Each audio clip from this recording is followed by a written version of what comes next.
Chapter 1. 7 Days to Silence. The text arrived at 11:43 p.m., while Mara Vale was pouring whiskey for a man too tired to know he was confessing to a stranger. Outside, winter dragged its nails down the length of Belmore. The city wore cold badly. In summer, Belmore sweated through its shirt and stank of hot tar, river rot, and garbage left too long in alleys. In winter, it turned brittle. The potholes deepened. The streetlights buzzed and failed. Steam rose from grates like the city was trying to breathe through a damaged lung. Men hunched deeper into collars. Women walked faster with keys between their fingers. And every block seemed to shrink into itself as though the buildings were bracing for impact. The Lantern Room had survived 15 winters by pretending it still belonged to a better part of town. It sat on Mercer Street between a pawn shop with bars over the windows and a pharmacy that had been boarded up since the looting last spring. Its sign still glowed a tired amber when the transformer down the block felt cooperative. Its windows were clean enough to suggest standards, dirty enough to suggest surrender. The place smelled of old wood, bleach, frying onions, spilled beer, and the faint sweet rot of citrus rinds left too long in a metal tray behind the bar. There had once been a piano. It still stood in the corner by the small raised stage, but half the keys were dead, and the rest sounded like someone knocking politely from inside a coffin. The microphone stand remained too, angled toward the empty room with a patience that looked almost devout. Some nights Mara still caught herself looking at it the way people looked at old photographs. Long enough to feel something, not long enough to admit what. Tonight the stage was dark. Tonight the room held only 6 customers, 1 cook in the back, and Mara behind the bar, wiping down glasses that never stayed clean. The drunk in front of her wore a brown delivery jacket and a wedding band that flashed each time his hand trembled toward his drink. He was the kind of man Belmore manufactured by the thousands. Broad in the shoulders, soft in the middle, face weathered by labor and disappointment, talking because silence had begun to sound dangerous in his own head. "You ever think," he said, staring into the amber in his glass, "that maybe we already had our warning and just kept going anyway?" Mara reached for the bottle. "You asking for philosophy or a refill?" He looked up at her and managed a smile that failed halfway. "Depends what's cheaper." "Refill." "Then that." She poured 2 fingers. The television bolted high over the mirrored shelves played muted footage of bright people sitting at a glossy desk beneath an urgent red banner. The headline changed every few minutes. Solar disruptions, supply chain instability, West Coast communication failures, possible cyber attack. One expert nodded gravely. Another smiled too much. A third kept tapping a stack of papers like the nation might stabilize if he arranged them correctly. Mara ignored all of it. People had been predicting collapse for as long as she could remember. Financial collapse, moral collapse, climate collapse, cultural collapse. The kind changed depending on the year and the channel. Belmore itself had been collapsing in installments since before she was born, and still somehow found ways to cash parking tickets and schedule election ads. Most disasters, Mara had learned, arrived in paperwork first. She took the dirty glass from the delivery man and reached for a clean one when her phone buzzed once against the register.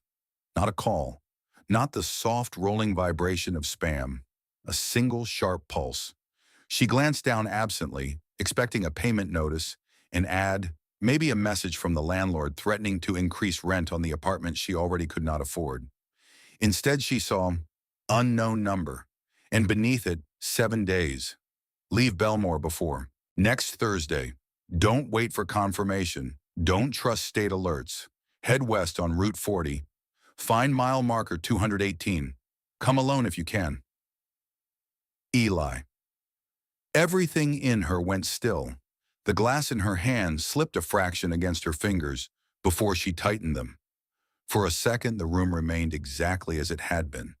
Low yellow light, hum of the refrigerator, scrape of a stool against floorboards, kitchen radio crackling some faded soul song through grease and static.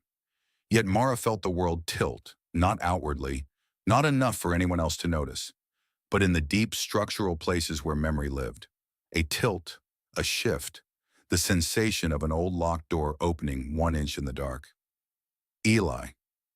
She had not seen her brother in nearly 3 years, had not heard his voice, had not read his name, had not let herself build one of the thousand imaginary explanations that people invented for those who left without warning and remained gone long enough to become myth. He had vanished in stages, first emotionally, when they were both still young, and the house on Eldon Street had begun shrinking under the weight of hospital bills, unpaid notices, and their mother's slow education in dying. Then physically, after his 18th birthday, when he learned how to disappear for days at a time and return with split knuckles, cash in his pockets, and lies he never polished because he didn't care whether they convinced anyone. Then absolutely, after the funeral, when he had stood beside her in a black coat under freezing rain and said almost nothing while the minister spoke of mercy and reunion and eternal rest. Mara had tried once at the cemetery gate when the mourners began peeling away toward their cars. "Where are you going?" she had asked him. Eli had looked at the mud instead of her face. "Away." "For how long?" He had lifted one shoulder. "Long enough." That was it. No apology, no promise, no explanation. He got into a dark sedan with out-of-state plates and drove off before the cemetery workers lowered their mother into the ground. 3 years. And now a text. Mara read it again, then a third time. "Leave Belmore before next Thursday. Not please leave. Not I think you should get out. Not even something bad is coming." The message had the flat certainty of instructions left before an explosion. "Bad news?" the delivery man asked. She looked up too quickly. "What?" He pointed vaguely with his glass. "You got that face." "What face?" "The face people make when they're trying not to have a different face." Mara slipped the phone screen down beside the register. "Wrong number."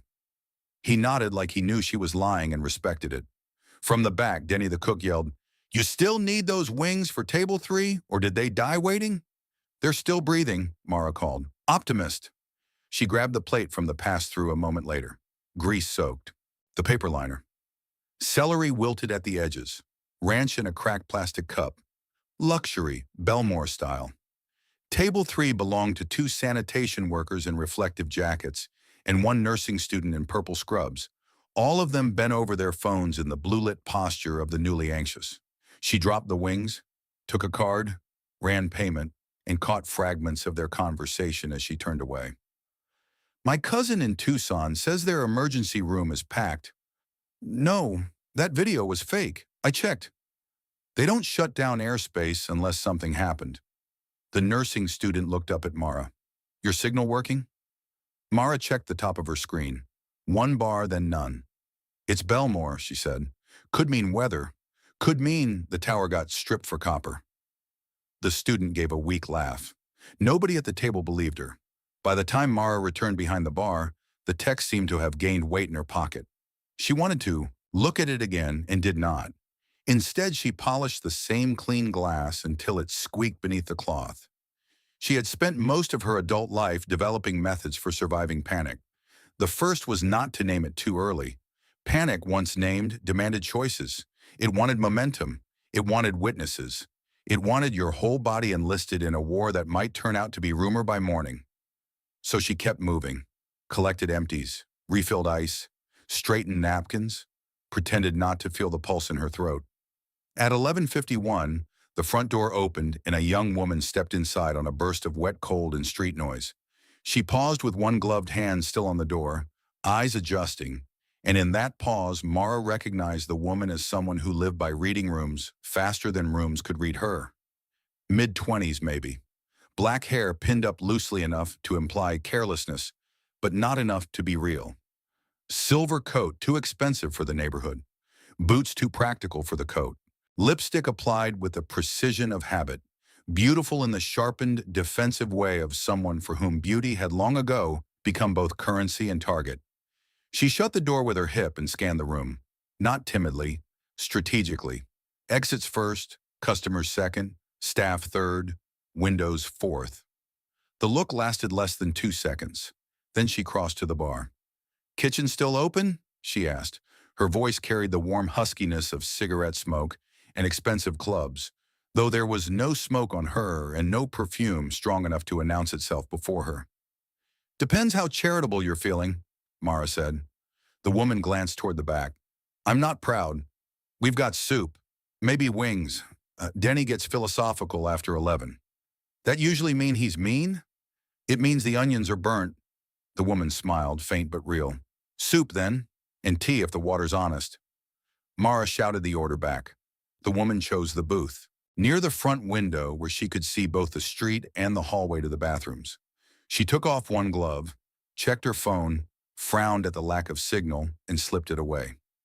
Mara noticed a bruise just visible above the wrist bone. Some men tipped in money, some left their mark in darker currencies. At 11:57, the door opened again. The newcomer was older, large-framed, with the thick winter weariness of a man who spent long hours sitting upright in bad traffic while listening to strangers explain themselves. Snow dusted the shoulders of his cab company jacket. His beard was iron gray at the edges. His eyes had that flat, observant patience often seen in paramedics, priests, and people who had buried someone young. He paused inside the door for the same fraction of time as the woman in the silver coat, but his scan was different. Not assessing danger first, simply inventorying who was already hurting. He sat at the end of the bar farthest from the drunk. Coffee? Mara asked, with whiskey in it. You driving? Shift's over. You look like a man who says that before making one more fare. He took off his gloves slowly. His hands were rough and scarred, one knuckle enlarged and crooked from an old break. Tonight I'm trying a new approach. Disappointment can walk. She poured him coffee and added a measured amount of whiskey. He watched her do it and said, You don't drink much yourself. Never said I didn't. You pour like someone who knows exactly what enough is. That's because I work with people who don't. The corner of his mouth twitched. Mara was about to turn away when her phone vibrated again. Her stomach dropped. She pulled it out at once. No new message. Only delayed signal delivering 3 stale notifications and a weather alert for freezing rain overnight. She let out a breath she had not intended to hold. Across the room, the woman in the silver coat was watching her, not prying, measuring. Mara put the phone down and looked up at the television again. The red banner now read, Governor to address communication. Disruptions at midnight. A countdown ticked in one corner. 4 minutes. The delivery man at the bar raised his empty glass. You think the governor's going to tell us aliens? No, Mara said. Aliens would have better timing. Maybe that's what they want us to think. Then they're overqualified for Belmore. He laughed, then coughed into his fist until tears sprang to his eyes. At midnight exactly, the channel cut from panelists to the governor, standing at a podium somewhere bright and official. The mute was still on. His lips moved. Flags stood behind him. An aide leaned in with a folder. The governor glanced down, paused, then resumed speaking. Mara reached for the remote and unmuted. His voice flooded the bar mid-sentence. Temporary interruptions to communications and transportation networks in several states. There is no evidence at this time of an intentional attack on domestic infrastructure. Residents are urged to remain calm, limit unnecessary travel, and await further instructions from local authorities. The drunk snorted. Whenever they say remain calm, that's how you know. The governor continued. Emergency management teams are coordinating with federal agencies to assess atmospheric disturbances and grid instability. We ask citizens not to spread misinformation and to rely only on official channels. The signal glitched. Static tore across the screen. The governor's face pixelated into blocks of green and purple. The audio stretched into a metallic howl, then returned for half a sentence. Shelter in place if... Gone again. A line of static rolled upward through the image. The picture snapped back. The governor stood frozen with his mouth half open, eyes aimed at nothing. Then the screen went black. No, power loss. Just signal death. The lantern room went quiet. Even Denny stopped banging pans in the kitchen. The sanitation workers stared upward. The nursing student murmured, That's not normal. Nothing about this week is normal, one of the workers said. Mara felt the phone in her pocket like a blade. Don't trust state alerts. She told herself that could mean anything. Eli might have sent the message after hearing the same rumors everyone else had heard. He might be paranoid, drunk, hiding, dying, delusional. He might have sent that text to 5 other people. He might even have meant to send it to the wrong Mara. None of that explained why her hands had gone cold. The door opened a third time just after midnight, and a gust of harsher wind swept through. No customer followed immediately. Instead, a teenage boy lunged in, shoved the door shut behind him, and turned the lock as though it belonged to him. He was all angles and bad decisions. 16, maybe 17. Too thin. Hoodie soaked through. Hair shaved close on one side, overgrown on the other. Bruise spreading under one eye. One sneaker unlaced. His chest heaved from running. Everyone in the room stared. "Bathroom?" he asked, too breathless to make it convincing. Mara crossed her arms. "Customer?" The boy glanced around, saw the empty tables, did quick math. "I can be." "With what money?" He stuck a hand in his pocket, came up with a crumpled 5 3/4 in change, then looked offended by the amount, as if the coins had betrayed him. The cab driver at the bar watched him without expression. The woman in the silver coat tilted her head slightly, studying the bulge beneath the boy's hoodie sleeve. "You've got blood on your cuff," she said. The boy looked down fast. "Not mine." "Comforting," Mara said. The street outside erupted in shouting. The boy flinched and instinctively moved deeper into the room. That told Mara more than the blood did. He was not here to use the bathroom. He was hiding. "Sit," she said, nodding toward an empty booth, "and keep your hands where I can see them." "Or what? Or I start guessing what's in your pocket and we both have a worse night?" He held her gaze a second too long, deciding whether insolence was safer than obedience. Then he sat. Mara grabbed a glass, filled it with water, and set it in front of him. He looked at it suspiciously. "It's not poison. Could still be Belmore tap." "That's fair." He drank half in one swallow. The woman in the silver coat returned to her soup. The cab driver sipped his coffee. The room tried to remember how to behave. Outside, a police siren wailed from somewhere east, then stopped abruptly. Not faded, stopped. The nursing student at table 3 checked her phone again. "No signal at all now." One sanitation worker looked at the window. "I should go." His friend grabbed his arm sleeve. "And do what?" "Get home before this gets stupid." As if prompted by the sentence, the lights dimmed. Once, recovered, dimmed again. The refrigerator behind the bar gave a strained mechanical groan. Every face in the room tilted upward. On the third dip, the bulbs flickered so violently the whole place strobed for half a second. Yellow, black, turning everyone into jump-cut stills. The drunk mid-blink, the teenage boy hunched over his water, Denny in the kitchen doorway holding a ladle like a weapon. The woman in silver suddenly pale and statuesque. The cab driver already half-turned toward the street. Then the power failed. Not with a pop, with absence. The television died. The refrigerator stopped humming. The beer sign in the window vanished. The room dropped into darkness so complete Mara heard someone inhale sharply before she understood the sound had come from her own throat. The city outside went dark with it. Not one building. Not one block. All of it. Across the street, the pawnshop sign vanished. Down Mercer, the traffic lights disappeared. In the distance, the office towers that usually wore red obstruction lights at their crowns became black shapes against a darker sky. Belmore was suddenly only what could be heard. Engines revving without guidance, tires skidding, people shouting names, dogs barking in apartment windows, a glass bottle shattering, someone laughing too loudly.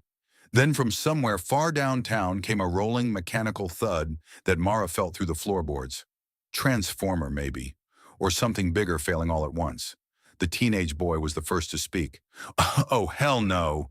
The cab driver's chair scraped back. A click sounded, followed by a white blade of light as he switched on a small flashlight. It cut across the room and caught floating dust. The rim of bottles, the pale oval of Mara's hand on the bar. "Everybody stay where you are," he said. His voice was calm, enough to obey. "Denny," Mara said, keeping her own voice steady. "You've got candles?" "In the office." "Maybe." "Get them." The beam swung toward the kitchen as Denny disappeared. The drunk at the bar laughed nervously. "Power company's drunker than I am." No one answered. The woman in the silver coat stood and moved toward the window. "This is citywide." The beam from the flashlight glanced off her face and showed what the dark had taken from nobody else. Composure. Not panic exactly. Recognition. Mara joined her at the glass. Mercer Street had become a stage lit only by headlights and phone screens. Cars were stalled crooked in the intersection, where the dead traffic signals hung. Drivers leaned on horns. One man got out of his sedan and immediately slipped on black ice. Across the street, the metal gate over the boarded pharmacy rattled as two figures tried to pry it open. Farther down, a bus had stopped sideways, trapping smaller vehicles. Behind it, and above all of it, a silence where the electric grid used to be. Cities depended on constant tiny sounds for the illusion of order. Without them, you heard human beings much too clearly. A woman shouting from an apartment window, a child crying, someone yelling, "Get back in the car!" A second voice shouting, "It's not the car!" A burst of laughter from a group that had mistaken fear for permission. Then came another sound from farther east, a crowd reacting to something unseen. Not one scream, many, building, breaking, carrying down the streets in waves. Mara's skin tightened. The flashlight shifted as the cab driver moved beside her. "This started before the outage," he said quietly. "You saw something?" He nodded once. "On my last fare. Helicopters heading north. Too many for police." The woman in silver looked at him. "Military?" "Couldn't tell in the dark." The teenage boy had left the booth without permission and now stood behind them peering out the window. "Maybe it's war." "Then they usually start with places more useful than Belmore," Mara said. Denny returned with 3 emergency candles and a box of matches. His hands shook enough that the first match broke. The second one lit. A dim orange bloom spread over the bar as he touched flame to wick. Shadows lengthened. Faces became older. The drunk delivery man stared into the candlelight like it had accused him personally. "I should call my wife." "No signal," Mara said. "Landline?" "Dead since Tuesday." He looked at her helplessly. "You think this is temporary?" Mara did not answer. Because the truth was, she did not know. And because the text in her pocket had begun to feel less like an anomaly and more like a countdown. Someone hammered on the front door. All heads snapped toward it. A fist hit the glass again. Hard, then again. "Open up!" A voice shouted from outside. Male, young, panicked. The teenage boy beside Mara muttered. "Don't!" Denny gripped a kitchen knife now instead of the ladle. "We're closed." The pounding continued. Through the dark glass, Mara saw only a human shape jumping with each strike. "Please, they're robbing people out here." From the street came a scream, cut short. The cab driver lifted the flashlight and angled it through the pane. A pale face flashed in the beam. Late teens, maybe. Baseball cap, blood on his lip, eyes huge with terror. Behind him, figures moved at the corner around the stalled SUV. One shoved another to the pavement. Someone else yanked open a rear door. "Could be a setup," Denny said. "Everything tonight could be a setup," the woman in silver replied. The fist slammed again. "Please." Mara unlocked the door. Denny hissed, "What the hell are you doing?" She opened it just wide enough. The boy outside lurched through so fast he nearly fell. Mara yanked the door shut and turned the lock. Again. He bent over with hands on knees, gulping air. He smelled of sleet, sweat, and fear. "Anybody follow you?" Mara asked. He shook his head violently. The teenage boy already inside swore under his breath. "Dumb." The newcomer straightened. His face was raw with wind, his lips split, one side of his jacket torn. He looked at the room, at the candlelight, at the armed cook, at the strangers assessing him, and seemed to realize this was not rescue so much as a pause. "Name," the cab driver said. "Tommy." "From where?" "South Mercer." "What happened out there?" Tommy wiped his mouth with the back of his hand. A truck hit the light at the intersection. Then people started getting out. Then someone said the banks were locking accounts. Then someone else said the water was shut off. Then these guys started smashing windows and... He broke off, breathing too fast. It just went bad. Real fast. Mara believed that part. Panic spread in. Cities the way sparks spread in dry walls. Through hidden channels. Faster than seemed structurally possible. Tommy looked at the teenager in the booth, squinting. "You!" The boy tensed. Tommy pointed. He stole my watch. The room shifted. The teenager, who had not offered his name, reflexively covered his sleeve with his hand. I found it, he said. Tommy lunged. The cab driver intercepted him with one arm across the chest. Not violently, but with enough force to stop momentum cold. We are not doing this in here, he said. He took it off me. You still breathing? What kind of question is that? The kind keeping your teeth in. Tommy glared past him. Little rat. The teenage boy stood. Say that again. The woman in silver rose too, not alarmed, simply efficient. Boys, if you must kill each other, wait until we know whether the city is ending. Something in the sentence cut through the moment. Even Tommy looked at her. The candle flames moved in a draft from under the back door. Denny muttered, Jesus Christ. Mara's phone vibrated. Every head turned. She took it out slowly. Another message from the same number. If you're still in the city by sunrise, you're already dead. No signature, no explanation. The candlelight shook with her hand. The cab driver saw her face before he saw the screen. What is it? For one beat, Mara considered lying. Wrong number. Nothing. Spam. But the room had crossed beyond normal rules. Power gone. Signal gone. Men pounding doors. A city sounding different from 1 minute to the next. She held out the phone. The cab driver read first. His eyes hardened, not in disbelief, but in the manner of a man fitting new information into an old private map.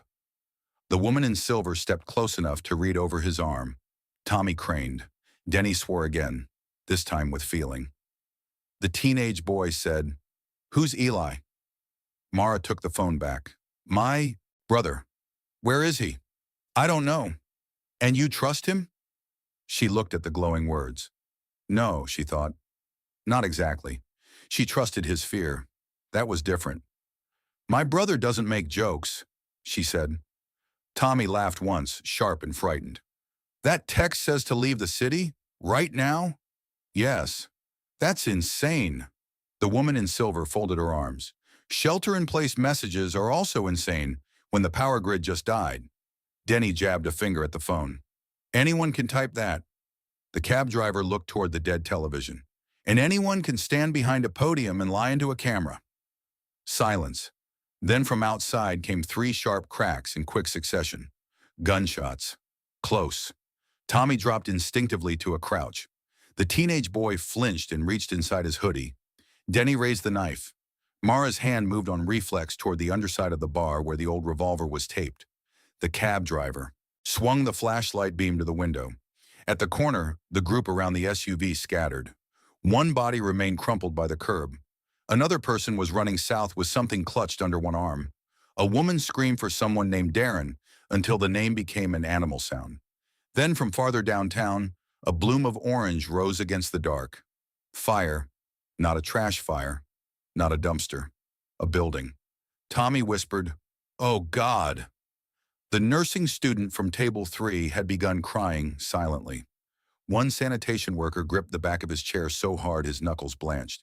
The drunk delivery man kept saying, No, no, no, under his breath like a prayer with too few words. Mara made her decision before she knew she had. She went behind the bar, crouched, reached beneath the register, and peeled the revolver from the duct tape. The metal was cold. When she stood again, everyone saw it. Denny blinked. You had a gun this whole time? It's Belmore. The cab driver nodded once as if this confirmed a theory. Mara checked the cylinder. 4 rounds. Not enough for heroics, enough for punctuation. I'm leaving, she said. Tommy stared. Into that? Yes. You can't even drive through that. Then I'll find a way around it. To where? She looked at the message. West? The room held its breath. Denny spoke first. That's crazy. Probably. You walk out there now, you'll get killed. Mara met his eyes. Maybe. The woman in silver stepped closer to the candlelight. You really think something bigger than riots is happening? It was not a question. Mara glanced at the dead TV, the black window, the failed signal on her phone, the governor's glitched face still trapped in memory. Then she thought of Eli, of how he used to stand at the window in their childhood kitchen during thunderstorms and count the seconds between lightning and sound as though distance itself could be measured and beaten. She remembered the particular stillness in him when he was afraid, the way he became quieter, not louder. The text had that stillness. "Yes," she said. The cab driver finished the last of his whiskey-laced coffee, set the cup down and stood. "My cab's in the alley." Everyone turned. "Full tank?" The woman in silver asked. "Half, maybe more." "Where were you headed?" "Home." He shrugged into his coat. "Home can lose the argument tonight." Denny looked betrayed. "You're going with her because of a text?" "I'm going because I've been driving this city for 22 years, the cab driver said. "And tonight it sounds wrong." No one mocked him, because they all heard it too. Cities had voices. Belmore's was usually a restless mechanical mutter, trains in the distance, tires on wet pavement, horns, sirens, bass from passing cars, bottles clinking into alley bins. Tonight those sounds were being replaced by something older and less organized. People, fear, opportunism, the first unraveling stitches. The woman in silver stood very still for a second, then said, "My name is Viv." No one had asked again, but the moment required names. "Leon," said the cab driver. Mara nodded once. "Mara," Denny sighed heavily. "Denny, since apparently we're all marching into hell together." The teenage boy hesitated. "Jax." Tommy swallowed. "Tommy." The drunk delivery man looked around wildly. "I'm not going anywhere. My wife." "Then stay," Mara said, not cruelly. The nursing student stood up so fast her chair scraped. "Can I come?" One of the sanitation workers grabbed her arm. "Lena, I'm not staying here waiting for instructions from a dead TV." Her voice cracked on the last word. The other worker looked toward the street, toward his friend, toward the dark ceiling as if an answer might be stored above the tiles. "There's 6 of us already. More people means more problems." "More people means more eyes," Leon said. "More mouths," Denny countered. Viv's gaze moved over the room. "The larger we get, the slower we die." Mara hated that she understood exactly what she meant. This could become a crowd in minutes. A scared, desperate crowd with no destination except away. And crowds did not survive cleanly. They fractured, fought, consumed, lagged.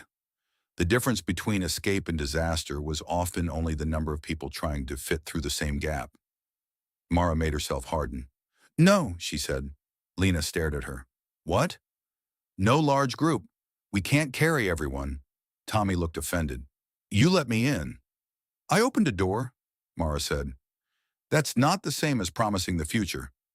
A fresh impact struck the front window from outside. Not a fist this time. Something heavier. Everyone jumped. A metal trash can rolled away across the sidewalk. Voices rose in the street. Someone had spotted light inside. Leon moved at once and blew out one of the candles. Viv cupped a hand over the second. Denny extinguished the third with wet fingers and cursed at the sting. Darkness rushed back in, leaving only Leon's flashlight, now pointed at the floor. The pounding came again. "Hey!" someone outside shouted. "I know there's people in there." Another voice. "Break it!" Tommy backed away from the door. Lena clapped a hand over her mouth. Denny whispered, "Back door. Now." No one argued. In the dim beam of the flashlight, motion became clumsy and intimate. Coats grabbed from chair backs, bags snatched. Denny stuffed cash from the tip jar into his apron before apparently remembering morality had become negotiable and dropping the whole jar into a grocery sack. Viv took packets of sugar, tea bags, and a butter knife from the condiment station. Leon grabbed bottled water from the cooler by the register. Jax tried to pocket a bottle of bourbon. Mara caught his wrist. He froze. "Put it back," she said. His jaw tightened. "Could trade it. Could clink while you run." He considered, then obeyed. Tommy grabbed 2 bags of chips and tucked them into his jacket without asking. Mara let him. From outside came the sound of something heavy hitting the front door, then glass cracking, but not yet breaking.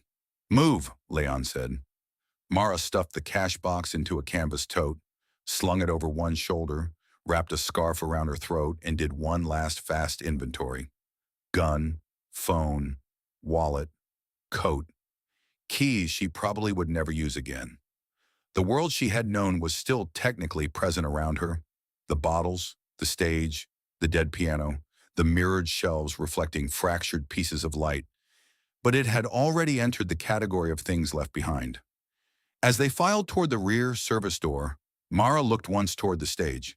She remembered standing there at 22 in a black dress with one shoulder strap sliding down, eyes half closed as she sang to a room full of men who wanted sadness only if it came with a melody.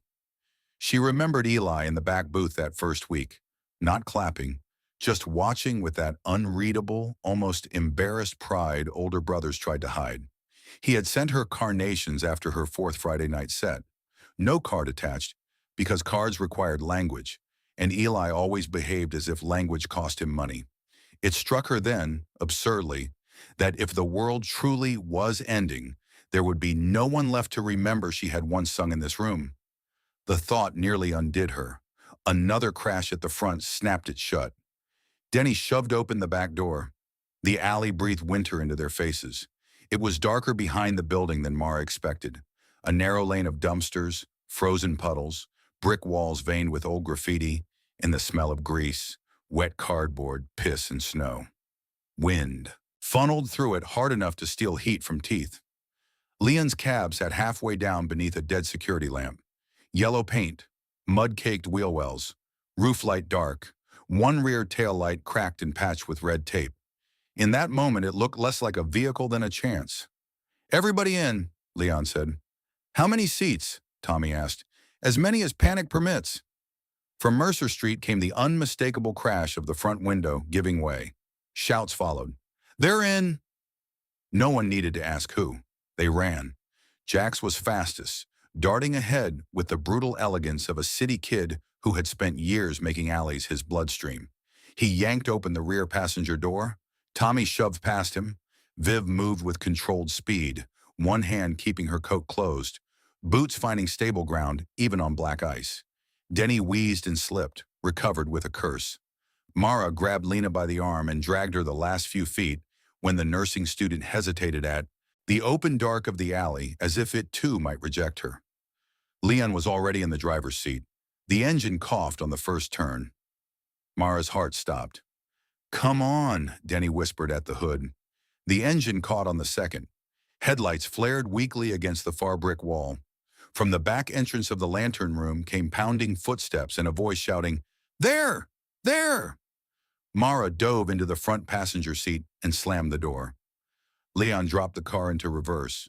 The cab shot backward, fishtailing on slush, bumper grazing a dumpster hard enough to scream metal. Jax shouted from the back. Tommy yelled something unhelpful. Viv braced one hand against the seat in front of her without making a sound. Denny clutched the grocery sack full of money and canned tomatoes like it contained his soul. A figure lunged into the beam behind them. Mara raised the revolver by instinct. Not a clear shot. Too many bodies. Too much bounce. Leon cranked the wheel, shifted, and the cab lurched forward toward the alley mouth. Mercer Street opened before them in chaos. Stalled cars clogged the intersection in broken angles. Some still had headlights, some did not. Two men were fighting on the hood of a sedan. A woman pushed a shopping cart full of bottled water through the middle of traffic with the expression of a prophet. Fire glowed 3 blocks east and painted the undersides of the clouds a dirty orange. In the windows of apartment buildings above, people moved with candles and flashlights like trapped souls in separate boxes. Leon hit the horn and swung left. A pickup truck blew through the dead intersection at impossible speed, missing the cab by less than a yard. Mara saw the driver's face in the passing glare. Mouth open, eyes wide, one hand gripping the wheel while the other clutched a phone. "Jesus!" Tommy shouted. "Seat belts!" Leon snapped. "Mine's broken," Jax said. "Then make peace with physics." Mara twisted in her seat to look back. The lantern room's rear door hung open. Shapes spilled into the alley, then stopped when they saw the cab already gone. One hurled something that bounced harmlessly off the pavement behind them. Then the city took their attention away. Up ahead on the broad avenue leading west, every traffic light was dead, and every intersection had become a negotiation between fear and momentum. Some drivers abandoned their cars outright. Others leaned out windows, screaming directions no one obeyed. A bus sat sideways across 2 lanes, passengers pouring from the rear door. Somewhere nearby, a car alarm wailed and would not stop. And over all of it, from every phone and battery-powered speaker still functioning, from radios in cars and apartments and security kiosks, an emergency tone began to sound. The same shrill electronic pulse, again and again. Then beneath the tone, a recorded voice fought through static. This is an emergency alert. Residents are instructed to remain indoors. Shelter in place immediately. Do not attempt intercity travel. Await further. Static swallowed the message, then repeated the tone. Then the voice again, more distorted. Atmospheric event. Remain indoors. State emergency. Mara felt every eye in the cab turn toward her without actually looking. Don't trust state alerts. Leon's jaw tightened. We sticking with West? Yes. You better be sure. I'm not. Good, he said. Would have worried me more if you were. They drove, past a gas station with 3 pumps ripped open and a line of people still standing there, as if gasoline remained worth orderly patience. Past a church where the steps were crowded with kneeling bodies. Past a convenience store whose owner stood in the doorway, with a shotgun and a face empty of all commerce. Past a woman in slippers walking barefoot through sleet while holding a bird cage to her chest. Belmore was changing too fast for the eye to process. Not all at once into apocalypse. Mara knew that word belonged to movies and men with microphones, but into fragments of private emergencies colliding in public space. A diabetic without insulin. A father trying to get across town. A looter taking advantage. A nurse heading the wrong way because duty had outlived reason. A teenager with someone else's watch. A woman in a silver coat with a bruise hidden under elegance. A cab driver who had decided the city sounded wrong and found that sufficient. Mara looked at the windshield, at the wipers smearing sleet into silver arcs. 7 days, the first text had said. The second had been clearer. If you're still in the city by sunrise, you're already dead. No details, no comfort, no room for misinterpretation. She thought of Eli again, not as he had been at the funeral, but younger. 17, sitting on the roof outside her bedroom window in summer heat, smoking stolen cigarettes and pointing at the stars with the confidence of someone who believed every distance could be crossed if you were angry enough. He used to say Belmore was a mouth, said it chewed people slowly, then claimed they had jumped in. Mara had laughed the first time. Later she understood. The cab hit a pothole so deep everyone bounced. Denny groaned. If we die in a taxi, I'm haunting all of you. Get in line, Viv said. It was the first thing she had said in several minutes, and the composure in her voice steadied the air more than any reassurance could have. Mara looked back at her. In the weak dashboard glow, Viv's lipstick had faded, and the bruise at her wrist showed darker. Yet her gaze was fixed outside, not inward. Watching, cataloging, surviving one detail at a time. Jax, beside her, clutched the seatbelt mount with one hand and his own sleeve with the other, still protecting the stolen watch, as if possession itself could become identity if he held on. Hard enough. Tommy kept twisting around to look behind them. Lena sat rigid, eyes wet, one hand to her throat where a small silver cross hung. Denny held the grocery sack between his knees and breathed audibly through his nose. Leon drove. Mara turned back toward the windshield.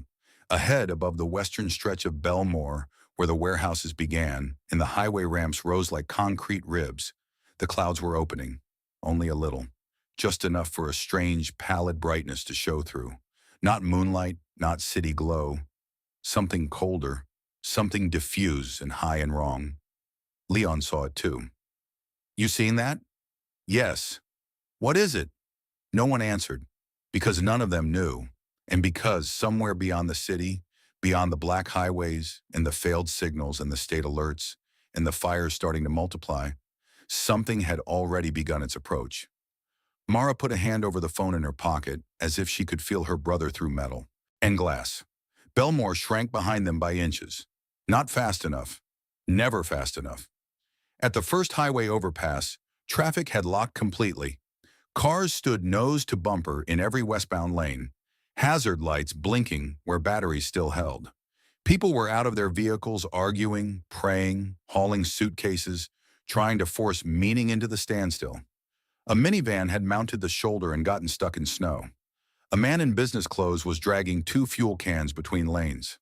A little girl in a pink coat stood on the back seat of an SUV, looking up at the pale wound in the clouds.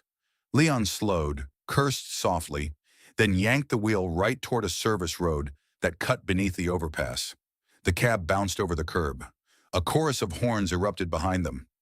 "Illegal," Tommy muttered automatically. Leon gave him a brief look in the mirror. "The Republic will recover." They plunged under the overpass into deeper dark. Concrete, dripping water, graffiti, scattered trash. Then out again onto a frontage road, nearly empty except for a box truck stalled sideways and 2 abandoned police cruisers with dead light bars. Mara's pulse thudded in her neck. They were moving. Still inside the city, still vulnerable, still blind, but moving. Behind them, Belmore groaned and flickered and burned. Ahead of them lay Route 40, mile marker 218, and whatever kind of truth made Eli break 3 years of silence, with 2 messages and a countdown. Mara looked forward and said nothing. In the back seat, no one spoke either. It was the silence of strangers who had not yet decided whether they were a group, a coincidence, or simply several separate tragedies sharing one vehicle. The cab sped west through the winter dark, while above the clouds the strange light slowly widened. And somewhere in the city they had just left, all the ordinary lives that had seemed permanent 1 hour earlier were already beginning to come apart. Chapter 2. The Shape of Panic. By 12:37 a.m., Belmore no longer looked like a city in crisis. It looked like a city remembering what it had always been underneath the wiring. Leon kept the cab moving west along the frontage road, the tires hissing over a glaze of sleet and old oil. The streets here ran behind warehouses, self-storage buildings, loading docks, trucking yards, and the dead backsides of commerce. In daylight, it was an ugly part of town people passed through without noticing. In darkness, with the power out and the city beginning to convulse behind them, it felt like the exposed skeleton of something large and industrial that had finally been stripped of its skin. No streetlights, no signals, only headlights when another vehicle crossed ahead, brief and blinding, then gone. To their left, a fence topped with razor wire enclosed a trucking depot full of parked trailers that looked, in the cab's wavering beams, like rows of white tombs. To their right, brick. Warehouses stood black and windowless, their painted company names faded by weather and bankruptcy. Somewhere far off came the hollow metallic pounding of something loose in the wind. Somewhere closer, dogs barked behind chain link. No one in the cab spoke for the first 5 minutes. Fear had entered its practical phase. People were checking their breathing, their bodies, their belongings, taking inventory, realizing what they had left behind, and deciding which absences they could afford to mourn later. Mara sat forward in the passenger seat, revolver low across her lap, phone in her coat pocket, eyes fixed on the road. She kept expecting the next message from Eli to arrive like a commandment. None came. Signal bars remained dead. The dashboard clock flickered once and went blank entirely. In the back, Denny shifted the grocery sack between his boots and muttered to himself in a rhythm too low to be language. Tommy kept glancing through the rear windshield as if he expected Belmore to grow legs and follow them. Lena sat hunched with both arms wrapped around herself, the small cross at her throat rising and falling with quick, shallow breaths. Jax pressed his forehead briefly to the cold glass beside him, then jerked back as if embarrassed by the human gesture. Viv remained the stillest of them all, one gloved hand resting on the strap of her bag, the other on her knee, posture composed enough to seem unnatural. Leon drove. He drove the way some men prayed, not theatrically, not loudly, but with total commitment and the understanding that error had consequences no apology could touch. At the next junction, he slowed as the frontage road split around a line of concrete barriers and a rusting sign that pointed toward the westbound ramp for Route 40. The ramp was jammed. Even from half a block away, they could see it. Taillights stacked motionless in layers up the incline, red dots suspended in sleet and blackness. Some cars had been abandoned outright. Doors stood open. A pickup truck sat at an angle across 2 lanes with no driver inside. Several people were on foot, moving between vehicles with flashlights. Leon swore softly. "Ramp's dead." "Keep going," Mara said. "Toward what?" "Another way on." "There's always another way on," Denny muttered. "That's how cities trap you." Leon ignored him and took the split left, following the road behind an industrial park. They passed a chain-link fence bowed outward in one section where something large had hit it recently. Beyond the fence stood a distribution center whose loading doors had all been left open, black inside. Pallets lay overturned in the yard. A forklift sat abandoned with its forks raised like 2 accusing fingers. Tommy turned again in his seat. "You think they'll bring the power back?" No one answered at first. Then Viv said, "That depends on whether this is an outage or a collapse." Tommy frowned at her. "Those aren't the same thing." "No," she said. "They aren't." The words seemed to settle unpleasantly over the rest of them. Lena wiped at her eyes with the heel of one hand. "They said atmospheric event." "They also said remain calm," Denny replied. "Governments say that the way priests say have faith, usually right before things get expensive." Leon's gaze remained on the road. "You got family, kid?" he asked Tommy. Tommy blinked. "What?" "Family. My mom, South Mercer." "Anyone else?" He hesitated. "Little brother." Mara heard what he did not say. "I left them." The omission changed the air in the cab. Tommy felt it too and grew defensive immediately. "I was trying to get across town," he said. "Before the roads. Before all this." "No one said you weren't," Leon replied. Tommy shut his mouth. The road bent south around a vacant lot filled with stacked shipping containers. Here the city's glow had always been weak, even on normal nights, and now it was almost countryside dark. Snow and sleet spun through the beams. Utility poles marched beside the road, carrying dead lines into blackness. Mara slipped a hand into her pocket and touched the phone. Still nothing. For a few moments, she let herself think of Eli again and hated how quickly memory responded, like pain under pressure. When they were children, people had always called him clever before they called him kind, and capable before they called him good. Their mother used to say Eli was born looking over his shoulder, as though he had entered the world already aware that someone might demand a price he did not intend to pay. He could fix things, radios, locks, engines, teachers, girls, but he never trusted anything he fixed to remain fixed. When he smiled, it often seemed like an agreement he might revoke. Yet he had been gentle with Mara when no one else was looking. He had taught her how to spot the rotten apples hidden at the bottom of discount bins, how to count bus fare in the dark by touch, how to hold a key between her fingers without letting fear show in her shoulders. Once, during a winter blackout when she was 9 and convinced the furnace would never come back on, he had wrapped blankets around both of them and told her stories about underground cities where people lived by candlelight and forgot the sun existed. "You'd hate that," he had told her. "Why?" "Because you like windows." It had annoyed her then that he knew. It unsettled her now that he probably still did. "Mara," Leon's voice pulled her back. Ahead, the road narrowed where a row of delivery trucks had been left, partly blocking one lane. Beyond them, a light flickered. Not electric. Fire. Small. Close. Leon slowed further. "See that?" Everyone in the cab straightened. The flames came from a metal barrel dragged into the middle of the roadway, just past the trucks. Around it stood 3 men in heavy coats and knit caps, faces hidden in scarves, one holding a flashlight, another carrying what looked like a tire iron. A fourth figure sat on the curb beside them, head bowed, hands zip-tied behind his back.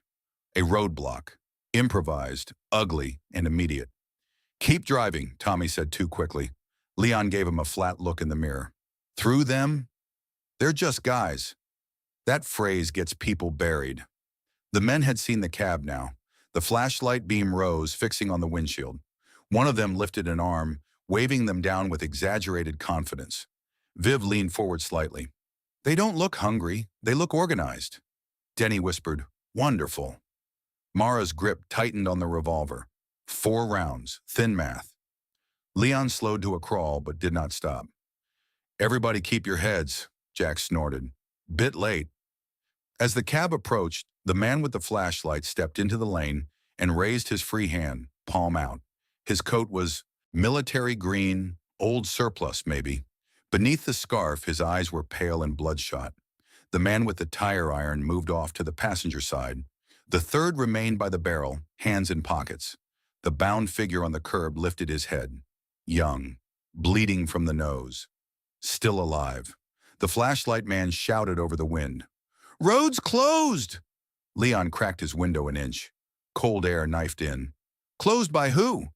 The man smirked. "By the fact that I'm standing in it." Leon let the cab idle.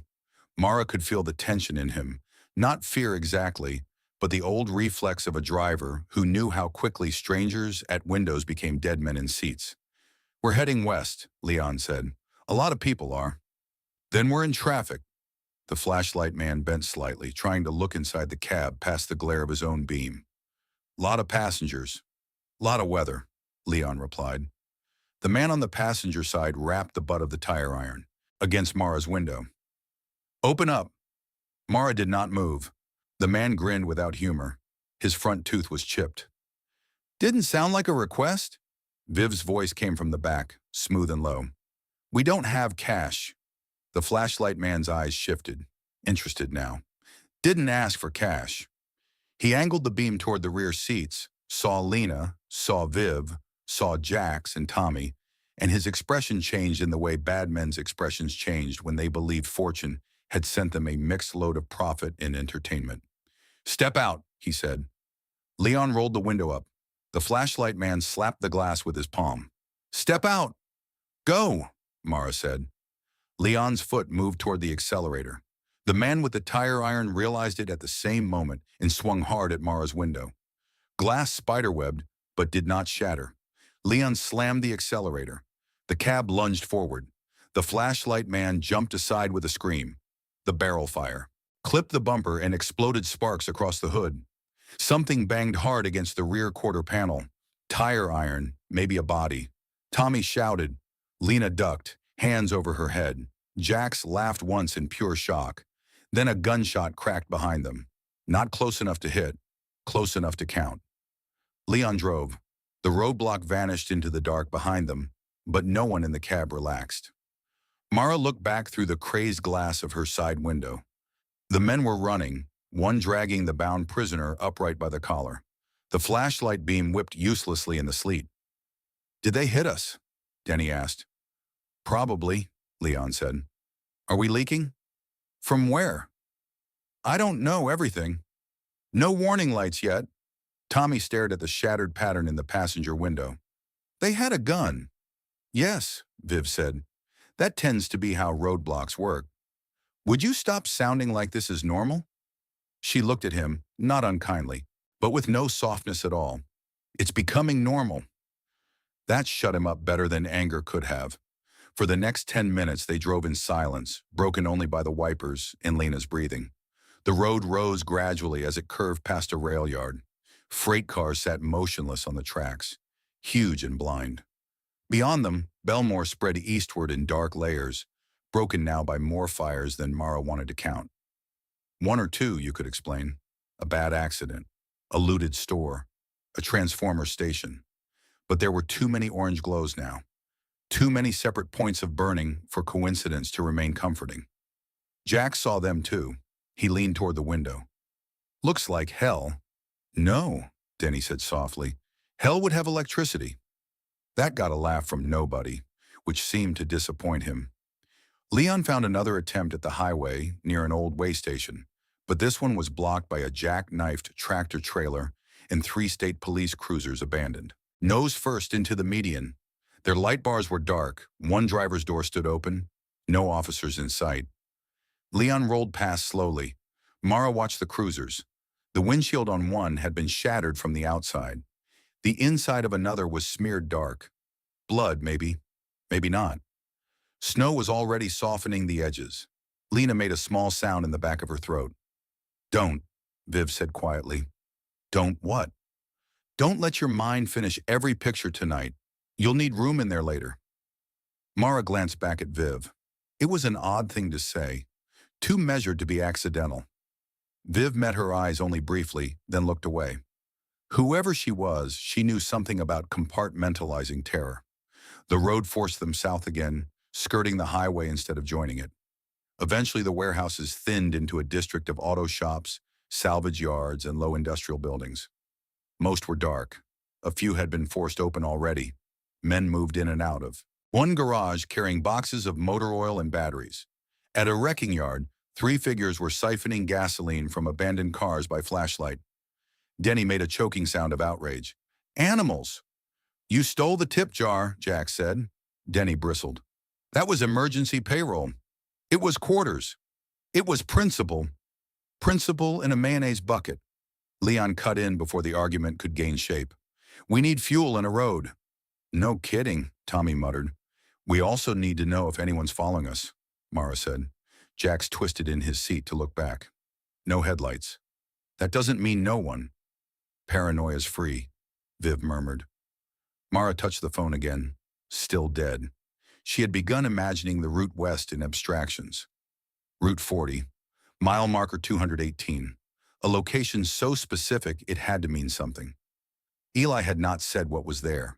Not safety, not answers. Just find it. That could mean a person, a bag, a vehicle, a hole in the earth. He had always preferred half instructions, perhaps because full ones created expectations. She resented that even now. The frontage road spat them out into a broader commercial strip where the city and county had been arguing over zoning for years. Fast food chains, car dealerships, a shuttered furniture outlet, a hospital urgent care clinic, strip malls, gas stations, a Walmart supercenter squatting at the far end of a sea of parking lot. Or rather, what had been a sea of parking lot. Now it was a migration. Hundreds of vehicles crowded every lane and access road around the retail district. Some had collided and been abandoned. Some sat running while their drivers screamed at one another in the dark. Shopping carts rolled loose in the wind. People moved in swarms across the asphalt carrying bottled water, diapers, toilet paper, crates of canned food, televisions that made no sense at all. Near the gas station, a fight had turned into something larger. Too many. Bodies pressing inward, someone on the ground, others kicking. A giant electronic sign over the supermarket lot flickered weakly on backup power, its letters garbling between messages. Store closed. No cash withdrawals. Emergency supplies, limited shelter. Then black. Leon slowed. We can't go through that. We may have to, Mara said. To do what? Tommy asked. Shop? Fuel, Leon said. Water, batteries, anything. Denny clutched his sack tighter. I have tomatoes. No one's writing your biography, Viv said. The gas station at the corner had 8 pumps and absolute chaos around all of them. Cars were double parked, doors open, drivers shouting over hoses. 2 pumps had been knocked sideways. Fuel glistened black on the concrete under the station canopy. The convenience store windows were already broken. A man staggered out carrying armfuls of snacks and cigarettes and was immediately tackled by another man who wanted the same things. Then over the roof of the gas station, something arced into the air trailing sparks. A Molotov cocktail. It hit the side of a stalled SUV and burst orange. The parking lot screamed. Leon swore and jerked the wheel away from the station. Not there, he said unnecessarily. Drive around the back, Mara said. Back of what? The supermarket. Viv leaned forward. She's right. Big stores have loading docks, supply cages, staff exits, fewer people.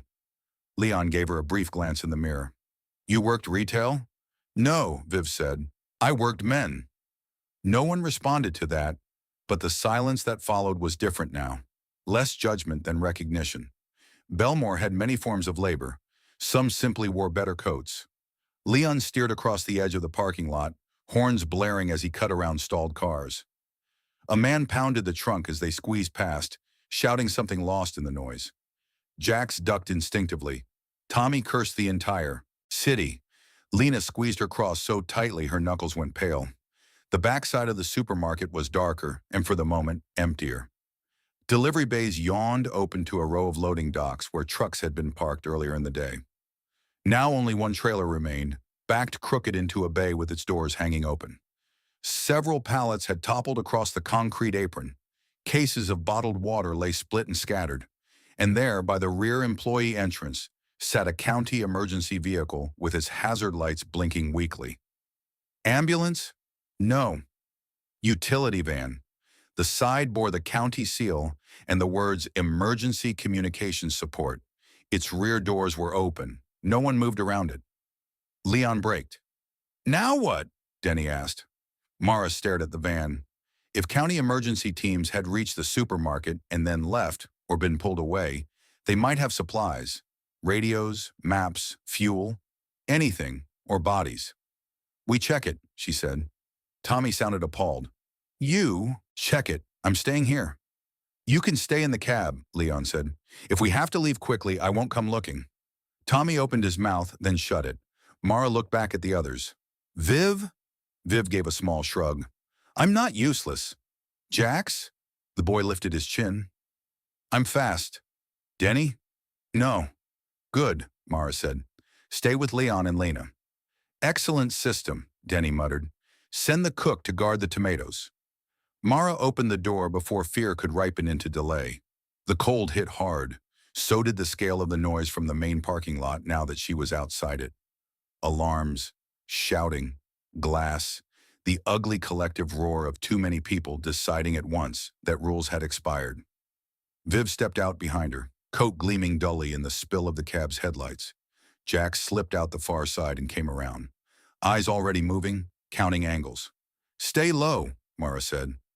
To what? Jax replied. The earth? She ignored him and moved toward the county van. The concrete was slick with sleet and crushed ice. Cases of water had burst underfoot, turning the loading area into a field of rolling plastic bottles and cardboard pulp. A pallet jack lay overturned. One dock door banged repeatedly in the wind. The county van's hazards clicked and flashed, washing the scene in a patient orange pulse. Mara approached the open rear doors and stopped. No bodies, but plenty of signs of haste. A radio set mounted inside, battery packs, a half-unrolled paper county map, 2 hard cases labeled Satellite Uplink, thermal blankets, road flares, first aid kits, a portable generator no bigger than a suitcase, 1 metal lockbox standing open and empty, a coffee thermos on its side leaking slowly into the ribbed floor. Someone had been working, then left fast. Viv peered in over Mara's shoulder.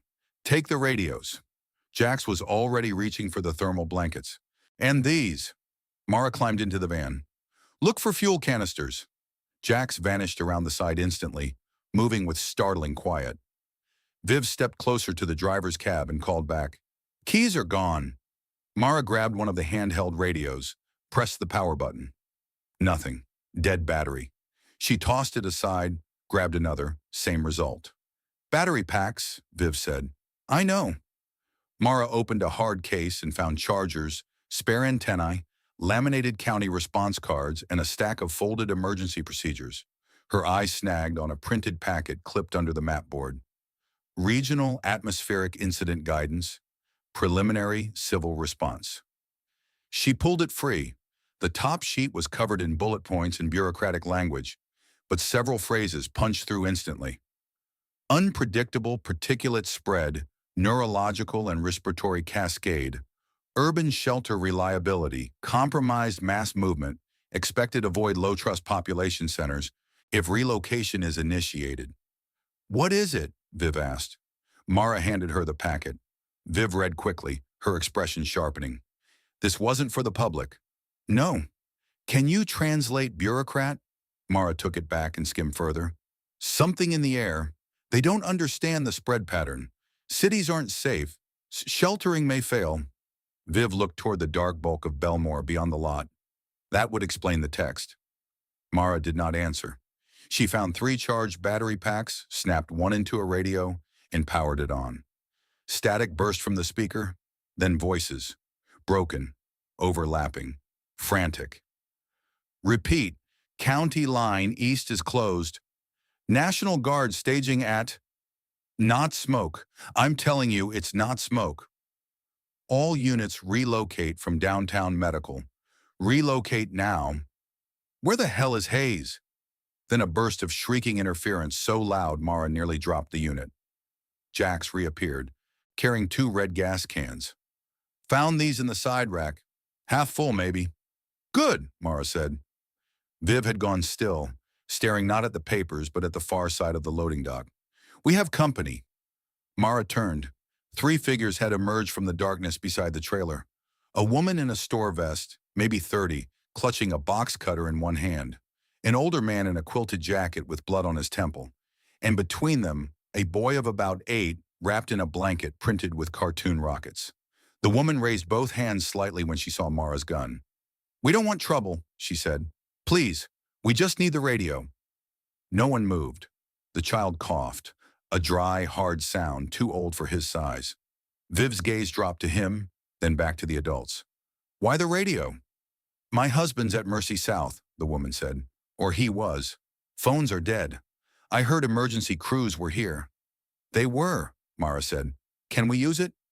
Mara hesitated. The radio in her hand crackled again with unintelligible commands. The older man leaned against the trailer for support. Up close, Mara could see his face was gray under the blood. Not drunk, shocky, maybe concussed. Please, the woman said again, voice tighter now.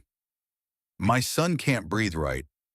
As if on cue, the child coughed once more. Mara felt the shape of the moment immediately. Too many needs, not enough certainty, and every second spent deciding increased risk for everyone. She looked at the packet in her hand. Neurological and respiratory cascade. The phrase pressed coldly into her thoughts. Has he always had asthma? She asked. The woman blinked. What? The coughing. He gets bronchitis sometimes. That's not what she asked, Viv said. The woman's mouth tightened. No, not like this. The older man said weakly. He was fine at dinner.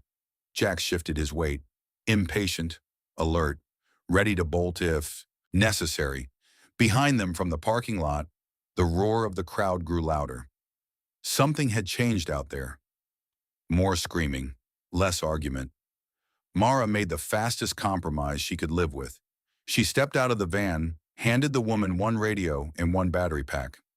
Press here. Channel scan is automatic. If you hear a live dispatcher, keep it short. The woman took it with trembling hands. Thank you.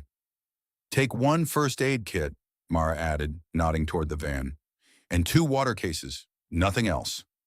The woman nodded too fast. The older man sagged with relief. Then the radio in her hand burst to life with a clear voice, louder than the static had been. All civilian personnel are advised to evacuate dense metro zones immediately. Repeat, do not remain in population centers. Secondary particulate front may precede sunrise. Symptoms include confusion, coughing, aggression. The transmission cut in a scream of feedback. No one on the dock moved. The child coughed again, then looked up at his mother with wide, frightened eyes. Viv spoke first, very softly. Aggression. The woman clutched the radio to her chest. What does that mean? Mara had no answer. From the parking lot came the sudden pop, pop, pop of more gunfire. Then a wave of running feet. Leon shouted from the cab, Mara! She turned. People were pouring around the back corner of the building now. Not a crowd exactly, more like the front edge of one. Faces wild, bags in hand, some dragging children, some empty-handed, all moving away from whatever had happened at the gas station side of the lot. And behind them, 2 men were chasing another man down with a tire iron. Not looters, not panicked shoppers. Predators who had realized panic made hunting easier. We're done, Mara said. She grabbed the county packet, 2 more battery packs, 1 medical kit, and the folded map. Jax hauled the gas cans. Viv snatched the other charged, radio and a bundle of thermal blankets in one smooth motion. The woman with the child called after them. Wait! But Mara was already running. By the time they reached the cab, the first of the fleeing crowd had spotted the vehicle. That was all it took. A man with a bleeding forehead pointed and shouted, Take us! Then several others saw it too. Doors, lights, motion, escape. Leon had the engine running. Inside, he barked. Mara shoved Jax toward the rear door, threw the gas can into the footwell, and dove into the passenger seat just as hands hit the outside of the cab. One slapped the hood, another grabbed the rear handle and yanked.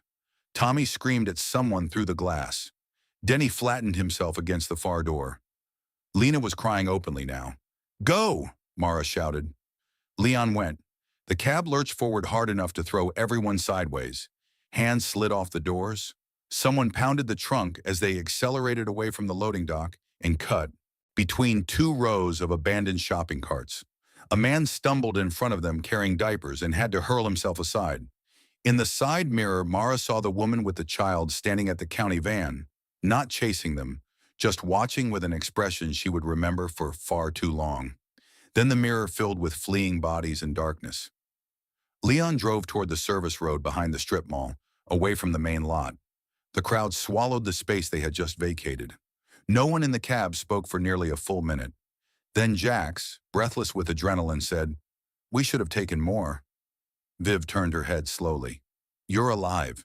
Try appreciating inventory later." Jax scowled at the floor. Tommy pointed at the packet in Mara's hands. "What did that thing say?" Mara did not sugarcoat it. "It said cities aren't safe. We know that. It also said something's in the air." Silence again. Lena whispered, "Like poison?" "I don't know." "A bomb?" Tommy asked. "No." "How do you know?" Mara looked at the fractured black world outside and thought of Eli's text. The glitched governor, the dead grid, the county memo, the warning about population centers, the mention of sunrise, and the almost clinical word particulate. Because if it were a bomb, she said, someone would be pretending to understand it by now. That was the thing no one wanted to say aloud. Institutions usually failed loudly. They held press conferences. They established zones. They named incidents. They reassured with maps and acronyms and tired men in windbreakers. This felt different. It felt like the people in charge were reading from the same broken page as everyone else. Leon took them south through a maze of access roads until the commercial district fell behind. Here the city began to unravel into industrial outskirts and neglected residential blocks. Small ranch houses, mechanic shops, closed. Diners, self-storage yards, weed-choked lots. Fewer people, fewer lights, more dark. The radio crackled in Mara's hand. She turned the volume down and listened. Fragments. Bridge closure at county line. Repeat, reports of violence in shelters. Not enough masks. Where is the particulate map? Westbound congestion, severe. Medical triage, no longer. Then a male voice, controlled and clipped despite fatigue. Any units receiving, avoid congregation points. Repeat, avoid congregation points. Civil order degradation is accelerating. Do not direct civilians to indoor sports arenas, convention halls, or schools unless filtration status is confirmed. Filtration. Mara stared at the dead windshield beyond the glass. Lena heard the word too. Filtration for what? No one answered because no one knew enough to lie convincingly. After a while, Leon said, "We need to stop." Tommy reacted instantly. "Why?" "Because this cab is not a miracle. Fuel's under half now. Front right's pulling. Passenger windows one insult away from becoming weather. And we don't know where we are relative to the next open road." "We keep moving," Mara said. "I intend to. After 5 minutes somewhere with walls." Denny perked up. "Walls sound good." Viv asked, "Where?" Leon nodded ahead. At the far end of the block, beyond a stand of leafless trees and a sagging chain-link fence, the squat shape of an old stone church rose beside a narrow cemetery. Its signboard had lost most of its letters, but enough remained for Mara to make out St. Bartholomew. The stained glass windows were black. The attached parish hall looked abandoned. Snow had drifted across the steps. A church. Not safety, but structure. "Too obvious," Jack said. "Too dry," Denny countered. Leon pulled into the side lot and killed the headlights. Darkness closed over them completely. For a moment, no one moved. The silence after engine noise felt enormous. Then something metallic ticked under the hood as it cooled. and the ordinary little sound almost made Mara laugh from sheer nerves. Leon said, "We go in quiet. 5 minutes. 10 if the roof feels friendly." "And if someone's already there?" Tommy asked. Viv looked at him. "Then we meet our neighbors." Mara opened the door. The night bit hard. The church sat back from the road behind iron fencing and rows of grave markers, tilted by age and frost. Snow crusted the saint over the front entrance, softening the stone face until it looked less holy than exhausted. The cemetery behind the church rolled gently uphill into dark, a scatter of white shapes and black names. Jack stared at it and muttered, "Absolutely not." "You scared of the dead?" Denny asked. "No," Jack said. "I'm scared of things stupid people do near the dead." Leon took the lead with his flashlight, hooded low in one hand, and a tire iron grabbed from the cab in the other. Mara followed with the revolver. Viv walked lightly, eyes moving across the grounds. Lena stayed close to Denny. Tommy kept checking behind them. Jax brought up the rear, though Mara suspected he hated not seeing the backside of his own fear. The church side door was locked. The parish hall door was not. It opened inward on a smell of dust, old wax, damp wood, and something faintly sour beneath it all. Not decay, neglect. Leon swept the beam through a narrow hallway lined with bulletin boards, folding chairs, and children's drawings curling at the edges. A crucifix hung on one wall above a rack of hymnals. At the end of the hall lay a community room with stacked tables, an industrial coffee urn, and a kitchenette. No people. No fresh footprints besides the ones they were making. Denny exhaled loudly. "I could kiss this dump." "Please don't," Viv said. They moved inside and shut the door. Not locked. Leon checked and found the bolt half broken, but shut enough to cut the wind. Mara stood in the community room listening. No movement upstairs. No voices in the sanctuary beyond the double doors. Only the old buildings settling around them and the distant, muted chaos of Belmore continuing somewhere beyond the walls. For the first time since leaving the lantern room, they were still. And stillness, Mara discovered, had its own danger. It allowed thoughts back in. She looked around at the strangers, now gathered under fluorescent fixtures that no longer worked. Lit instead by one flashlight and the small camping lamp Leon found in a supply closet. Viv was taking stock of cupboards. Denny had already discovered instant coffee packets and looked like he had been granted amnesty. Jax prowled the room's perimeter, opening drawers with fast, suspicious hands. Tommy sat heavily on a folding chair, elbows on knees, staring at the floor. Lena stood in the middle of the room as though she had misplaced the next instruction. Leon set the tire iron on a table. "All right." The words were simple. The tone was not. "All right what?" Tommy asked. Leon looked at each of them in turn. "Now we talk." No one objected, because until this moment they had been united by motion alone. Running from one place was not the same thing as deciding where to go next. Mara laid the map, the county packet, the radio, and the revolver on the nearest table. The little collection of objects seemed to define the night more clearly than any prayer could have. "Here's what we know," she said. And as the old church held the cold around them, and the city outside continued to come apart in widening rings, the 7 strangers finally began the harder part of survival, learning whether they could trust the same future.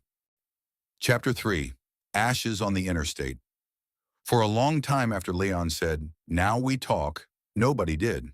The parish hall at St. Bartholomew was one of those low, practical rooms built for casseroles, fundraisers, grief, and weak coffee.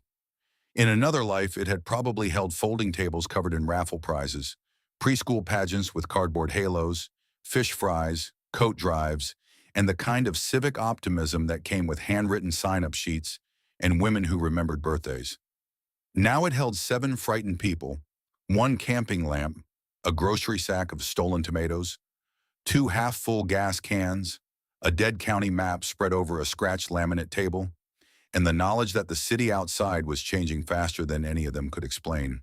The room smelled of dust, damp plaster, instant coffee, and old soup. Somewhere behind the walls, a pipe knocked at irregular intervals, as if the building itself had developed a nervous tic. Wynne worried at the loose eaves outside. Distantly, from beyond the cemetery and the black streets below it, came the broken urban soundtrack of collapse. A burst of shouting, a siren that started and died, the glassy bark of a dog, a single gunshot, then several more too far apart to be police and too casual to be war. Mara stood at the table with both hands flat on the map to keep them from shaking. The county packet lay beside the radio, its pages softened at the edges from sleet. On top, in bureaucratic black type, over the county seal, were words that looked sterile until you read them twice. Regional Atmospheric Incident Guidance, Preliminary Civil Response, Preliminary. The word bothered her almost as much as the rest. It suggested the people who wrote it expected there to be later versions, cleaner versions, more informed versions, a succession of controlled understandings. But what had reached Belmore did not feel preliminary. It felt like the first part of a door being kicked in. Leon pulled out a folding chair and sat, backward in it, forearms resting along the backrest. The flashlight lay on the table, pointing down to preserve its battery. In the dull yellow spill of the camping lamp, his face looked older than it had in the cab, the tired lines around his mouth cut deeper, the gray in his beard more severe. He had removed his gloves. One thumb rubbed absent circles over the scarred knuckles of the other hand. Viv remained standing. She had taken off her silver coat and draped it over a chair. Without it, she looked smaller and somehow more dangerous. All black dress, dark tights, and careful posture. The bruise at her wrist had bloomed into a darker band. She stood with one hip angled against a table, eyes on everyone and no one, conserving energy the way disciplined people did when they suspected they might need all of it later. Jax prowled the room until Leon told him to sit. He dropped into a chair with exaggerated disgust and planted one sneaker against the table leg, bouncing his knee. With the hood down and the lamp on him, he looked younger than Mara had first thought. 16 at most. The bruise under his eye had yellow at the edges beneath the blue, meaning it was older than tonight. His fingers were restless and quick, always touching something. Chair edge, sleeve cuff, the watch hidden under the fabric of his hoodie. Tommy chose a chair farthest from everyone else and sat hunched with both hands clasped between his knees. The defiance had drained from him on the drive over. In its place was a raw, brittle shame that made him look suddenly much closer to being a boy than a man. Every few seconds he glanced toward the dark windows as if he might still decide to bolt back into Belmore and undo the decision that had placed him here. Lena remained on her feet for a while, arms wrapped around herself, then finally sat only when Denny pulled out a chair beside him and grunted, "You're making me nervous." Denny himself had found an apron in a closet and wrapped it around the grocery sack like a mother swaddling an ugly infant. He had also somehow located a packet of powdered creamer and seemed to regard this as evidence that Providence existed after all. His face had gone waxy under the lamp. Fear gave him sarcasm. Exhaustion took it away. Mara looked at all of them and felt the full absurdity of the situation settle in her bones. 1 hour earlier, they had been strangers arranged by accident inside a bar. Now they were a group because the night had made a decision for them. "Here's what we know," she said. Her own voice sounded strange in the room, steady, lower than she felt, caring better than she wanted it to. She tapped the county packet. This came out of an emergency communications van behind the supermarket. It says the county was preparing for some kind of atmospheric incident. It mentions particulates, respiratory symptoms, neurological symptoms, and the possibility that shelters in dense urban areas may fail. Tommy frowned. Fail how? "I don't know." "Because people panic?" Lena asked. "Maybe." Viv spoke without moving. "Or because whatever is in the air builds up indoors." That silenced the room for a beat. Denny rubbed his face. "Outstanding. So outside bad, inside bad. Nice to have options," Mara went on. "The radio traffic backed up some of it. I heard a warning not to direct civilians to congregation points unless filtration was confirmed." "Filtration," Leon repeated. "Like masks?" "Maybe larger systems too. HVAC, air handling." "That's hospitals, airports, office towers," Denny muttered. "Not churches built when people still died of everything." Mara nodded once. "Which means this place is a pause, not a plan." Lena swallowed. "But we're safe here for now?" No one answered immediately, and that was answer enough. Tommy dragged a hand over his mouth. How do they even know it's in the air? Mara looked down at the pages. There are references to spread patterns and fronts. Fronts? Jack said. Like weather? Yes. The word seemed to offend him.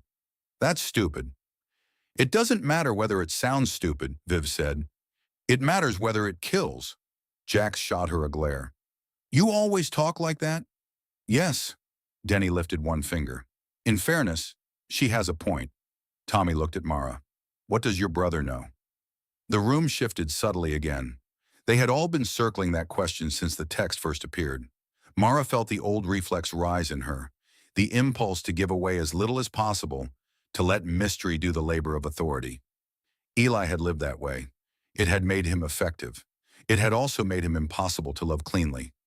He knew enough to tell me to get out before sunrise, she said. That's not an answer, Tommy replied. It's the one I have. Jax leaned back in his chair.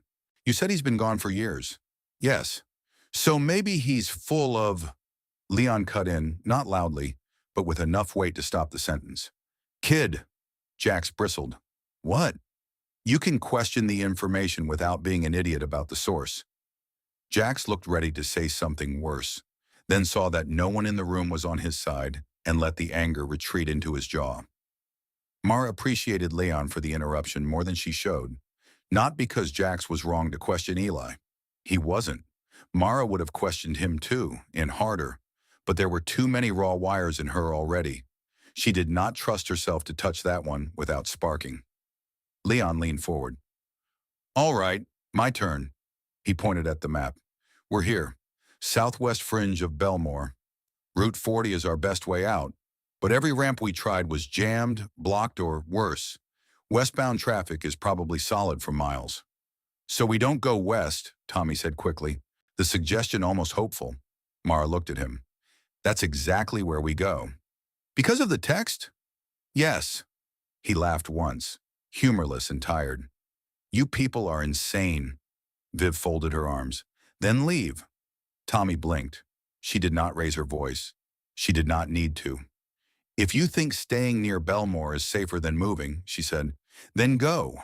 No one is chaining you to the table. Tommy looked toward the door. No one in the room moved to stop him. Outside the door lay the church lot, the cemetery, the frozen streets, the fires spreading through a dead city, the roadblock men, the supermarket mob, and whatever invisible thing the county memo was trying not to describe plainly. He looked back at the table. His eyes were wet and angry. I got my mother and little brother over on South Mercer. There it was. Not the whole truth, perhaps, but the center of it. Denny's face tightened a little. Even Jack stopped bouncing his knee. Tommy shook his head once, hard. I was trying to get to them when everything went black. Leon's tone softened by half a degree. How old's your brother? 10. Lena made a small wounded sound before she could stop it. Tommy stared down at his hands. I didn't leave them because I wanted to. No one said you did, Mara replied. But she knew what haunted him. Not leaving by choice, leaving by momentum.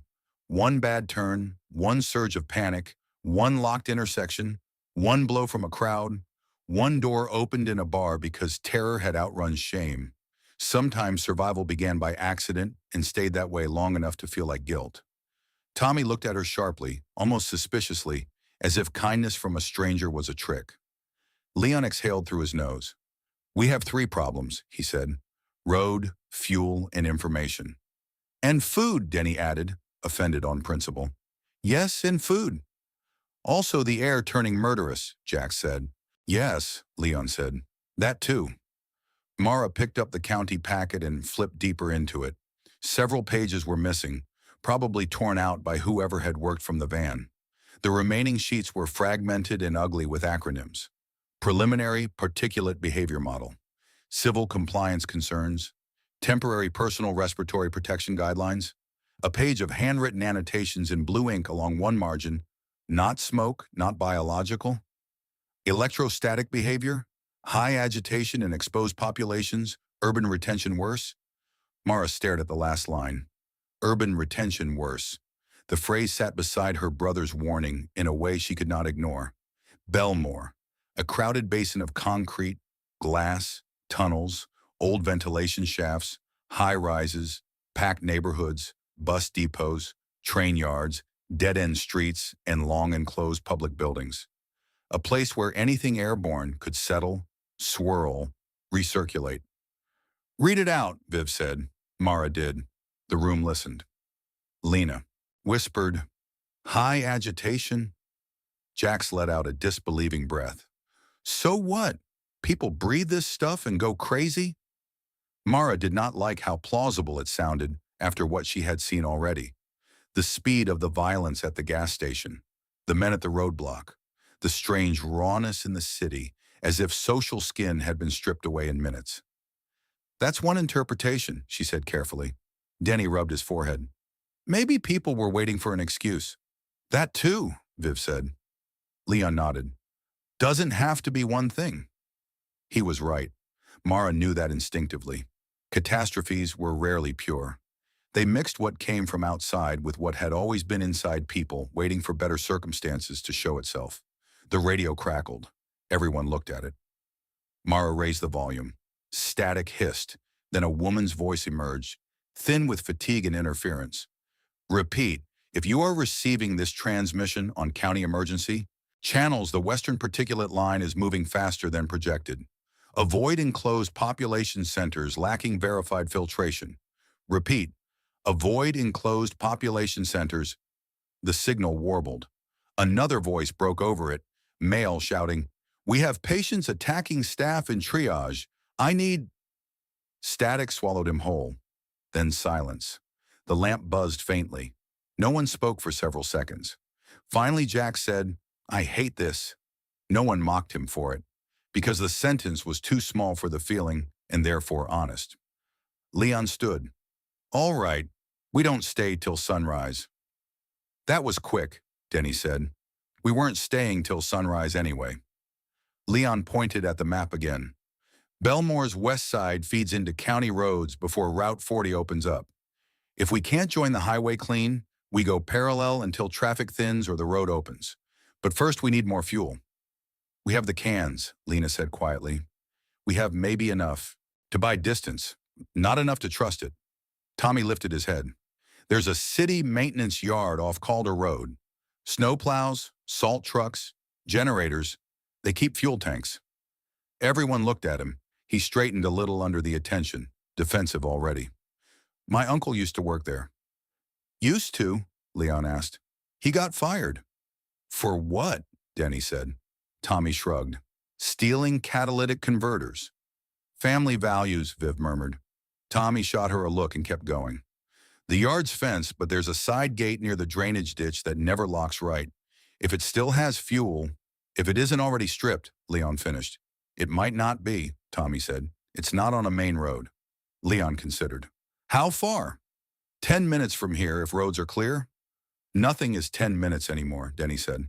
"No," Leon agreed. "But it's something." Mara looked at Tommy more carefully. This was the first useful thing he had offered that wasn't fear. "What else is there?" she asked. "At the yard?" "At mile marker 218. He frowned. "I don't know what that is." Not that then. She did not know whether the disappointment she felt came from the answer or from the tiny irrational part of her that had hoped Eli's warning might somehow be common knowledge by now, as if that would make it less personal and therefore less dangerous. Leon tapped the map. "Calder Road runs us farther south first, then west again." "Away from Belmore," Lena said. "Yes." She nodded once as if that was enough. It might have been all she had left to ask for. Denny raised a hand like a bored student. "Before we launch the grand expedition, can we discuss rules?" Jax actually laughed. "Rules?" "Yes, rules. I am not dying because one of you decides chaos means improv." Viv arched a brow. "What do you propose?" Denny pointed around the table, with theatrical severity. 1. If we stop somewhere, no one wanders off. 2. If we take supplies, we take useful supplies, not sentimental ones. 3. If anyone has secret information likely to alter the odds of me getting murdered, now would be a fantastic time to become honest. The last sentence landed harder than he probably intended. Tommy looked away. Jax's face closed. Mara felt everyone's eyes slide subtly toward her and the phone in her pocket. She exhaled. Fine, she said. She told them more than she wanted to. Not everything. Not the entire marrow of Eli, but enough. He left Belmore 3 years ago after our mother died. I don't know where he went. I don't know who he worked for or with. He had contacts in places he never explained. He knew how to get information before it reached people who thought they were important. Sometimes that made him useful. Sometimes it made him dangerous. Denny squinted. Useful to who? I don't know. That answer keeps coming up. It's still true. Viv watched Mara with an unreadable expression. Why would he contact you now? Mara looked at the county packet instead of her. Because I'm the only one left. The words came out flatter than the feeling behind them. No one pressed. Even Denny had the decency to look at the map. Leon nodded once, as though that settled at least one category of mystery. All right. His eyes moved to Jax. You. Jax blinked. What about me? You've got hands like a pickpocket and a face like you've been sleeping under consequences. Anything we need to know? Jax's mouth twisted. You a cop? No. Then no. Leon held his gaze for a moment. That's not how groups work. Jax leaned back farther in the chair, defiance returning to animate him. What group? This one, he snorted. This is a cab ride with furniture. It was a good line. Denny almost smiled in spite of himself, but Leon did not. He stood very still, one hand on the table. Listen carefully, he said. I drove this city before you were old enough to shave wrong. I've picked up addicts, bankers, nurses, cheats, widowers, college girls with too much confidence, and boys with knives tucked into socks. I know what fear looks like when it's pretending to be attitude. I do not care what you stole, who you ran from, or what corner taught you to keep your chin up. Out there, none of that buys you much. In here, if you lie in a way that gets people hurt, I leave you on the side of the road. The room went utterly still. Jax stared at him, furious and humiliated, and, Mara thought, very nearly a child. Then he looked down. It was brief, barely visible, but enough. My brother's in county lockup, he muttered. Nobody spoke. Jax rubbed a thumb along the hidden watch under his sleeve. My aunt kicked me out in November. I've been sleeping wherever. This guy outside the bar grabbed me earlier tonight because he thought I lifted his wallet. I didn't. Tommy made an incredulous noise. Jax shot him a deadly look. I didn't. I took the watch later. Denny pinched the bridge of his nose. That is not better. Jax ignored him and kept looking at the table. I heard people talking near the bus station about cities going dark out west. Thought they were high. Then tonight everything got weird and I was trying to get to my friend's place and he shrugged, but it failed as indifference. That's it. It probably wasn't all of it. It was enough. Viv was next without being asked. I work nights, she said. Clients, private parties, sometimes clubs. No one looked shocked. She flexed the bruised wrist once. The bruise is from a man who thought extra money purchased extra opinions. Denny's face darkened. Did you? Yes, she said. I broke one of his fingers before I left. That ended that. I was downtown when the alert started getting strange, she went on. People in the building were receiving conflicting emergency messages. Some said stay put. Some said evacuate upper floors. Some said there was a gas leak. One man got a call from his wife in Cincinnati before the phones died and started screaming that Chicago had gone black too. Mara looked up. Chicago? Viv nodded. That's what he said. The scale of the thing shifted inside the room. Belmore was one thing, a dead city with fires and crowds and bad instincts. Chicago was another, a fact large enough to rearrange the mind around it. Lena closed her eyes. Denny whispered, Jesus. Leon remained very quiet. Mara felt the first true edge of dread beyond local survival. If major cities were going black in sequence, or all at once, then Route 40 was not a road out of a crisis. It was a road through a country already in the middle of one. Lena spoke next, voice barely, above the hum of the lamp. I'm in nursing school, she said. Second year. Mercy South clinical rotation. Tommy looked at her sharply. Mercy South? She nodded. My mom goes there for dialysis sometimes. I know. No? I've seen her, Lena said, surprised by her own certainty. I think. Maybe. Tommy stared at her. There's a boy with her sometimes, Lena added. Same eyes as you. He likes the vending machine by radiology. Tommy's face changed, not with information, with collision. His home life, suddenly real to someone else in the room. My brother, he said almost to himself. Lena nodded. For a moment he looked as if he might break open right there at the folding chair. Instead he bowed his head and bit down on whatever rose. Denny cleared his throat. I cook, he said to no one in particular. That's not a confession, it's just a warning. No one took the bait. He sighed. Been at the Lantern. Room on and off 6 years. Divorced. One son in Milwaukee who doesn't return my calls because I missed 3 birthdays and 1 graduation. In my defense, I was drunk for most of the Obama administration. Jax looked up. That your whole speech? No, Denny said. But it's enough for tonight. Leon looked at Mara. You asked for honest. She nodded. Thank you. He gave her a level glance, almost challenging her to believe he was doing this for her benefit. Then he sat again. My wife died 6 years ago, he said. Cancer. 2 years before that, my daughter stopped speaking to me unless she needed tuition. Then she married a man in Minneapolis and now sends photos of children I know, by first names only. There was no self-pity in the statement. That made it heavier. I stayed in Belmore, he went on, because driving was something I knew how to do, while grieving without making it everyone's problem. You learn a lot driving nights, mostly that people tell the truth easiest when they think they'll never see your face again. He looked around the table. Tonight, everybody here is telling a version of the truth. That will have to do. The church creaked around them. Somewhere above, perhaps in the sanctuary rafters, something small moved, mouse or settling timber.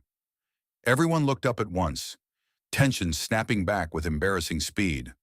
When nothing followed, Denny let out a breath that trembled on the edges. So, he said, now that we've all auditioned for sadness, what's the plan? Leon pointed again to Calder Road. Fuel yard first, then west on county roads until we can reconnect with Route 40 or something that parallels it. And mile marker 218? Viv asked. Mara nodded toward the map. When we hit the highway, we count. That's the whole plan? Jack said. Drive till a number? It's a better plan than dying in Belmore, Mara replied.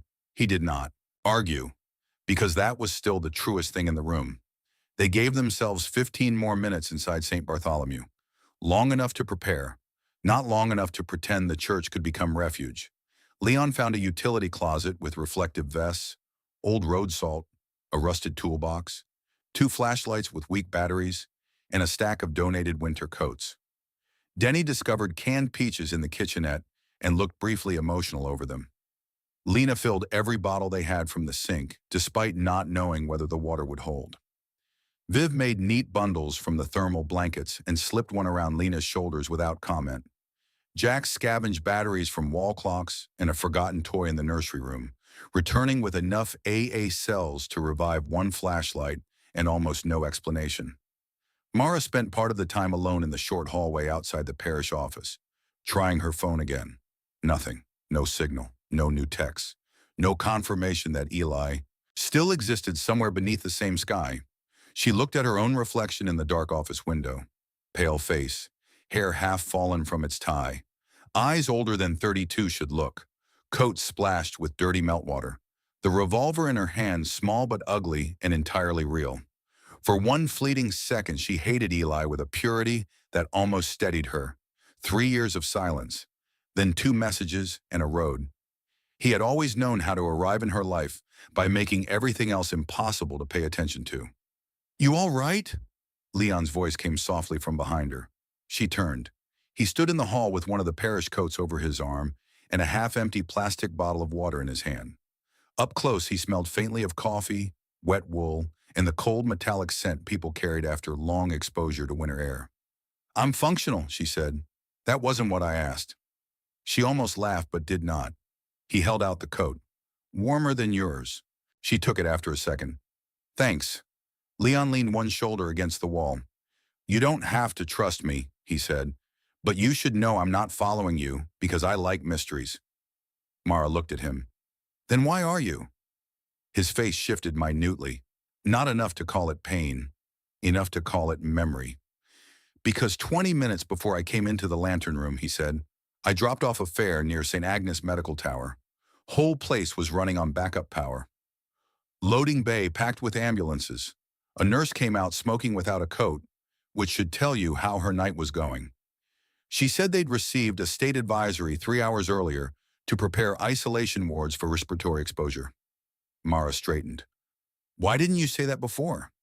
Because before, we were driving through a riot and I was busy not dying. That was fair. What else? She asked. She said the patients didn't fit. Some had coughing. Sure. Some were confused. Some had nosebleeds. A few got violent fast.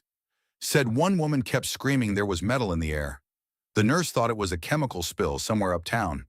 But you didn't. No. He looked past Mara toward the dark community room where the others were moving. Then your text lined up with what I already didn't like. Mara was quiet. Leon drank from the bottle, then added, one more thing. She waited. The nurse said they were told not to use the word contamination. The hallway seemed to tighten around that sentence. Why? Mara asked. Leon gave a humorless shrug. Because words cause behavior. He pushed off the wall. 5 minutes. Then he was gone. Mara stood alone a moment longer, listening to the old church and the dead city beyond it. Words cause behavior. Maybe that was why Eli had kept his to the minimum required to move her. She put the phone away, shrugged into the heavier coat, and went back to the others. They left St. Bartholomew at 1:58 a.m. The cemetery looked whiter now beneath a thinning of the clouds. Not moonlight exactly.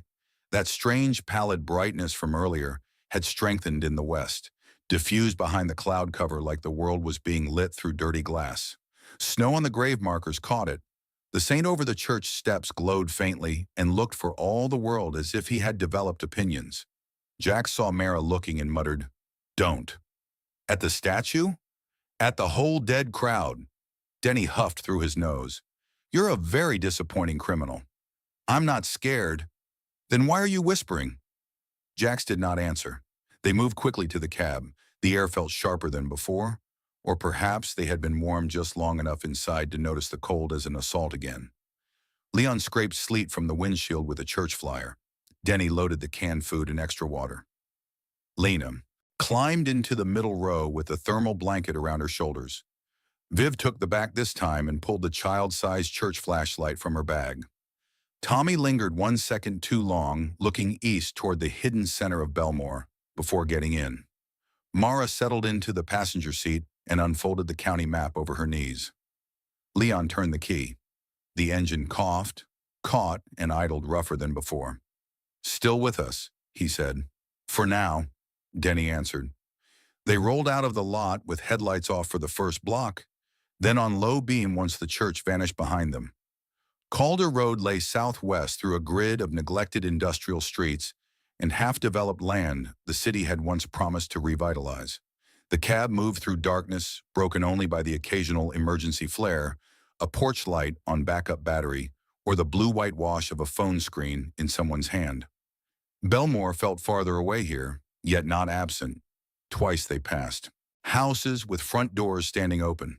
Once they passed a wrecked sedan, around which no one had bothered to place flares. At a closed diner, a man in a bathrobe sat in a booth by candlelight with his forehead resting on the table as if waiting for morning out of habit. The roads worsened. Patches of black ice lurked where runoff had frozen across the cracked asphalt. Leon kept both hands locked on the wheel, slowing for turns, muttering street names under his breath, as if reciting a route could will one into coherence. Mara followed their progress on the county map, while the radio hissed intermittently from her lap. At 2:11, the first body appeared.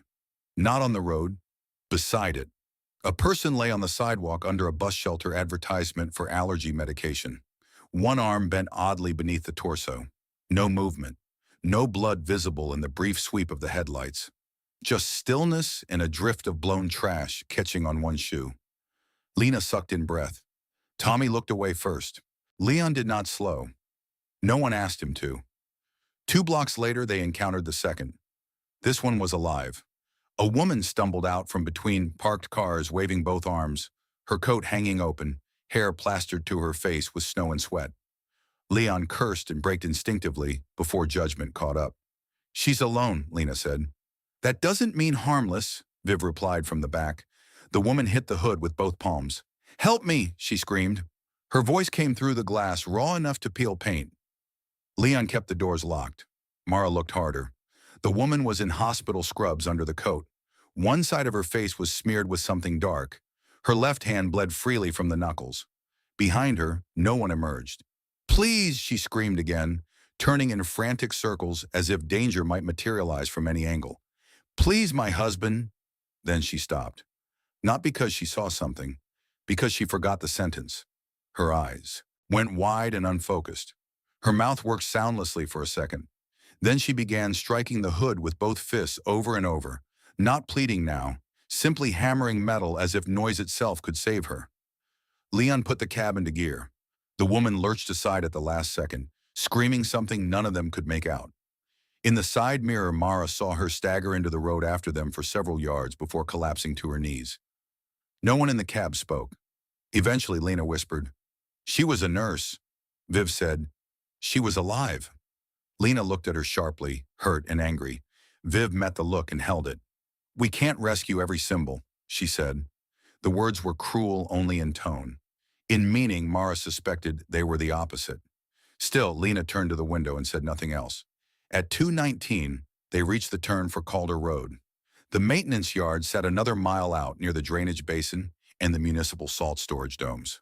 The neighborhood around it was nearly empty, mostly low warehouses, chain-link lots, service garages, and stretches of open scrub whitened by frozen sleet. The further they drove, the more the city seemed to thin into infrastructure. A pair of sodium floodlights glowed weakly ahead. "Power," Jack said. "Backup generator, maybe," Leon replied. The yard emerged from the dark behind tall fencing topped with 3 strands of barbed wire. Inside, rows of plow trucks and city pickups sat angled in neat lines. A fuel tank rose near the garage building like a pale silo. One gate stood chained shut. The smaller side gate Tommy had mentioned was 50 yards down by the ditch. Its chain hung open. Tommy sat forward. "See? Maybe someone else knew your uncle too," Denny said.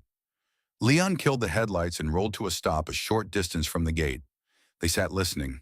Wind, the rough idle of the engine. Somewhere within the yard, a metallic clank. Then nothing. "Could be empty," Lena said. "Or occupied by smarter people than us," Viv said. Mara studied the dim floodlights. One flickered irregularly, threatening to die. The other burned steady over the garage entrance. If someone was here, they either wanted enough light to work or enough to lure. Leon looked at Tommy. "What's inside besides fuel?" "Garage, tool room, office, maybe radio equipment for storm crews." "Maybe," Leon said. Tommy flinched. "I only came here once." Mara made the call. "We check fast. Leon and I go to the tank. Jack's with us. Viv, you watch the gate. Denny stays on the engine. Lena with the radio. Tommy, I can go. You can stay where I can see you." His jaw tightened. "You think I'm lying? I think tonight rewards caution." Before he could argue, a voice shouted from inside the yard. "Don't move!" Every head snapped toward the floodlight. A figure stepped out from behind the nearest plow truck. Then another. Both carried long guns. Shotguns by the shape. Heavy winter coats, reflective stripes, city work pants. One was broad and bald with a gray beard. The other younger, narrower, with a knit cap pulled low and eyes bright with sleeplessness. The older man kept the shotgun level. "This facility is closed," Denny muttered. "Everything's closed." Leon rolled his window down 2 inches. "We're not here for trouble." "Then you picked the wrong place to arrive with your lights off." "Fair enough." Mara kept her own gun low and visible, not hidden, not aimed. The older man clocked it immediately. "Lady," he said, "that's not helping. Depends how the rest goes."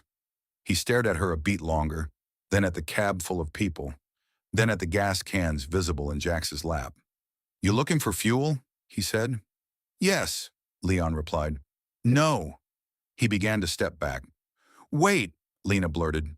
The men paused. She leaned forward between the seats. Please. We have medical supplies. Water. A radio. We can trade. The younger man glanced at the older one. The older man kept his eyes on the cab. Trade what for fuel? Mara thought fast. Not the radio, not the map, not the county packet. Blankets, she said. First aid kit. Batteries, whatever you can use. The younger man shifted his shotgun slightly lower. Mac. The older man, Mac apparently, did not look at him. We got 3 guys in the office, the younger one said. One's burned bad from a generator flash. One can't stop puking. We're low on bandages. Mac still said nothing. Mara seized the opening. We have a full trauma kit, she said. County issue. That got his attention. Show me. She held up the hard plastic kit through the windshield. Mac considered. He looked like a man who had spent his whole life maintaining systems no one thanked him for until they failed. Big shoulders gone heavy with age. Beard rimed white with sleet. Face lined not only by years but by the specific fatigue of people who woke before dawn to clear roads for strangers who complained about the snow anyway. The shotgun in his hands did not look theatrical. It looked integrated. Finally, he jerked his head toward the gate. 1 person, no sudden moves. 2, Mara said. Me and the kit. No. Then no trade. Denny actually turned to look at her, startled by the nerve. Mac's expression hardened. Then unexpectedly, the younger man laughed under his breath. Hell with it, he said. Let 'em in, Mac. If they wanted to rush us, they'd have tried already. Mac did not seem to enjoy being overruled by youth, but he also did not enjoy bleeding coworkers. He lowered the shotgun by an inch. 1 person with the kit, he repeated, and she leaves the handgun in the car. No. The refusal rose in Mara instantly. Leon put a hand lightly on her arm before she could speak. I'll go, he said. Mara turned on him. No. His gaze stayed forward. I'm older, less likely to spook them, and more useful if somebody in there needs moving. He was right, which irritated her more than if he had been brave. Mac watched the exchange with impatient suspicion. Decide, he said. Leon held out a hand. Kit. Mara hesitated 1 beat too long, then gave it to him. He took the first aid case, opened the door slowly, and stepped into the sleet. Mac kept the shotgun level until Leon was halfway to the gate, then shifted it slightly aside. The younger man unlocked the side gate and let him through. Everyone in the cab watched. Leon disappeared with the 2 yard men between rows of dark plow trucks. Denny whispered, This is exactly how I get murdered. Viv's eyes never left the yard. Quiet. The minutes that followed stretched badly. Mara listened to the engine idle, to Jax breathing through his nose, to Lena whispering something soundless that might have been prayer or self-instruction. Tommy craned constantly toward the gate as if trying to force time forward by posture alone. Then from inside the yard came shouts, not angry, urgent. A metal door slammed. Someone yelled, Get him down! Mara grabbed the revolver. Viv was already out of the cab before anyone told her to be. Viv! Mara hissed. But Viv had moved to the gate and was peering through the chain link, body low. What do you see? Mara asked. Viv did not look back. Trouble. That was enough. Mara got out with the gun in hand. Jax followed despite being told not to. Cold hit them full in the face. The floodlight flickered, dimmed, recovered. Through the fence, Mara saw the open garage office door and 3 men struggling with a 4th on the concrete just outside it. Leon was one of the men trying to pin him. The man on the ground bucked with shocking violence, arms thrashing, boots kicking. Blood streaked from his nose and mouth down his neck. He was gaunt, wild-eyed, perhaps 50, wearing city coveralls half unzipped over thermal layers. Another worker had both knees on the man's shoulders and was shouting for rope. Then the man on the ground twisted with a convulsive strength that looked wrong, not superhuman but misdirected, as if pain had burned out the normal logic that limited bodies from destroying themselves. He bit down on the forearm of the worker restraining him. The scream cut through the yard like a blade. Mara swore. Lena had come out of the cab now too, hands over her mouth. Get back! Mac roared at them all, though whether he meant the group or the men in the yard was unclear. Leon wrenched the attacker's head sideways, but the man wouldn't release. Blood gleamed black in the floodlight. The younger yard worker rushed in with a length of tow strap. Then another voice called from the office interior. Female. Weak. Panicked. He's not the only one. The sentence detonated the moment, because suddenly every rule of scale changed. One sick man was a tragedy. More than one was pattern. Max swore and took 2 steps toward the office before catching himself. He looked back at Mara's group, at the open cab, at the fence, at the men struggling on the concrete, and made a decision born entirely of triage. You! He shouted at Mara. You want fuel? You help! Mara stared at him a half-second, stunned by the bluntness. Then she shoved the gate herself and found it unlatched. Jax, no, she snapped, which meant Jax came with her anyway. They ran inside the yard. The bitten worker had finally been freed, staggering backward, clutching his mangled forearm. The sick man on the concrete thrashed under Leon and the younger worker, while blood frothed at the corners of his mouth. His eyes were open far too wide. He kept trying to say something and producing only wet, broken syllables. Inside the office doorway, a woman in city maintenance coveralls stood pressed against a filing cabinet, one hand over her own mouth, the other holding a can of spray paint like a weapon. On the cot behind her, another man lay curled and shaking beneath a reflective blanket. Not one patient, 2, maybe 3. Lena reached the doorway and froze at the sight of the blood. Viv arrived beside her, took in the room in a blink, then snapped, Lena. The girl looked at her. Pick a task. It was such a clean order that Lena obeyed before fear could argue. The bitten arm, she said. Good. She rushed to the injured worker. Mara stood over the man on the concrete and understood all at once what the county packet had been trying not to say. This was not ordinary panic. Not only panic, not only fear and bad choices. Something had happened to this man's nervous system, or his mind, or both. He was coughing between attempts to bite. Blood leaked from his nose. He seemed not to feel the damage he was doing to his own body. Leon grunted through clenched teeth. Help me hold him. Mara holstered the revolver and grabbed the man's legs. He bucked so hard her shoulder nearly tore. Jax, pale now beneath the bravado, seized one arm. The younger yard worker looped the tow strap around the man's chest and pinned his elbows. Jesus Christ, Denny said from somewhere behind them, not coming closer. The man on the ground suddenly stopped fighting. Just stopped. His whole body went rigid. For one terrifying second, Mara thought he had died. Then his eyes snapped toward her. Not wild now, focused. He stared straight at her face and whispered in a voice torn almost beyond sound. In the air. Then he began coughing again, huge body-racking spasms that sprayed blood across his own chest. Mara recoiled instinctively. Leon swore. The woman in the office started sobbing. In the air, Jax repeated, horrified. No one told him to be quiet, because they had all heard it, and because from the cot inside the office, the blanketed man began to cough in answer. They stayed in the maintenance yard 17 minutes, long enough to bandage the bitten arm with the county trauma kit. Long enough for Lena, hands shaking, to help tape gauze and wrap pressure dressings while the worker hissed through his teeth.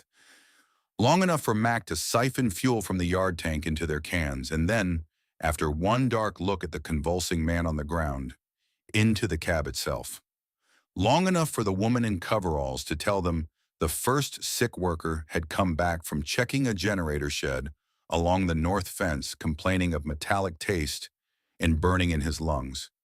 20 minutes later, he was vomiting, then confused, then violent. Like drugs? Denny asked from a safe distance. No, the woman said. Worse, like he didn't know who pain belonged to anymore. Mara would remember that phrase. The man on the cot was a second worker who had helped carry the first inside. He had started coughing 10 minutes later. Maybe exposure from blood, Lena whispered. Or air, Viv said. No one liked either possibility. Mac returned from the fuel tank and tossed Leon a ring of keys. One of the county utility trucks should run. Leon caught them. Why are you giving us this? Mac glanced toward the office where the coughing continued. Because that cab won't survive the county roads, he said. And if I'm right, we're not keeping much alive here by morning. The statement was so calm, it became devastating. What about you? Lena asked. Mac looked at her as if the question were kind but irrelevant. I got my people. And if more get sick? Mac did not answer. The younger yard worker, his name turned out to be Elias, which made Mara flinch privately though she gave no sign, brought them to a county utility truck parked near the garage. It was white, heavy-framed, reinforced for winter work, with a service bed, a brush guard, and mud-caked tires thick enough to bite bad roads. Not armored, but closer to it than a city cab. Transmission sticks in second if you force it, Elias told Leon. Don't force it. Leon looked almost emotional when he ran a hand along the hood. What's the trade? He asked. Mac nodded toward the remaining medical supplies. Leave the kit, leave 2 blankets, and take the girl nurse with you. Everyone looked at him. Mac jerked his head toward Lena. She'll die here if those 2 get worse, and we got nothing to help them with but panic. Lena went white. What? The woman in coveralls spoke from the office door. He's right. Lena looked torn in half. I can stay, she said weakly. No, Mac replied. You can't. There was no cruelty in it, only decision. Lena's eyes filled. She looked at the bitten worker, at the convulsing man, bound on the concrete at the second sick man coughing under the blanket. Her training and fear were fighting visibly in her face. Viv stepped close to her. You are not a hospital, she said. Lena swallowed hard.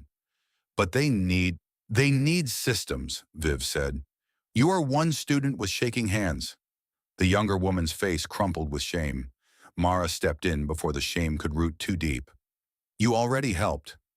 Lena looked at her. It counted, Mara said. That, more than comfort, seemed to move her. She nodded once badly and climbed back from the edge of refusing survival. They transferred fast. Water cases, canned food, the map, gas cans, county packet, radio batteries, blankets. Jax nearly smiled when he saw the lockable side compartments on the utility truck. Denny said the phrase glorious machine under his breath and patted the service bed as if greeting livestock. Tommy lingered 1 second beside the cab after loading his side, Leon noticed. You saying goodbye? Tommy shrugged without looking at him. Maybe. Leon let that sit. Then he handed Tommy the old cab keys. Tommy frowned. Why? In case we need it later. Tommy stared at the keys in his palm as if they had turned hot. The gesture transformed him, not into confidence, into obligation. He closed his fist around them. When everyone was loaded into the utility truck, Mac came to Mara one last time. His beard and brows were silvered with sleet. He looked worn to the hinges. You heading west? He asked. Yes. Don't stop in Fairfield. Why? County EOC was supposed to stage there. Half the city will have the same idea. Mara nodded. Anywhere else to avoid? He looked toward the strange, pale brightness lingering behind the clouds. Crowds, he said. If the memo's right, crowds are where the bad air and the bad instincts both settle. He glanced at her coat pocket where the phone hid. Whoever texted you, he said, I hope they're worth the miles.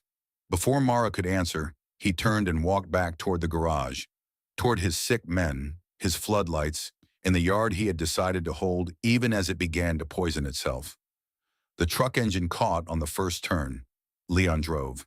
In the side mirror, St. Bartholomew's borrowed paws vanished behind them. Then the maintenance yard. Then Belmore's outer bones.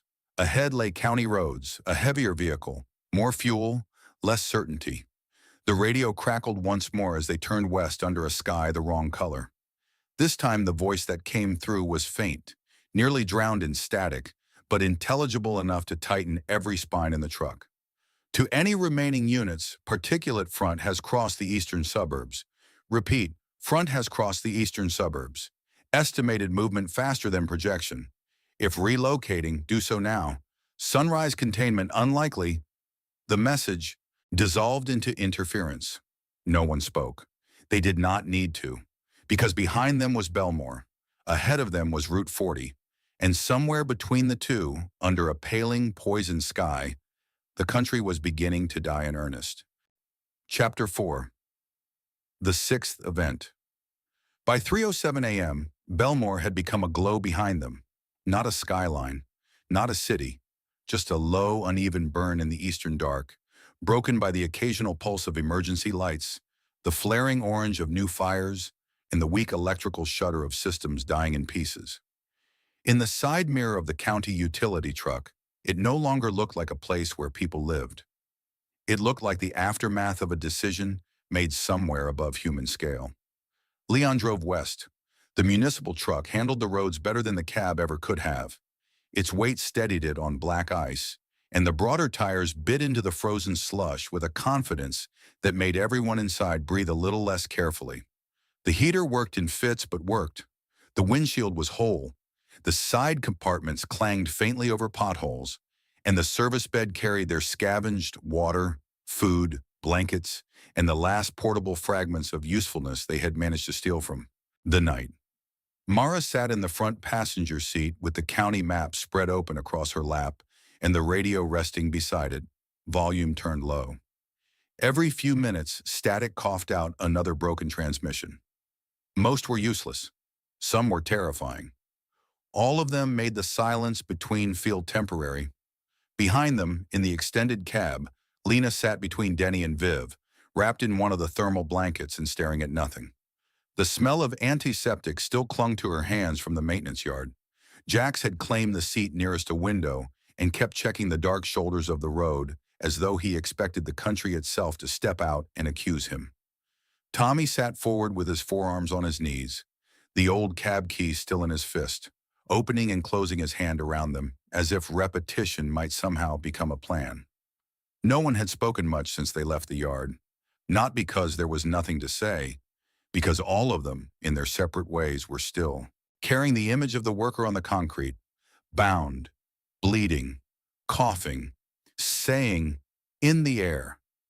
The road ahead cut through the western county edge, where Belmore gave way to utility corridors, frozen drainage basins, abandoned lots, and the first black shapes of rural land. Warehouses thinned. Houses became more scattered. Billboards stood over empty roads advertising insurance, fireworks, legal services, farm equipment, and one smiling woman whose promise of a better tomorrow starts today had become indecent by context. Clouds dragged low over the horizon. That strange pallid light behind them had not faded. If anything, it had broadened, turning the underside of the clouds a sick pearl gray that was not dawn and not any weather Mara had ever seen. It gave the world the look of an X-ray. Leon glanced at the sky once and then stopped doing it. Mara noticed. He was a man who rationed attention when frightened. The radio hissed. Mara raised the volume. A clipped male voice emerged through interference.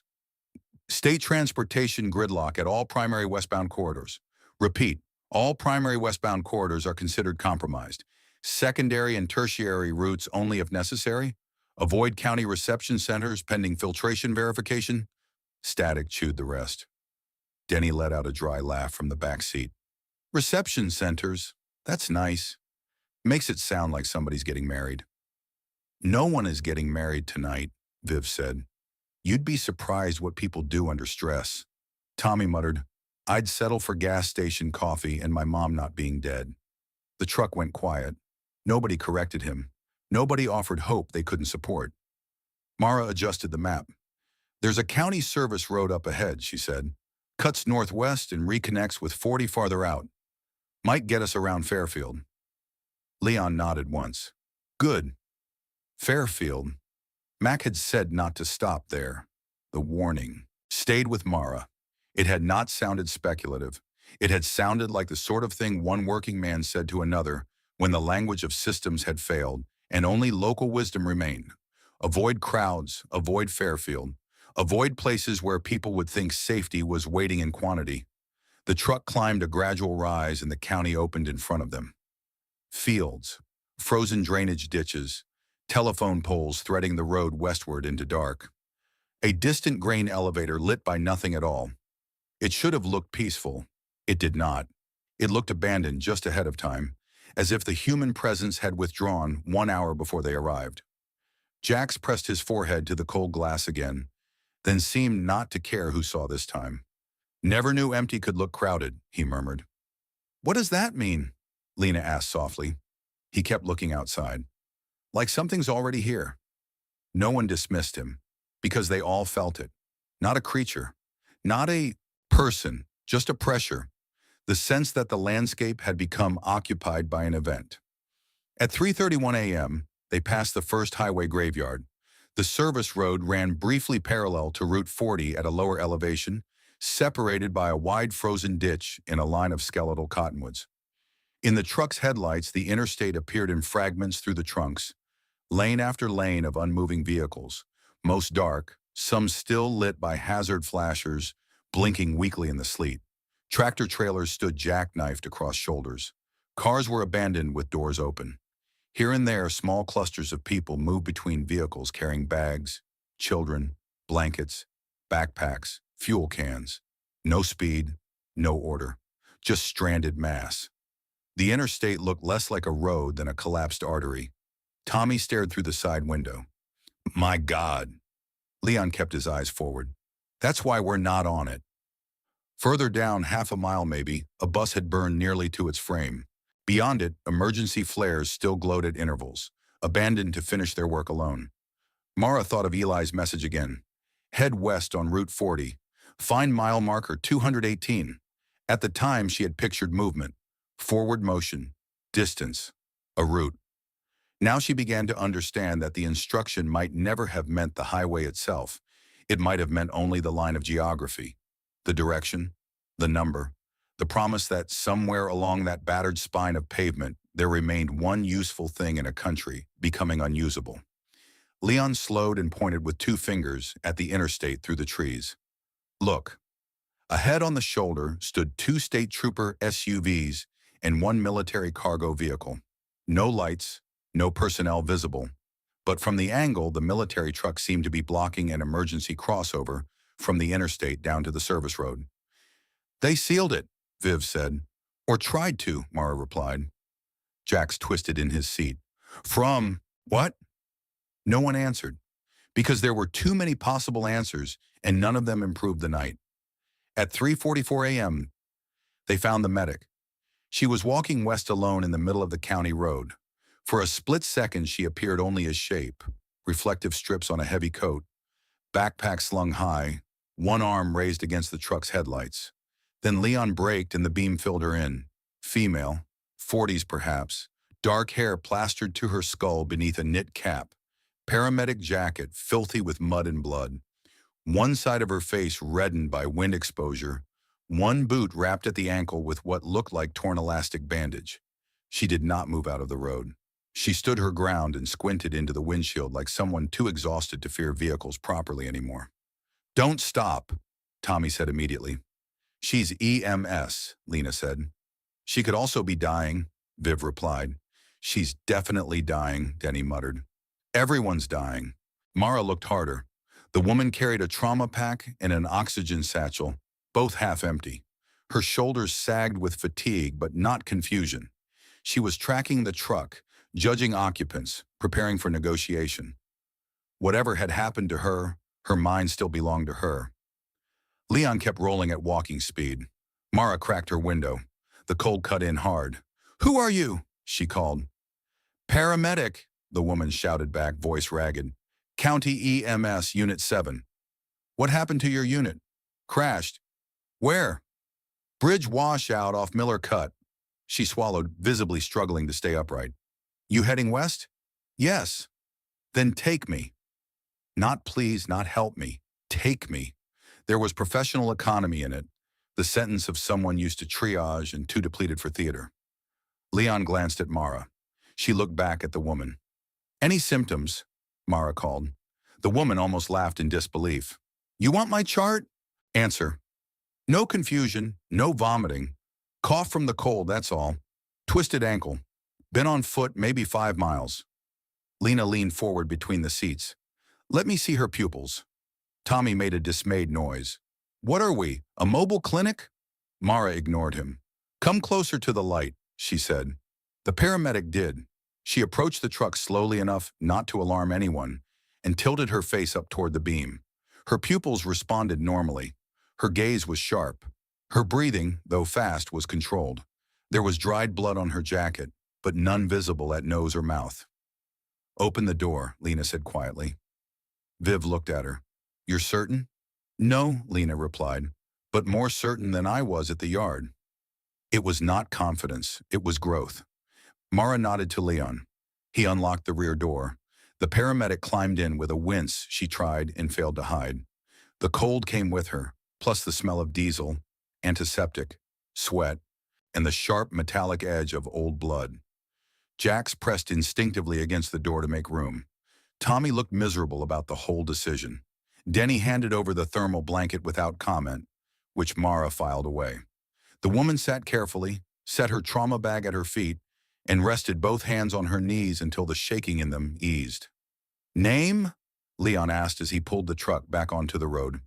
"Rena Calder." Denny said, "Like the road?" "My ex-husband used to make the same joke." "Condolences." Rena gave him a tired look and then leaned her head back briefly against the seat. "How far west are you going?" Mara answered first. "As far as necessary." Rena opened one eye. "That's not a route." "It's enough for now." Rena studied her, then nodded as if she recognized the type. People running on partial information, held together by one detail and momentum. "Fine," she said. "Then here's what matters. Don't stop in any shelter with recirculated air unless you know they've got industrial filtration. Don't spend long in enclosed crowds. Avoid hospitals if you can. Most of us were already beyond capacity before midnight." The truck went very quiet again. Lena spoke first. "What is it?" Rena rubbed both hands over her face. "I don't know," she said. "And anyone telling you they know is trying to keep you functional, not informed." That answer was honest enough to feel like relief. "What did you see?" Mara asked. Rena looked out the windshield for a long moment before replying. "At first, people short of breath, nosebleeds, metallic taste, eye irritation, confusion, some panic, some not. Then came the ones who turned strange fast, agitated, violent. Not all of them. Not even most at first, but enough. We thought maybe chemical exposure, then environmental contamination, then mass psych event layered over respiratory distress." "Mass psych event?" Jax echoed. Rena nodded once. "Fear spreads. Symptoms spread. Rumor spreads faster than either. Add overcrowding, low oxygen, people trapped in buildings, backup systems failing, and you get behavior that looks contagious whether it is or not." "Is it?" Viv asked. Rena met her eyes. "I don't know."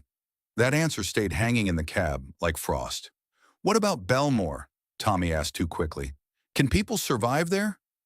Rena did not soften it. "Not if they wait for instructions." Tommy looked down. Rena continued. "The county started receiving advisories around evening.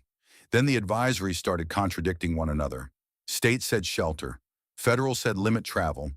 Then another alert told us to prepare westbound triage. Then someone used the phrase particulate front, and half the room stopped pretending this was local." Mara felt her pulse quicken. "You heard that phrase too." "Yes. Any idea what caused it?" Rena hesitated. Then, "A flight medic came through St. Agnes around 11 p.m. Said he'd heard from a transport team out of Omaha that the upper atmosphere readings over several states were wrong. Not polluted, wrong. Charged particulate density, magnetic interference, aerosol behavior that didn't fit smoke, ash, chemical spill, or weather dust." Denny stared. "That is not a sentence normal people should hear." "No," Rena said. "It isn't." Leon kept driving, jaw hard. "What do you mean wrong?" Lena asked. Rena let out a slow breath. "Like the air stopped behaving the way our categories expected." That sentence landed even harder than the others, because it did not merely suggest disaster, it suggested a failure of understanding. Mara looked at the county packet in her lap and remembered the handwritten note. Not biological, electrostatic behavior. "What about sunrise?" she asked. Rena looked at her sharply. "Who told you about sunrise?" "No, Mara lied. Radio traffic." Rena watched her a beat too long to be fooled, but exhaustion likely outranked curiosity. We were told the front was moving with cooling layers and pressure shifts, she said. Somebody in emergency management thought Dawn might change dispersion. Somebody else thought it would worsen it. The last thing I heard before our unit lost contact was that the front was outrunning the model. Tommy whispered, "Front," like saying the word might make it less abstract. Rena gave a tiny, humorless smile. Yeah. She pulled her trauma pack open and began checking contents with the reflex of someone who needed motion in order to remain upright. Gauze, tape, airway kit, a cracked vial tray, 2 saline bags, 1 unopened mask. Jax pointed at it. That help? Rena looked at the mask. Maybe psychologically. Meaning? Meaning if the particles are small enough, standard protection won't do much. But if it keeps people from touching their mouths and reminds them the air matters, that's something. Denny grunted. This apocalypse has excellent branding. No one laughed, but Rena's mouth twitched faintly as if she appreciated the attempt. Mara unfolded the county map again. Do you know anything west of here? She asked. Rena leaned forward as far as her ankle allowed and studied the map in the dim dash light. County roads are better than interstate for now, she said, but stay away from Fairfield and any marked reception centers. There's a weather relay station out past Dunlow Ridge. Mara looked at her. A weather station? Small one, state and university joint site, I think. Atmospheric monitoring, radio repeater, some emergency equipment. My unit staged there once during flood season. Leon's eyes flicked toward Mara, then back to the road. Mara kept her voice neutral. Where exactly? Rena traced with one finger. West of Ridgecut Road. Here. She tapped a place near a service spur and a contour line. Old access road, partly gravel. If they're still staffed, they may have comms, generator, clean air handling maybe. Better than a school gym full of panicked people. Mara felt something inside her align. Not certainty, not trust, direction. Is it near Route 40? She asked. Close enough to matter. Mile marker 218. Maybe not the destination itself, but perhaps the kind of place Eli would choose as a handoff point. A facility with equipment, visibility, maybe someone waiting. Or maybe Mara was simply starving for patterns and forcing them into the map. Either way, the relay station became instantly more real than the highway. Leon said, "We head there." No one objected, because for the first time since Belmore, they had something that resembled a location rather than an escape. At 4:06 a.m., the truck crested a low ridge, and the county showed its damage more clearly. Not just stranded cars or isolated fires now. Farmhouses standing dark. One barn collapsed inward as if burned from the inside. A church parking lot packed with vehicles around a building whose windows glowed with lantern light. 2 pickup trucks nose to nose in a ditch, both abandoned. A gas station forecourt lit by generator flood lamps and ringed by armed civilians who waved everyone away from the pumps. And in the fields beyond, under the wrong-colored sky, an odd low shimmer hovered near the ground in places where fog should not have formed. Rena saw Mara looking. "Don't drive through that if you can avoid it," she said. "What is it?" "I don't know." "Helpful," Denny murmured. Rena ignored him. "Could be frost, could be dust, could be nothing. But I watched a deputy walk through a patch like that near the bridge site and start coughing hard enough to vomit in under a minute. That was enough." Leon gave the shimmer a wide berth. The radio sparked again. This time, the voice was weaker, almost drowned. "National Weather Service auxiliary channels. Repeat, unauthorized data suggests upper atmosphere, particulate incursion associated with..." The transmission broke. Then another voice overrode it. "Do not repeat unverified astronomical content on emergency." Gone. Everyone in the truck had heard enough to look at one another. Astronomical. The word sat in the cab like a lit match. Jax was first to say it aloud. "Astronomical?" Denny shook his head. No, absolutely not. We are not doing space tonight." Rena frowned. "That's new?" Viv asked. "You think someone misspoke?" Rena looked out at the pearled clouds. "I think too many people are speaking from too little information." Mara's thoughts went instantly to Eli. Not because she had evidence, because Eli was the kind of man who might have found his way near the edge of terrible information and used it before the people who owned it knew what it meant. Astronomical content, atmospheric front, particulate incursion.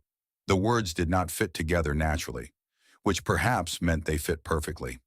They reached the outskirts of Dunlow Ridge at 4:28 a.m. If Belmore had been rot spread across too much concrete, Dunlow Ridge was a sparse little county town built out of endurance and modest tax revenue.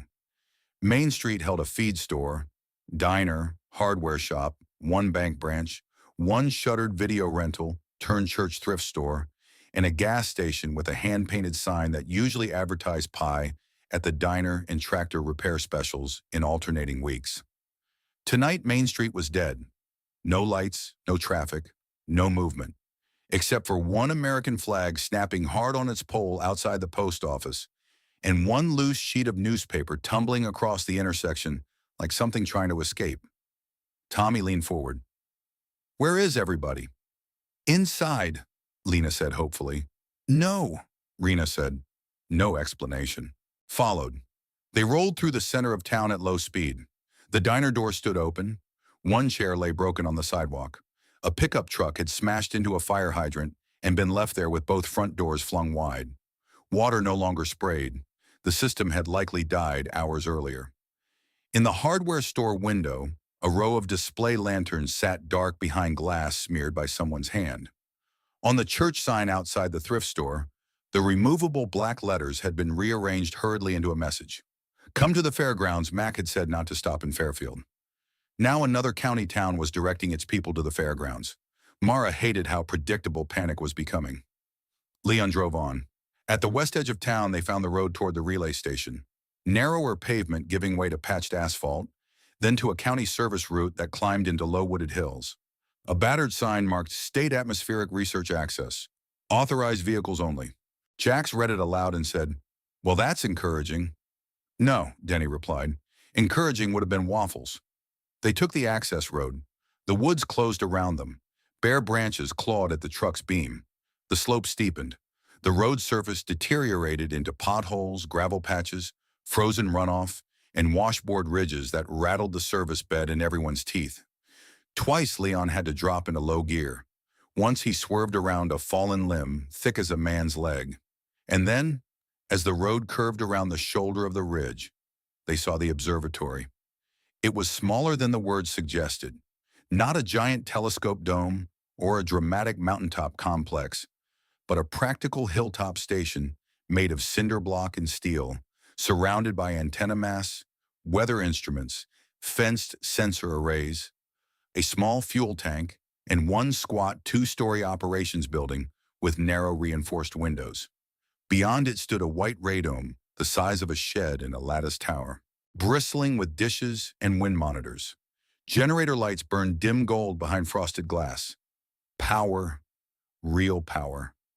The facility sat alone against the paling wrong sky, like a thought someone had managed to keep alive. Leon slowed. At the base of the perimeter fence stood a closed security gate. Beside it, a flood lamp snapped on. Then another. A speaker crackled overhead. "Stop the vehicle." Everyone in the truck froze. Mara felt rather than heard the others shifting behind her. The speaker crackled again. "Engine off. Hands visible." Leon exhaled once and did as he was told. The engine died. Silence rushed in around them. Above, the instruments on the tower spun and clicked in the wind. The gate remained shut. Somewhere unseen, someone watched them through glass, scope, or camera. Mara put both hands slowly on the dashboard. Next to her, the county packet lay open to notes written by a frightened bureaucrat who had not known whether to write chemical, biological, or something else. Now at last they had reached a place built to measure the sky, and for the first time that night, Mara had the distinct feeling that the people inside might already know enough to make the truth worse.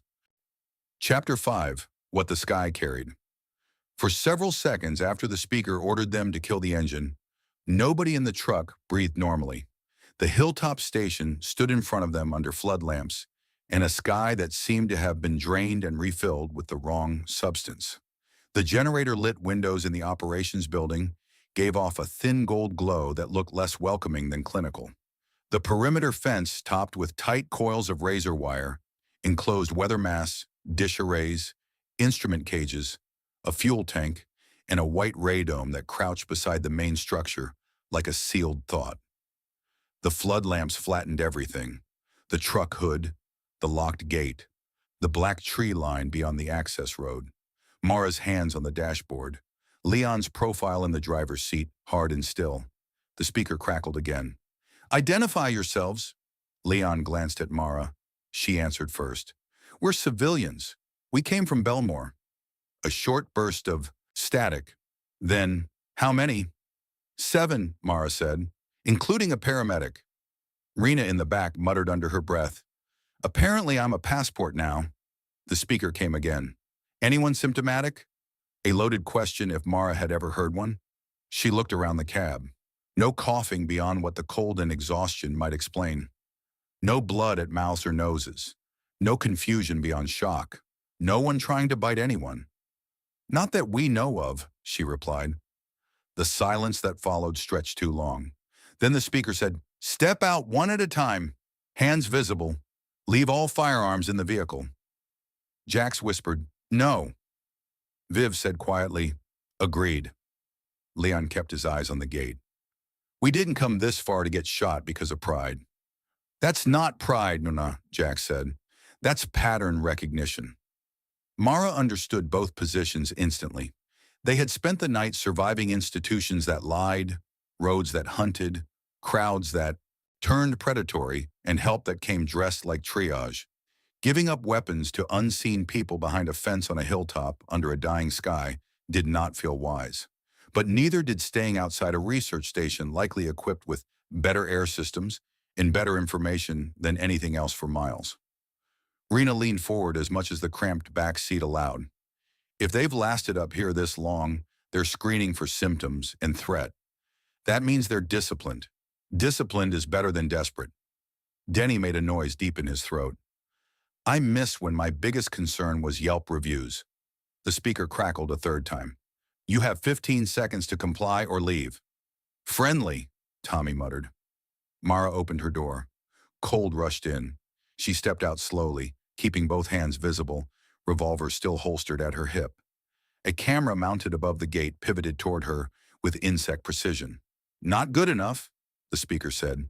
"Then, be specific," Mara replied, looking into the flood lamp. A beat of silence. "Remove the sidearm. Place it on the ground. Step back." Jax hissed something under his breath. Leon said nothing. Viv watched the gate with narrowed eyes. Mara unholstered the revolver and laid it on the gravel. Then she stepped back. One by one, the others exited the truck. Leon next, Viv after him, Rena with visible effort, limping badly when her weight hit the twisted ankle. Lena, pale but steady. Tommy, eyes moving everywhere. Jax last, jaw clenched, hands empty but furious about it. "No additional weapons?" the speaker asked. No one answered. That was answer enough. A side hatch in the gate buzzed. Not the main vehicle entrance. Only a narrow personnel opening. Two figures emerged in cold weather field gear and full-face respirators with clear visors. Each carried a compact rifle slung low but ready. Their movements were economical, practiced, and unsentimental. The one in front was taller, broad-shouldered, maybe male beneath the gear, though the voice, when it came, was hard to place through the filter. "Any concealed weapons become a reason you don't enter," the figure said. The second figure carried a handheld scanner and a small hard case. "Hands out," the first one ordered. What followed felt less like rescue than border control at the edge of a damaged world. The scanner passed over sleeves, boots, waistbands, bags. The second figure checked pupils with a pen light, asked each person to state full name and last memory before reaching the station, then watched for delay. Mara Vale, Belmore, Lantern Room Bar, then the road. Leon Whitaker, Church Hall, Maintenance Yard, westbound. Vivian Mercer, parking lot behind a supermarket, before that a building downtown. The figure with the scanner paused at her name. "Mercer?" Viv's face gave nothing away. "Yes." The figure moved on. "Lena." Alvarez. County church, then truck. Thomas Keene. Road, bridge signs, I don't know. Jackson Reed. Truck. Before that, none of your business. The rifle-bearing screener tilted their head. Again. Jax glared. Then more tightly. Truck. Church. Belmore. Rena came last. Rena Calder, paramedic, Unit 7, County EMS. Miller Cut Bridge washout. On foot afterward. That changed something. The first screener looked at the second. A brief communication passed between them without words. Then the first one keyed a mic on their shoulder. 7 civilians, 1 EMS. No active signs on screening, bringing them into secondary.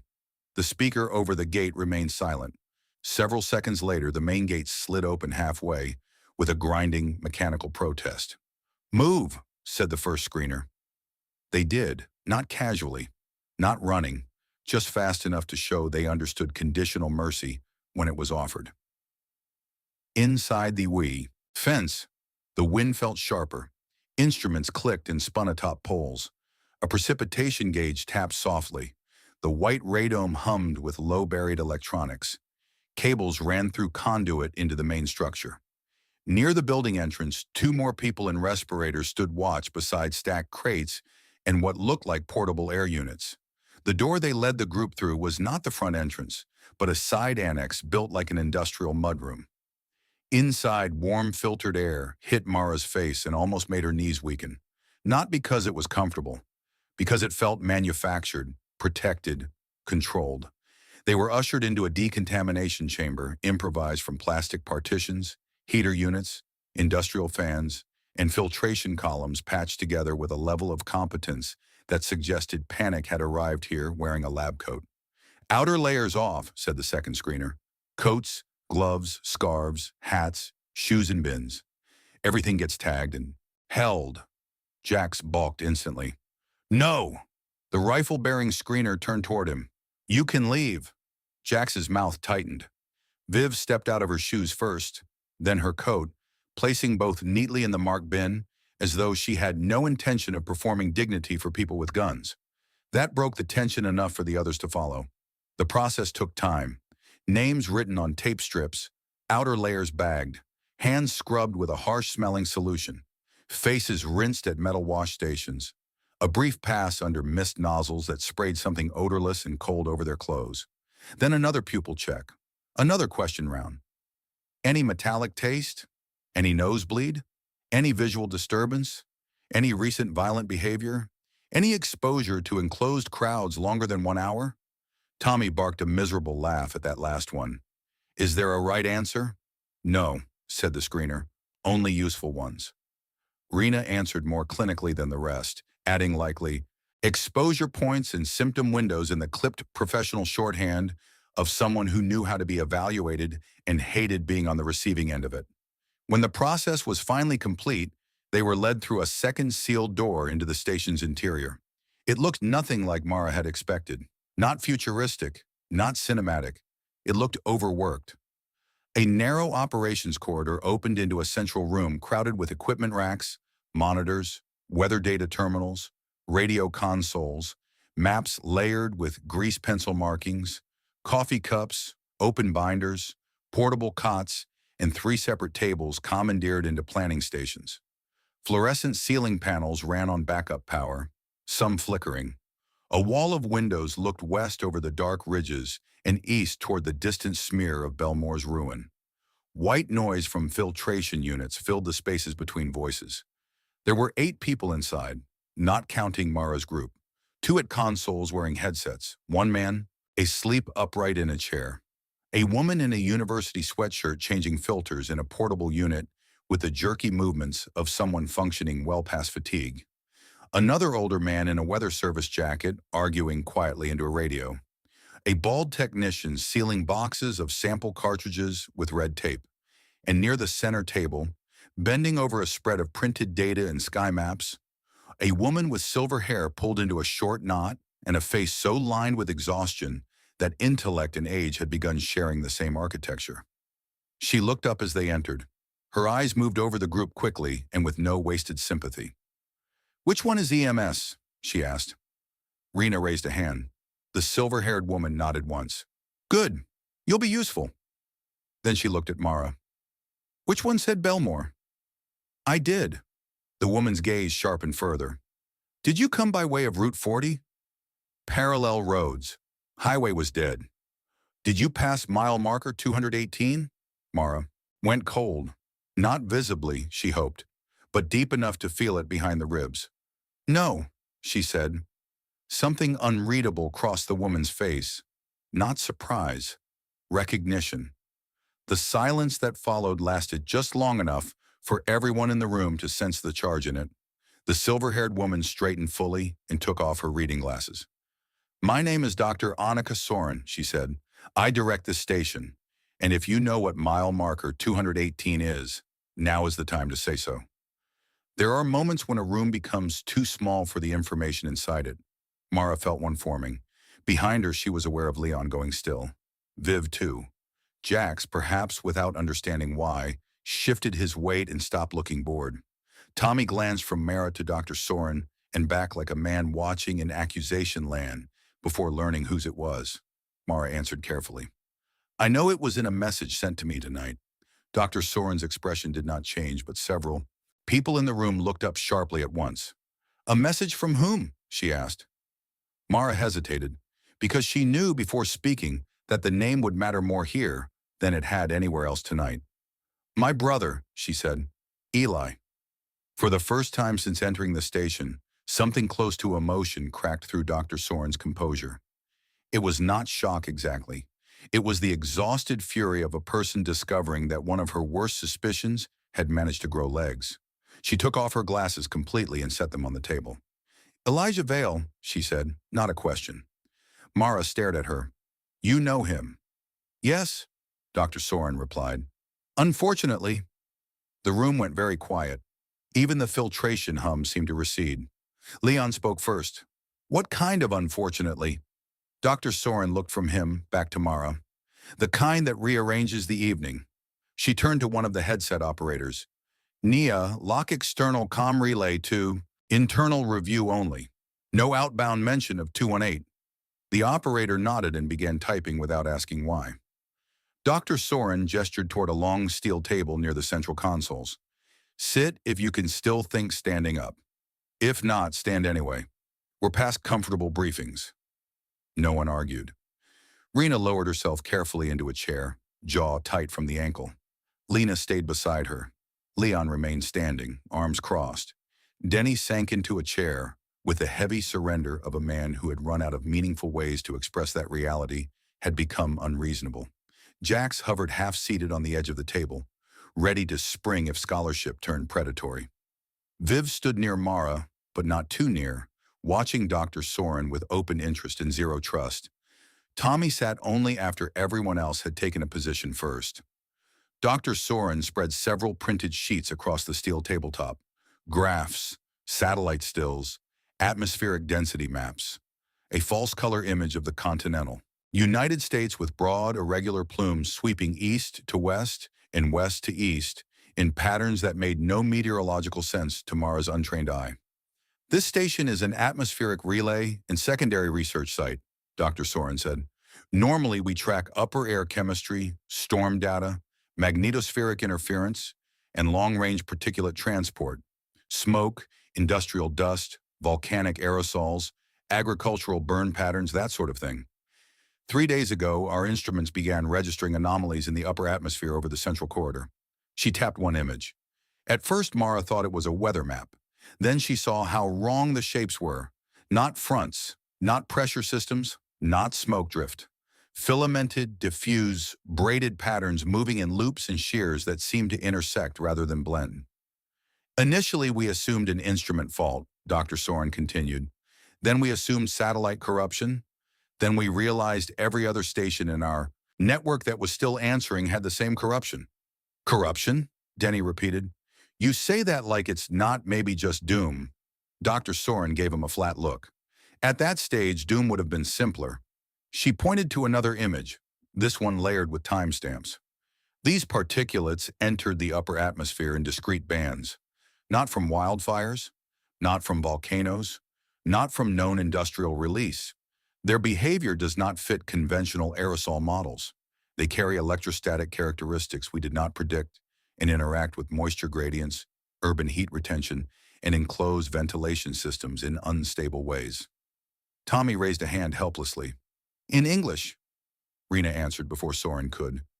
The air is carrying something that doesn't behave like normal contamination. Yes, Dr. Soren said.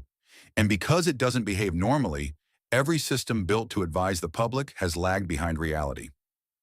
Mara looked at the maps again. What does it do? Dr. Soren's face closed a little. We don't know fully. That's not good enough, Tommy snapped, fear sharpening him. People are dying out there. I am aware, Dr. Soren said, and there was something in her voice that ended the outburst without force. Current evidence suggests multi-system effects, respiratory irritation in some, neurological dysregulation in others, cognitive impairment, panic escalation, aggression, sensory distortion, and possibly lowered pain response in higher exposure populations. Jack spoke before he could stop himself. The worker at the yard. Rena turned sharply toward him. What worker? And for the next minute they told Dr. Soren in the room about the maintenance yard. The first man, the coughing, the violence, the bitten arm, the second one sick under the blanket, the phrase in the air. As they spoke, people around the station did not look surprised enough. That frightened Mara more than surprise would have. When they finished, the man in the weather service jacket by the radio muttered, Same progression as Topeka and East Omaha. Tommy stared. You've seen this elsewhere? Dr. Soren nodded once. Through reports. Some stations collapsed before they could provide full data. Some hospitals kept speaking too long and then stopped. Some county emergency centers lasted long enough to describe symptoms before their own staff became part of them. Lena whispered, Why are some people worse? Soren looked at her with the weary respect adults gave students who had asked the right question before the room was ready. We think dose matters. Duration matters. Environment matters. Maybe pre-existing vulnerability too. We don't have enough clean data to separate physiology from panic, social contagion, and trauma load. Viv folded her arms. You keep saying we think. Yes, Dr. Soren said, because honest, science sounds weak in a crisis. No one had a response to that. Soren turned another page. This one showed a diagram of the upper atmosphere with arrows descending through layered bands. Now for the part you are not going to enjoy. Denny let out a disbelieving breath. That was the pleasant section? One of the operators, Nia, almost smiled without meaning to. Dr. Soren tapped the diagram. We are no longer confident this originated on the ground. Silence hit the room so hard Mara could hear the click of one relay switching in the wall rack behind her. Tommy blinked. What? Dr. Soren did not dramatize it. That made it worse. 3 nights ago, several observation networks, not all public, tracked the breakup of a near-Earth debris field after an upper atmospheric interaction event. Most of that data was immediately restricted. Some of it reached the wrong or right people first. Mara knew before she even asked that Eli lived somewhere inside that sentence. Rena stared at the diagram. Debris field from what? We don't know. Denny made a strangled sound. No, absolutely not. You don't get to say space junk poisoned the air and then shrug. It may not be poisoning in the chemical sense, Dr. Soren said. We may be dealing with particulate matter carrying unusual charge behavior, microstructure, and interaction properties we do not yet understand. It is also possible we are seeing a compound event, physical exposure layered with electromagnetic disruption, societal destabilization, system failure, and the oldest human contagion of all, fear. Viv said quietly, So the world might be ending 2 ways at once. Dr. Soren met her eyes. That is one framing. Mara looked down at the maps again and felt something inside her, trying very hard not to believe. Not because the information sounded absurd, because absurdity had been arriving in stable increments all night and proving itself each time. Upper atmosphere, debris field, restricted data, particulate incursion. What does this have to do with Eli? She asked. Every face in the room turned toward Dr. Soren. She held Mara's gaze for a few seconds before answering. Your brother worked as a contractor on a data chain linking several private observatories, emergency monitoring systems, and restricted forecasting models, she said. Officially, he was brought in to help repair signal routing during a communications audit. Unofficially, he was very good at finding the places where institutional secrecy relied on technical inconvenience. That sounded so much like Eli that Mara's mouth went dry. He accessed information he was not authorized to access, Dr. Soren continued. Then he disappeared 18 hours ago with copied fragments of model outputs, route data, and one physical storage case. Leon asked, "What kind of storage case?" Soren slid a photo across the table. AR, black polymer case with red security seals and a stenciled code. Tommy frowned at it. Jax looked unimpressed. Lena looked lost. Mara felt a chill go through her, because the case itself meant nothing, but the code taped to the handle did. Ishur 40-218. Her brother had not texted a destination. He had texted an index, a retrieval marker. Mara lifted her eyes slowly to Dr. Soren. Mile marker 218. Yes. Dr. Soren's expression had become stone. He stole the relay cache. No one spoke. The sentence sat there, heavy and immovable. Rena looked from Mara to the photo and back. A cache of what? Dr. Soren answered without taking her eyes off Mara. Compiled data, access keys, hard copy map annotations, model fragments from several restricted feeds, possibly environmental samples, depending on what he took before he ran. Denny blinked repeatedly. I'm sorry. Are we saying her brother robbed the apocalypse? Nia at the console muttered, That's one way to phrase it. Jax stared openly now. Your brother stole the end of the world? Mara's first instinct was anger. Not at Jax, not even at Soren, at Eli. Because of course he had not merely known something. He had put his hands on it, taken it, turned knowledge into leverage. That was the most Eli-shaped thing imaginable. But anger was only the first layer. Beneath it came something colder. If Eli had stolen a cache tied to mile marker 218 and then texted Mara, it meant one of three things. He wanted her to retrieve it. He wanted her to bring it to him. Or he had no one else alive he trusted to find it first. Why me? Mara said aloud, though no one had asked. Soren's face altered by a degree. That I can't answer. Viv spoke softly. Try. Soren glanced at her, then back to Mara. Because if Elijah Vale contacted family after going dark, then either he was cornered, dying, or he believed whoever he sent was more likely than official recovery teams to reach the cache without alerting anyone else. Tommy laughed once, raw and ugly. Great. So now we're in a treasure hunt. Not treasure, Rena said. No, Dr. Soren replied. Not treasure. She tapped the photo of the case. If that cache contains what we think it does, it includes the cleanest surviving route logic for particulate movement, projected safe corridors, and a segment of the model everyone started censoring once the data got politically inconvenient. What does politically inconvenient mean? Lena asked. It was the sort of question that made adults look older. Dr. Soren answered anyway. It means the first projections suggested major cities and emergency congregation points might become high fatality traps under some conditions. Governments do not enjoy telling populations that the infrastructure built to save them may accelerate harm. Denny rubbed both hands over his face. I'm going to need a better class of alcohol. Leon had remained very still through most of this. Now he said, You called it the relay cache. Why leave something like that at a highway marker? Soren nodded toward the map. Redundancy. In case our station lost comms or was compromised, field couriers were meant to retrieve prepositioned cases along westbound routes and deliver them to secondary sites. Mile marker 218 was one such handoff location. She looked at Mara. Your brother intercepted the chain before official transfer. And you're certain? Mara asked. Yes. You saw him do it? No. But I saw the logs he falsified, the dead camera loop he inserted, and the moment one of my analysts realized we'd built a backdoor for a thief clever enough to look like maintenance. Again, unmistakably Eli. Mara should have felt disbelief. Instead, she felt recognition sharpen into grief wearing a different coat. Why not tell the public? Tommy said. About the route data, the safe corridors, because we do not have enough certainty to publish without causing mass migration into zones we may also be wrong about, Soren said. And because by the time some people understood the risk, they had already chosen message discipline over adaptive truth.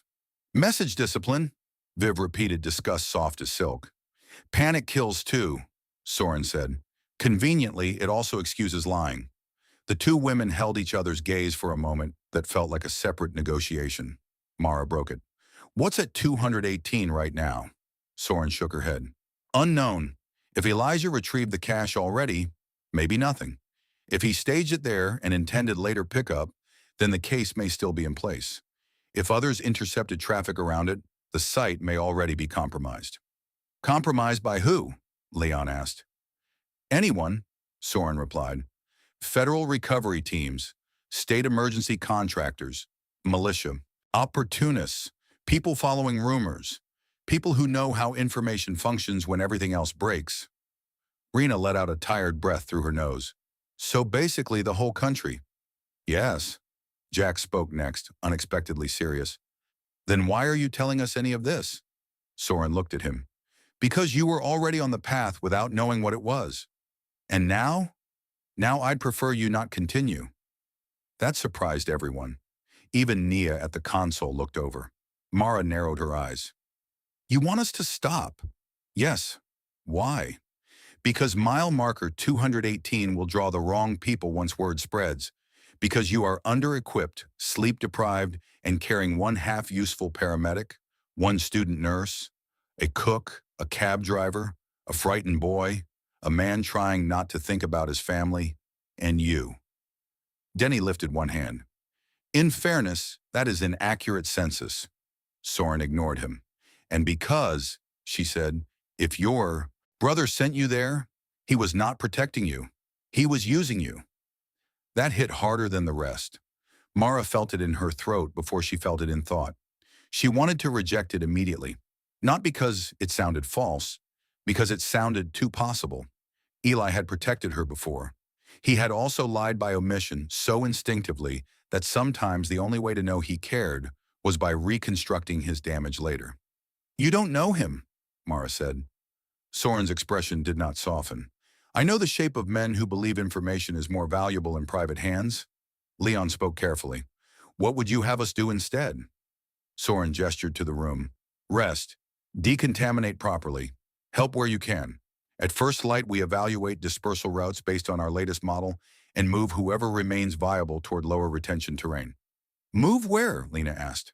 Soren's silence lasted too long. Finally, she said, West. Southwest if we can. Away. From urban basins, away from major shelter centers, away from enclosed populations. Tommy barked a laugh of disbelief. That's not a destination. That's just fear with a compass. Rena said quietly, It might be the best kind left. The briefing might have ended there, if not for the monitor alarm. A sharp three-tone chime cut across the room. Nia spun back to her console. Annika! Dr. Soren moved instantly, years younger in urgency. On the central display, a live sensor feed had thrown several lines into red. Wind velocity, aerosol density, electrostatic variance, surface inversion estimate. Numbers meant nothing to Mara until she saw everyone in the room tense. What is it? Leon asked. Soren leaned close to the monitor, lips compressing. The eastern edge of the front is climbing the ridge faster than it should. How much faster? Rena asked. Soren did not answer immediately. Nia did, voice suddenly very small. 43 minutes. The room changed, not with panic at first, with calculation. 43 minutes until what? Mara asked it aloud. Until we're in it, she said. Soren straightened. Until the next density wave reaches this elevation. Tommy stood up so fast his chair skidded. Wave, Denny swore. Lena went pale again. I thought we were above it. We are above the lowest retention band, Soren said. Not above the event. The older Weather Service man near the radio, whose badge read Banning, said, If the inversion rolls over the ridge and the generator intake clogs, we lose clean circulation. That sentence struck the room like a fist. Mara looked automatically toward the filtered vents, the patched air units, the taped seals around interior doors. This station was not sanctuary. It was only a better-made delay. "Can you stop it?" Jax asked, astonishingly direct. Banning gave him a look almost kind in its hopelessness. "Son, if we could stop it, I wouldn't be standing in a cinder-block box watching the country dissolve." Dr. Soren snapped into motion. "Nia, rerun intake load on units 2 and 3. Banning, prep emergency filter rotation. Matt, shut the east exterior vestibule and seal duct, bypass B." Tori, the woman in the university sweatshirt, looked up from the filter housings. "Already on it." Rena pushed herself upright from the chair with visible pain. "Tell me where you need hands." Soren looked at her ankle. "You're compromised." "I'm useful." Soren measured that once, then nodded. "Medical corner. Evaluate anyone showing early signs." Lena straightened. "I can help." "Yes," Rena said before Soren could object. "You can." Viv had already moved toward the equipment wall. "What does support look like if we're staying?" Soren looked at her, reassessing. "Carry, seal, sort, don't improvise." "Charming.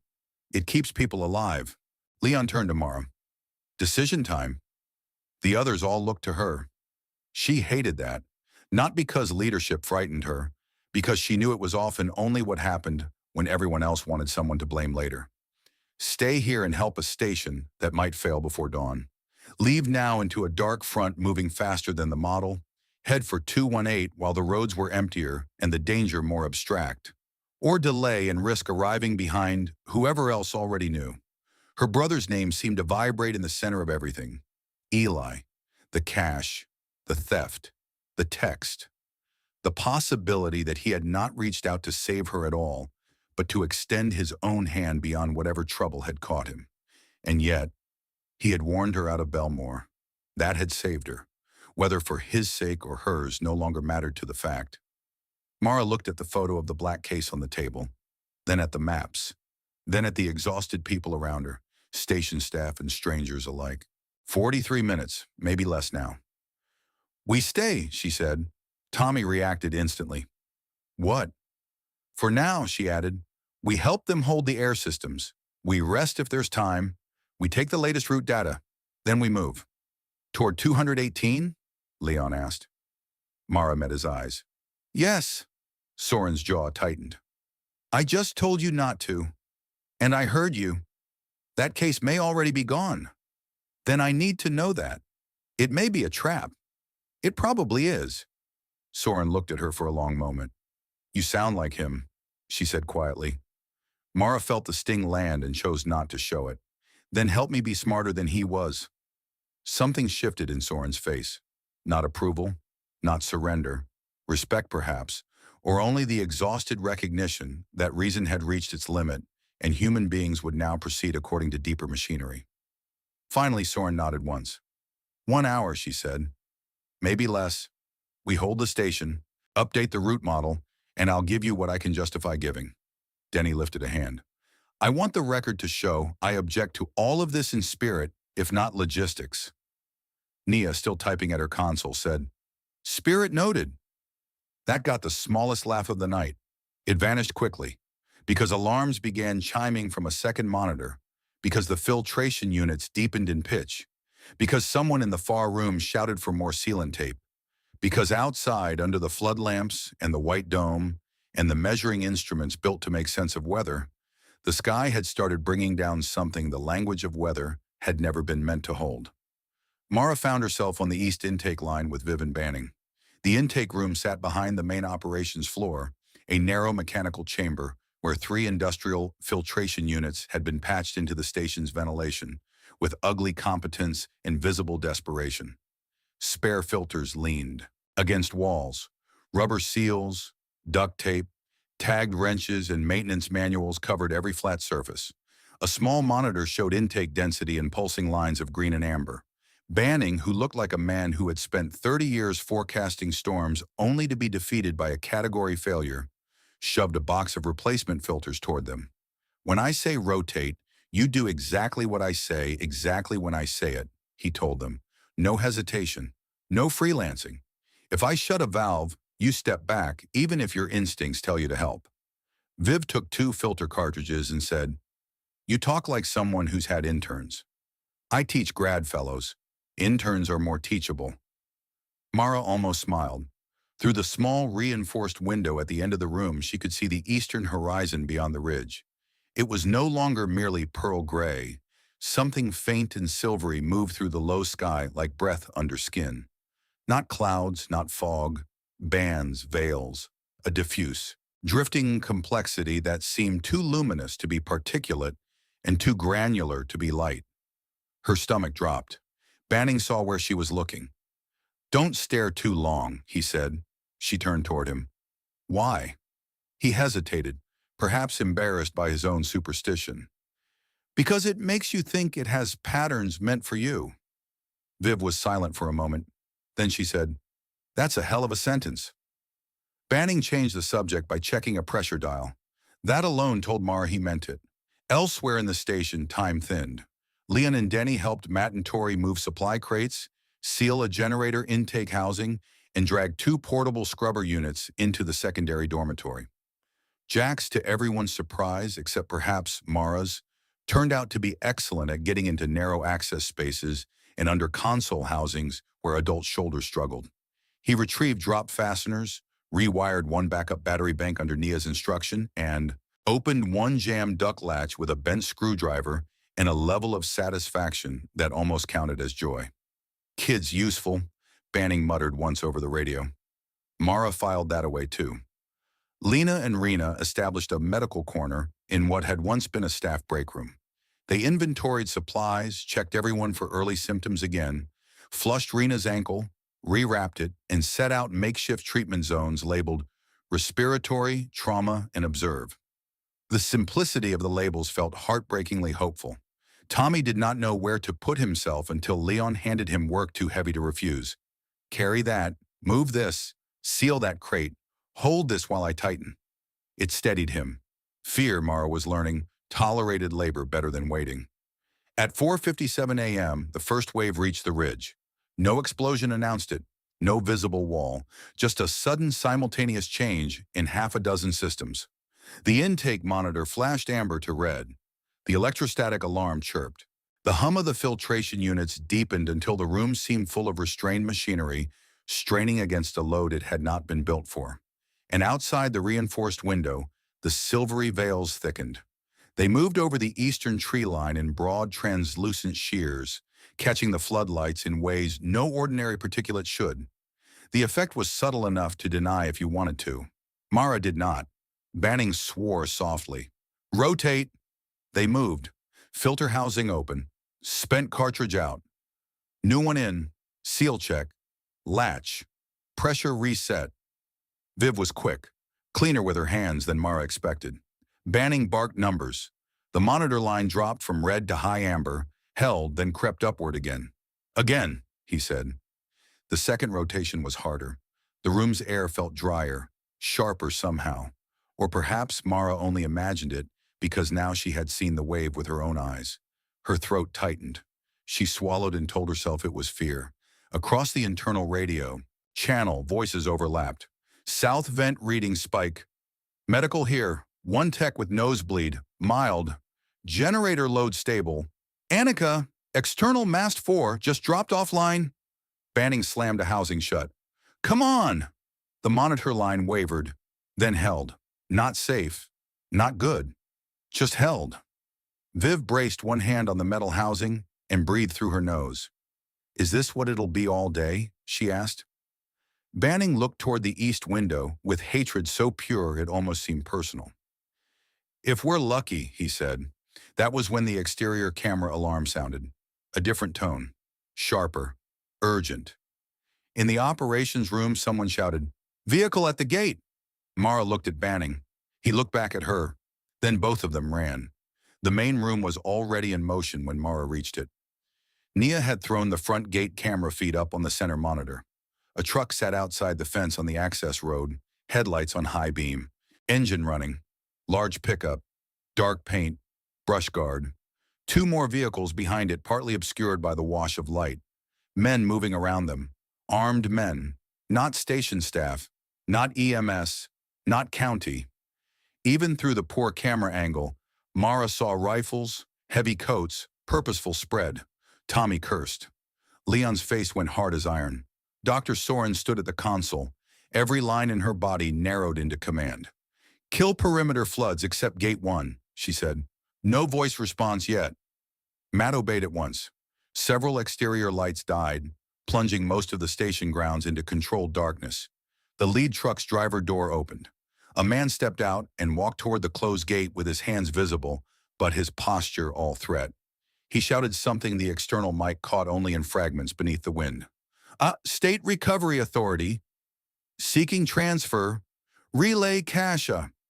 Every eye in the room snapped toward Mara, not because she had caused it, because her brother had arrived before his body did. Dr. Soren keyed the speaker, voice flat as frozen steel. "This station is sealed. Identify your agency and credentials." The man at the gate smiled up into the camera. Even on grainy black and white, the smile was wrong. "Doctor," he said, "you and I both know credentials are a luxury from yesterday." He stepped closer to the intercom. "We're here for what Elijah Vale took." Mara felt something cold and precise lock into place inside her. The trap had never been at 218 alone. It had already started moving toward them. And outside the fence, under a sky carrying ruin in elegant silver bands, the men waiting at the gate looked like the first proof that when the world broke, information would become more dangerous than food. Chapter 6. Men Who Followed the Map. For a second after the man at the gate said Elijah Vale's name, no one in the station moved. It was not the stillness of confusion. It was the sharper, more dangerous stillness of confirmation. The armed men outside had not come by accident. They had not stumbled onto the ridge seeking shelter. They had not followed a generator signal through the dark in simple desperation. They had come for the cash, which meant the leak around mile marker 218 had already widened, or Eli had been followed, or someone inside a system that was supposed to be dead was still talking to the wrong people.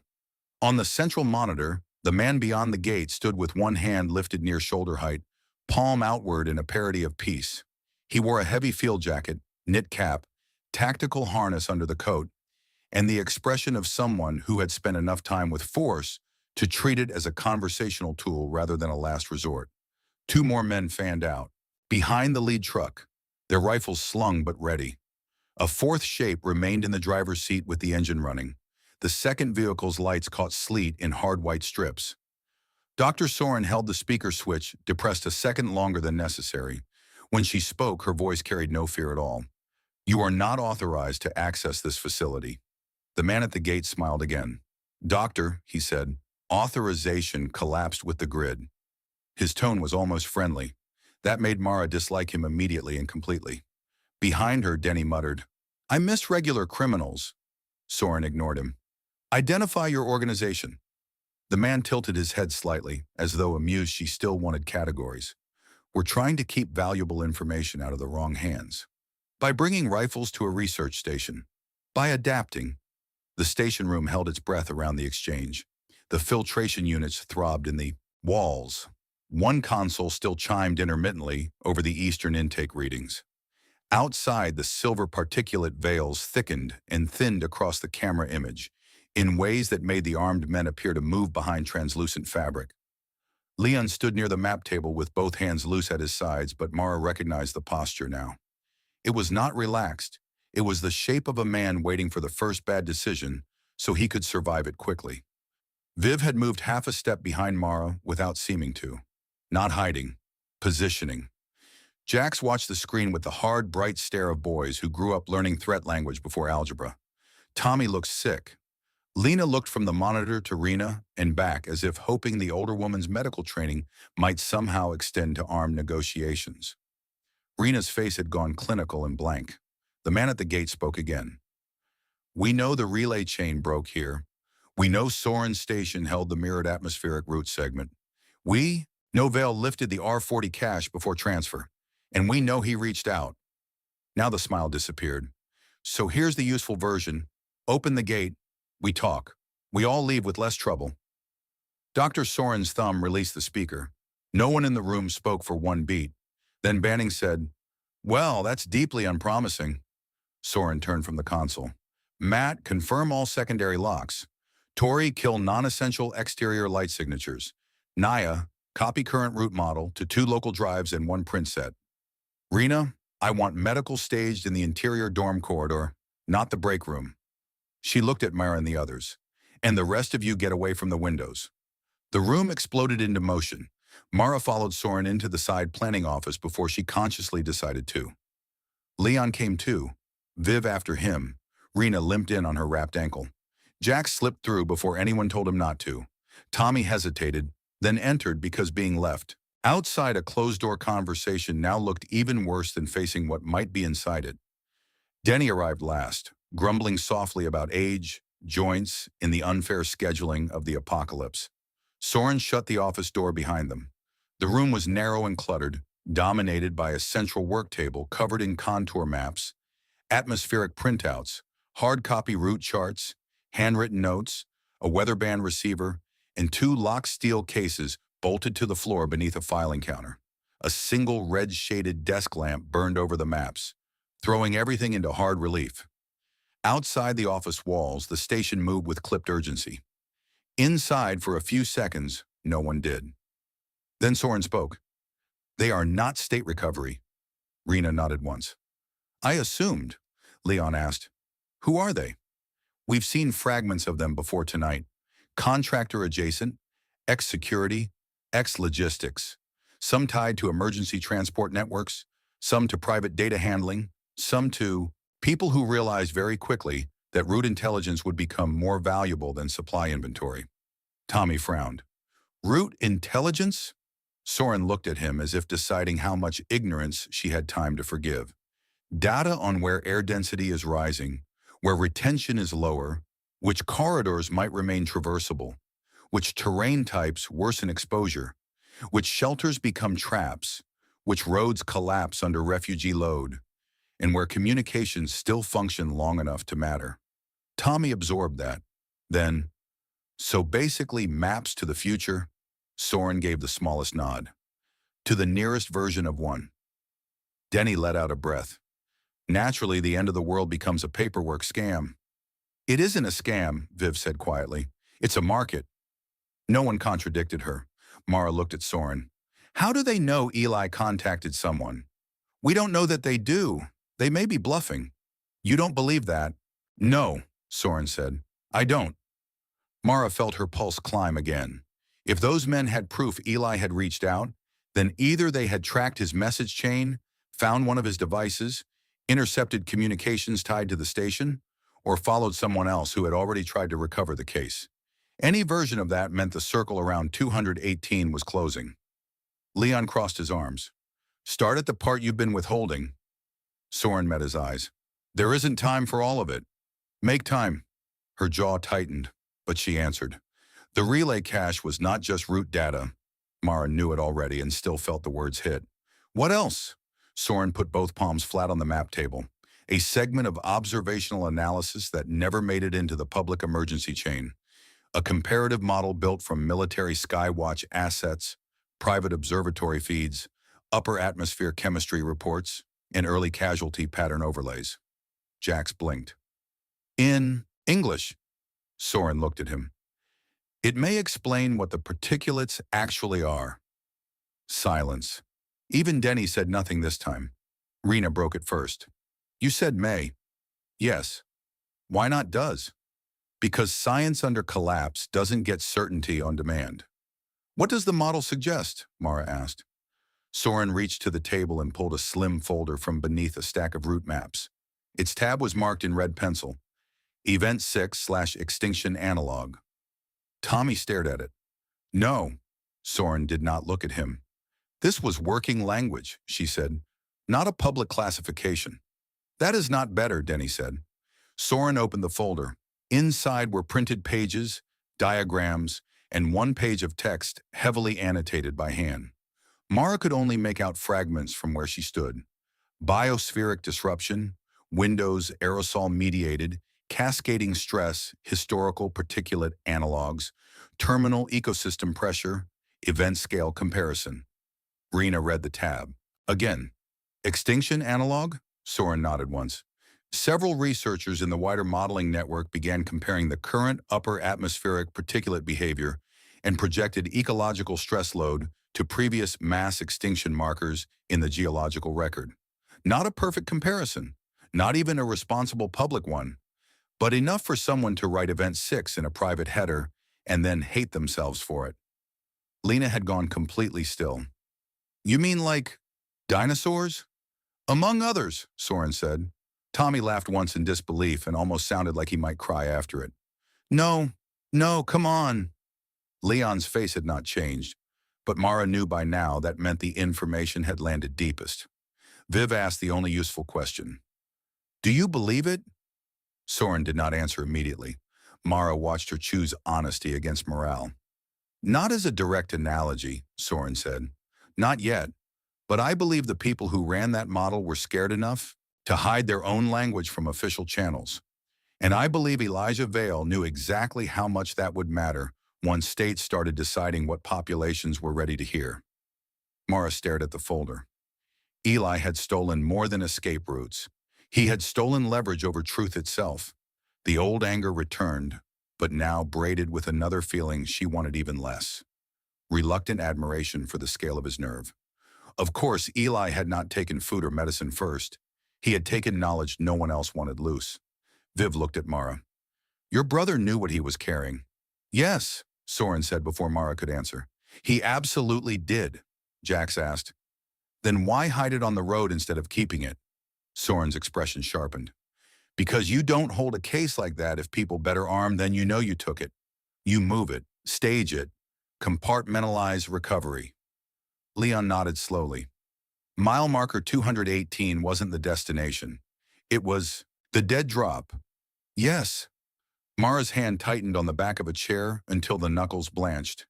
Eli had texted her to retrieve a dead drop tied to possible extinction-level data while armed men hunted the same coordinates, and a particulate front climbed the ridge.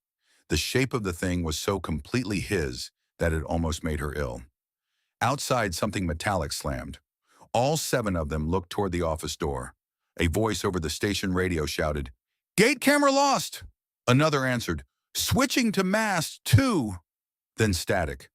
Soren was already moving. Decision time is over, she said. They're testing the perimeter. They rushed back into operations. The central monitor now showed only snow where the front gate feed had been. Another camera on the side fence flickered into view, giving a slanted look at one of the vehicles and 2 men moving downslope with bolt cutters or something larger. They're not waiting, Matt said. Of course not, Banning muttered. Soren stepped to the main console. All right, listen carefully. Everyone in the room looked at her. We can hold this station for a short period against the front or against armed intrusion. Against both, not long. Her eyes moved across staff and survivors alike. So we split the problem. We reduce what they can take, and we reduce who they can trap. Mara understood first. You want to move the data. I want to duplicate what matters, destroy what can't travel, and send one team out before the perimeter closes. Tommy looked appalled. Out where? Soren turned toward the route table. West, not on the main access return. There's an old service road off the south maintenance cut that reconnects with Ridge Creek Road. From there you can angle back toward 40 farther out. Leon said, you already had an escape route. Soren did not dignify the accusation. I had continuity planning. Viv gave a small humorless smile. Different branding, same thing. Soren ignored that too. Mara stepped closer to the table. You're sending us. Yes. Not a request. A calculation. Mara felt several reactions at once. Offense, relief, suspicion, inevitability. Why us? Because they came saying Elijah's name. Because if the case at 218 still exists, your group has the strongest chance of drawing pursuit away from this station, whether intentionally or not. Because some of my staff are better used here for another hour than dying on a county road. And because if I am right about your brother, he did not choose you at random.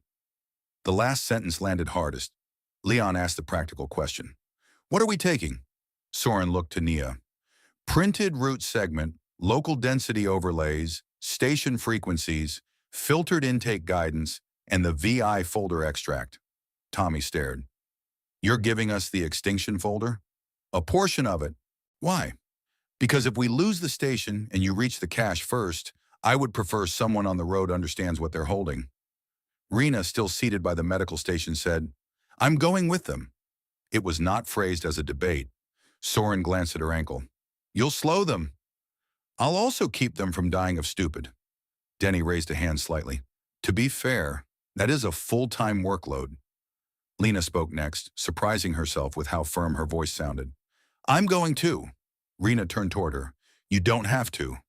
Yes, Lena said, I do. Mara looked at the young woman properly. The tremor was still there. The fear, too. But something had changed since Belmore. She was no longer asking permission to matter. Soren pointed toward the equipment cage. Then you get masks, eye shields, and whatever medical stock we can spare. Do those masks work? Jax asked. Not well enough to trust, Banning said from the intake board. Well enough to improve your odds if you don't act immortal. Jax accepted that without attitude, which frightened Mara more than if he had mouthed off. On the side monitor, one of the armed men at the fence looked up directly into camera 3 and then raised his rifle butt. The screen went black. Perimeter East compromise, Matt said. Not breached yet, Soren corrected. Yet, Matt echoed. The station began to sound smaller around them. Not physically, operationally. Every alarm seemed louder, every filtration surge more strained, every boot step in the corridor part of a countdown. Preparation took 16 minutes. Mara remembered every one of them because urgency compresses memory into sharp edges. Nia printed a route packet and sealed it in waterproof sleeves. Banning marked alternate valleys to avoid with a red grease pencil. Tori packed replacement intake wraps, 2 industrial filter scarves, 3 sealed goggle sets, and a sack of cartridges she said were better than hope and slightly lighter. Matt opened the south maintenance hatch and confirmed the utility path was still clear downhill. Rena built a compact trauma roll from the station med stock, discarding half of what she wanted because weight had become law. Lena packed saline, bandages, gloves, a pulse ox that may or may not have still been accurate, and 1 inhalation mask she protected like gold. Leon checked the station's spare truck with the devotion of a man greeting a warhorse. Denny loaded food, water, thermal wraps, batteries, and the kind of miscellaneous hardware no one appreciated until later. Tommy was given the thankless tasks, hauling boxes, cranking the rear compartment latch, carrying fuel cans, securing straps. The labor steadied him again. Jax moved like a ferret through cabinets and under benches, returning each time with something useful. Wire cutters, map clips, flashlight cells, a coil of paracord, 2 flare pens. No one asked how he kept finding the things adults overlooked. Viv spent part of the time watching the armed men through intermittent remaining cameras. Mara joined her once. How many? She asked. 6 I've seen clearly. Maybe 8 total. Professionals? Viv tilted her head. Enough. On the monitor, one of the men crouched by the fence with methodical patience. Another stood lookout. A third kept glancing not at the building, but at the tree line to the east where the silver particulate curtains drifted nearer. They're afraid too, Viv said. Mara looked at her. Viv's eyes remained on the screen. That helps, she added. Afraid men rush. Mara almost asked how she knew, then realized she already knew the answer. From rooms, from clients, from streets, from the long practice of surviving men whose fear converted quickly into control. Mara said instead, Why are you still here? Viv looked at her then, genuinely. That's a late question. Yes. Viv leaned one shoulder against the wall, arms folded. Because Belmore taught me early that systems don't save women like me first, she said, so I tend to stand near whichever exit isn't official. Mara held her gaze. Viv went on, voice quieter. And because once tonight turned into this, I decided random company was better than dying among men who already believed they owned the room. She smiled faintly, but there was no softness in it.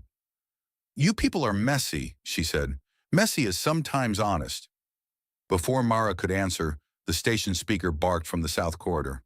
Movement at the east intake. Then a gunshot cracked outside, not through the walls. Near enough to be unmistakable, Everyone in operations froze for less than half a second and then accelerated. The first breach attempt came not through the main gate, but through the eastern mechanical wing. The armed men had found the WAM intake housing. Mara heard the second shot while she was crossing the operations floor toward the equipment cage. Metal rang. Someone shouted from outside the intake room. Banning swore over internal radio. Matt grabbed a pry bar. Leon reached automatically for a weapon he no longer had and then snatched up a heavy steel flashlight instead. Soren's voice cut over all of it. No one engages outside unless I say so. Hold interior doors. Matt with me. Banning, do not lose the intake line. Denny said to no one. Amazing. We've upgraded from weather to siege. Rena limped toward the dorm corridor with Lena already at her side. Medical staging now, she ordered. Tommy looked trapped between instincts. Mara solved it for him. With Denny, load the truck. He nodded and ran. Jax appeared beside Mara with a belt pouch full of batteries and one compact utility knife. Tell me where, he said. The seriousness in his face was startling. Mara grabbed his shoulder once. Stay alive, that's where. Then she pushed him toward Leon. Another metallic impact rang through the east wall. The station shook. Not badly. Just enough to remind everyone that Cinderblock was not invulnerability, only thickness. Soren reached the main table, snatched up the VI folder extract and the root packet, and shoved both into a weatherproof satchel. She held it out to Mara. Mara took it. The satchel felt absurdly light for something that might contain the nearest thing to truth anyone in 3 states still possessed. If you get to 218 and the case is there, Soren said, do not open it roadside in the open air if you can help it. If it's compromised, reseal immediately. If it's gone, assume anyone near the site may already know more than you.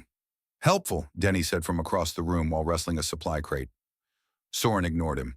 She looked directly at Mara. If Elijah is alive, don't mistake contact for safety. Mara nodded once. There was no time to answer with anything more complicated. A station tech shouted, East seal panel's cracking.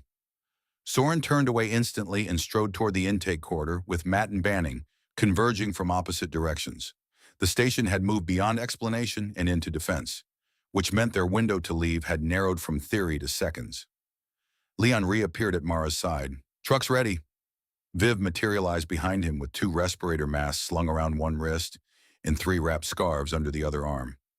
Jax and Tommy came next carrying the last of the gear. Denny staggered under a water crate and announced, if I die hauling hydration into a science bunker, I want the afterlife updated accordingly. Rena emerged from the dorm corridor with Lena, both masked now, both carrying medical packs. The east side of the building gave a muffled boom as something heavy struck the intake housing again. Jax flinched. Leon did not. Move, he said. The south maintenance hatch was not built to be an exit for human beings under fire. It was a utility access door at the rear of the lower service corridor, half hidden behind generator ducting and stacks of boxed filters. Matt had already dogged it open before running back to help Soren at the east wing. Beyond it lay a narrow concrete path dropping away behind the radome to a service cut that vanished into brush and darkness. Cold hit them like a thrown sheet. The wind had changed. Mara felt it instantly, not stronger, stranger, drier and finer, as though the air itself had acquired texture. Over the ridge to the east, the silver veils were thicker now, drifting in layers above the tree line and threading through the floodlamp beams. Up close, they looked less beautiful and more invasive, a moving haze of microscopic insistence. Leon led the first run to the truck with Tommy and Denny behind him carrying loadout gear. It was a different utility vehicle from the first one. Station-owned, dark green, boxier, less elegant, more brutal. Wider tires, reinforced grille, rear service shell with lockable compartments. Not fast, probably, but mountain road capable, which mattered more. Mara waited with Viv, Jax, Rena, and Lena in the shadow of the building while the first load disappeared down the service cut. A gunshot cracked again from the east side of the station, then another. Not return fire. Sounded like the armed men working metal. Jax whispered, "They're gonna get in." Viv adjusted the mask straps in her hands. Eventually, Lena looked toward the ridge and coughed once into her sleeve. Every head turned. She froze. "It's just the cold," she said quickly. Rena stepped close and checked her eyes with a penlight so fast it looked like sleight of hand. "Again," Lena swallowed. "It's the cold." Rena watched her half a second longer, then nodded. "Stay masked." No, unlike the exchange. No one had time to discuss it. Leon returned at a jog. "Second trip, now." They moved. The path was slick with sleet and loose gravel. Mara kept one hand on the weatherproof satchel under her coat and the other free to catch herself. The truck waited partly concealed behind brush at the base of the service cut, engine already running low and dark lights off. Tommy and Denny were securing crates in the rear compartment. Leon took the medical packs from Rena and Lena, threw them inside and turned back uphill. Then the station lights flickered. All of them. Once. Twice. The hum of the generator shifted pitch. "Not good," Denny said. No one needed him to clarify. From somewhere inside the building, muffled by concrete and distance, came shouting. Then the hard electronic bark of an internal alarm Mara had not heard before. Soren's voice burst over a portable radio clipped to Leon's coat. "South team, status?" Leon snatched it up. "Loading." Soren's reply came through static and strain. "East intake breach probable in under 3. Main corridor holding.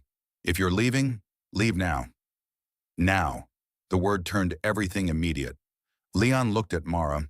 She looked back toward the hidden station above them, toward the people still inside, toward Dr. Soren holding the line between bad air and armed men, and understood in one brutal instant that staying to help further would likely mean being trapped. He made the call for all of them. "In the truck," he said. Tommy obeyed first this time. Jax after him. Lena with Rena's hand at her elbow. Viv climbed into the rear side bench without flourish. Denny hauled himself up, cursing every joint he owned. Mara started to follow. A figure came running down the service cut from the station, at first only shape. Then Soren herself, coat half-buttoned, hair loose from the knot, one arm clutching a metal document tube, and the other carrying a long black case no bigger than a rifle case, but heavier by the way it dragged at her shoulder. Leon swore softly. "What the hell?" She reached them breathless, but still composed enough to be angry about it. "Take this," she said, shoving the tube at Mara. Mara caught it. "What is it?" "Supplemental topography, overlays, and hard copy filter notes. If the digital prints get soaked, you'll still need contour logic." "And the case?" Soren looked back up the path once, toward the station, then at Mara. "It isn't the R40 cache," she said, "but it is one of the other things Elijah didn't know I duplicated." Mara took the black case too. It was denser than it looked. "What's inside?"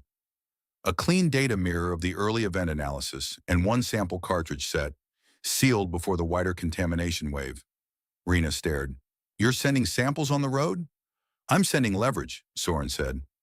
Gunshots cracked again uphill, closer now, or perhaps merely sharper in the thin air.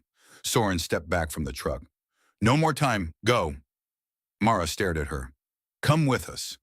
For the first time all night, Soren's face softened at all. "No, you can't hold this place. I don't have to hold it forever."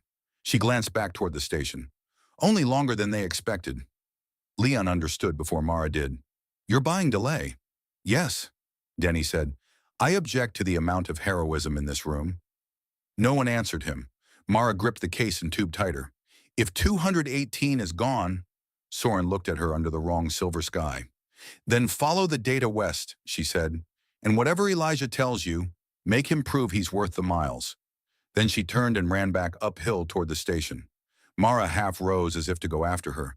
Leon grabbed her sleeve and hauled her into the truck. "Move!" He slammed the door. The truck lurched forward. They drove. Dark. No headlights for the first 100 yards, only moonless pallor, instrument glow, and Leon's memory of the track under the tires. Branches scraped the sides. The service road narrowed between cut banks and brush. The rear compartment thudded with every rut. Mara braced one hand against the dash and the other over the satchel and black case in her lap. Behind them, up on the ridge, the station lights flickered again. Then one flood lamp went out, then another. In the side mirror, the hilltop observatory became an uneven cluster of weak gold squares and moving shadows. Tommy twisted in his seat to look back. "Are they getting in?" No one answered. A few seconds later, a flash burst at the eastern side of the building. Not large enough to be an explosion, big enough to be forced entry or something close. Jax whispered, "Oh God." Then the truck dipped into the tree line, and the station vanished behind the ridge. Silence filled the cab for several long breaths.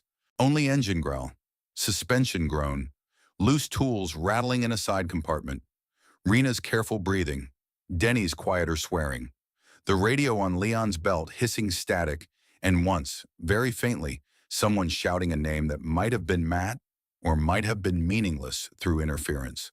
Mara stared ahead into the dark track. They had left the station, left Soren, taken the data, taken the sample mirror, taken the route overlays, taken the burden. The night felt different now. Before, they had been running from disaster with scraps of information. Now they were carrying something people would hunt. Viv broke the silence first. "So," she said into the dim truck interior, "we've officially become the problem." Denny answered from the rear bench. "I was happier as a civilian." Leon kept both hands locked on the wheel. "We need distance before dawn." Rena said, "An air we can trust more than this. Do we trust any of it?" Tommy asked. "No," Mara said. Her voice sounded tired, colder than before, but steadier too. She looked down at the metal tube, the black case, and the satchel containing the VI extract, then out through the windshield at the county darkness ahead. "No," she said again. "We trust movement. For now." Jax leaned his head back against the seat and shut his eyes briefly. "And 218. Mara looked at him. He opened his eyes and met her gaze without attitude for once. "Right?" he asked. She turned back toward the road. Outside, the first true edge of dawn was not gold but a thinning gray wound in the east, catching silver in the particulate bands and making the whole horizon look flayed. Somewhere ahead lay mile marker 218. Maybe the cache. Maybe Eli. Maybe armed men who had anticipated every route from the station. Maybe only an empty dead drop and the proof that her brother had used her exactly as Dr. Soren said. But the road had narrowed to that number now. Behind them, Belmore burned. The ridge station fought for air and time. Armed men closed one circle. The front closed another. And inside the truck, with the wrong dawn beginning to leak into the sky, 7 people who had been strangers less than one night ago rode west carrying a fraction of the truth and far too much of everyone else's hope. Chapter 7. The number on the road. By the time they reached the bottom of the ridge, dawn had begun without light. The sky in the east did not brighten so much as thin. The darkness lost weight, but not menace. What should have been morning came instead as a gradual unveiling of damage. Tree lines sketched in charcoal, drainage ditches edged with old snow and black runoff, the pale seams of county roads unwinding through open land. And above all of it, a bruised atmosphere filmed with silver particulate bands that caught the first gray of day and held it like a sickness under glass. Leon kept the truck off the main route for as long as the service path allowed. They descended through woods and utility cuts, skidding once on loose frozen gravel, branches scraping the sides hard enough to make Lena flinch in the back. Twice the truck bottomed out in wash ruts. Once they had to stop and drag a fallen limb aside. Each delay felt larger than the seconds it cost. Nobody spoke much. Exhaustion had crossed into a cleaner phase now. No longer frantic, no longer dramatic. It had become structural, the kind that settled into tendons, behind the eyes, under the tongue. Every thought had to be moved manually. Mara sat in the front passenger seat with the weatherproof satchel under one arm, the black data case at her feet, and Dr. Soren's metal document tube braced between her knees. The route packet lay half unfolded in her lap. The contour overlays were marked in Soren's compact, precise hand. Avoid basins, thermal inversion risk, low retention ridgeline, surface aerosol pooling likely after sunrise. Sunrise. The word had changed categories overnight. Once it had meant reprieve, orientation, coffee, movement, proof a bad night had ended. Now it meant a phase change in an event no one fully understood. Beside Mara, Leon drove with that same grave concentration he had worn most of the night, but his exhaustion showed now in the set of his mouth and the way his blink sometimes lasted half a beat too long. Rena behind them had finally taken the edge off her ankle with station supplies and had her boot unlaced halfway. Lena sat beside her with a mask hanging loose under her chin, not because that was wise, but because she looked too tired to care whether every breath was theoretically dangerous. Viv sat on the opposite rear bench, one arm draped over the safety strap, eyes mostly closed but never fully asleep. Jax curled near the side door with his hood up and his hands tucked into his sleeves, not resting so much as conserving heat. Tommy sat rigid, staring through the rear window as if he expected pursuit to become visible the second he looked away. Denny had lasted 5 full minutes after leaving the station before drifting into a rough, half-sleep upright, chin dropped to chest, waking every few minutes with a soft curse and no clear memory of having gone under. The truck's heater blew air that was warm in theory and merely not cold in practice. The radio clipped to Leon's coat hissed with static and fragments. No station voices anymore. No Dr. Soren. No banning. No confirmation the Ridge station still stood. Mara tried not to think too hard about that silence. At 5:21 a.m., the service road fed them onto Ridge Creek Road, a narrow 2-lane county route winding west through fields, low woodland, and scattered farms. Here, at least for the moment, the road was open. Open did not mean safe. Open meant everyone else had not reached it yet or had decided it was too far from anything they trusted. The truck rolled forward under the bruised dawn. On the right, a soybean field lay frozen in gray, the stubble glittering with particulate sheen in the weak morning. On the left, a farmhouse sat at the end of a lane, with both front doors open to the cold. No smoke from the chimney, no movement in the windows. A child's swing hung still under a leafless maple. Tommy saw it too and swallowed hard. Further on, they passed a school bus abandoned sideways in a drainage dip. Its hazard lights still blinked weakly, red and patient in the dawn, like the machine had not yet accepted the fact that no one was coming. Lena whispered, "Don't look." No one asked whether she meant the bus or the world. They stopped for the first time at 5:34 a.m., not because they wanted to, because the truck coughed once, sputtered, and Leon said, "Fuel lines pulling air from the angle. We need level ground in 30 seconds." 30 seconds felt too expensive, but he was right. They pulled into the cracked lot of an agricultural supply store half a mile off the county road.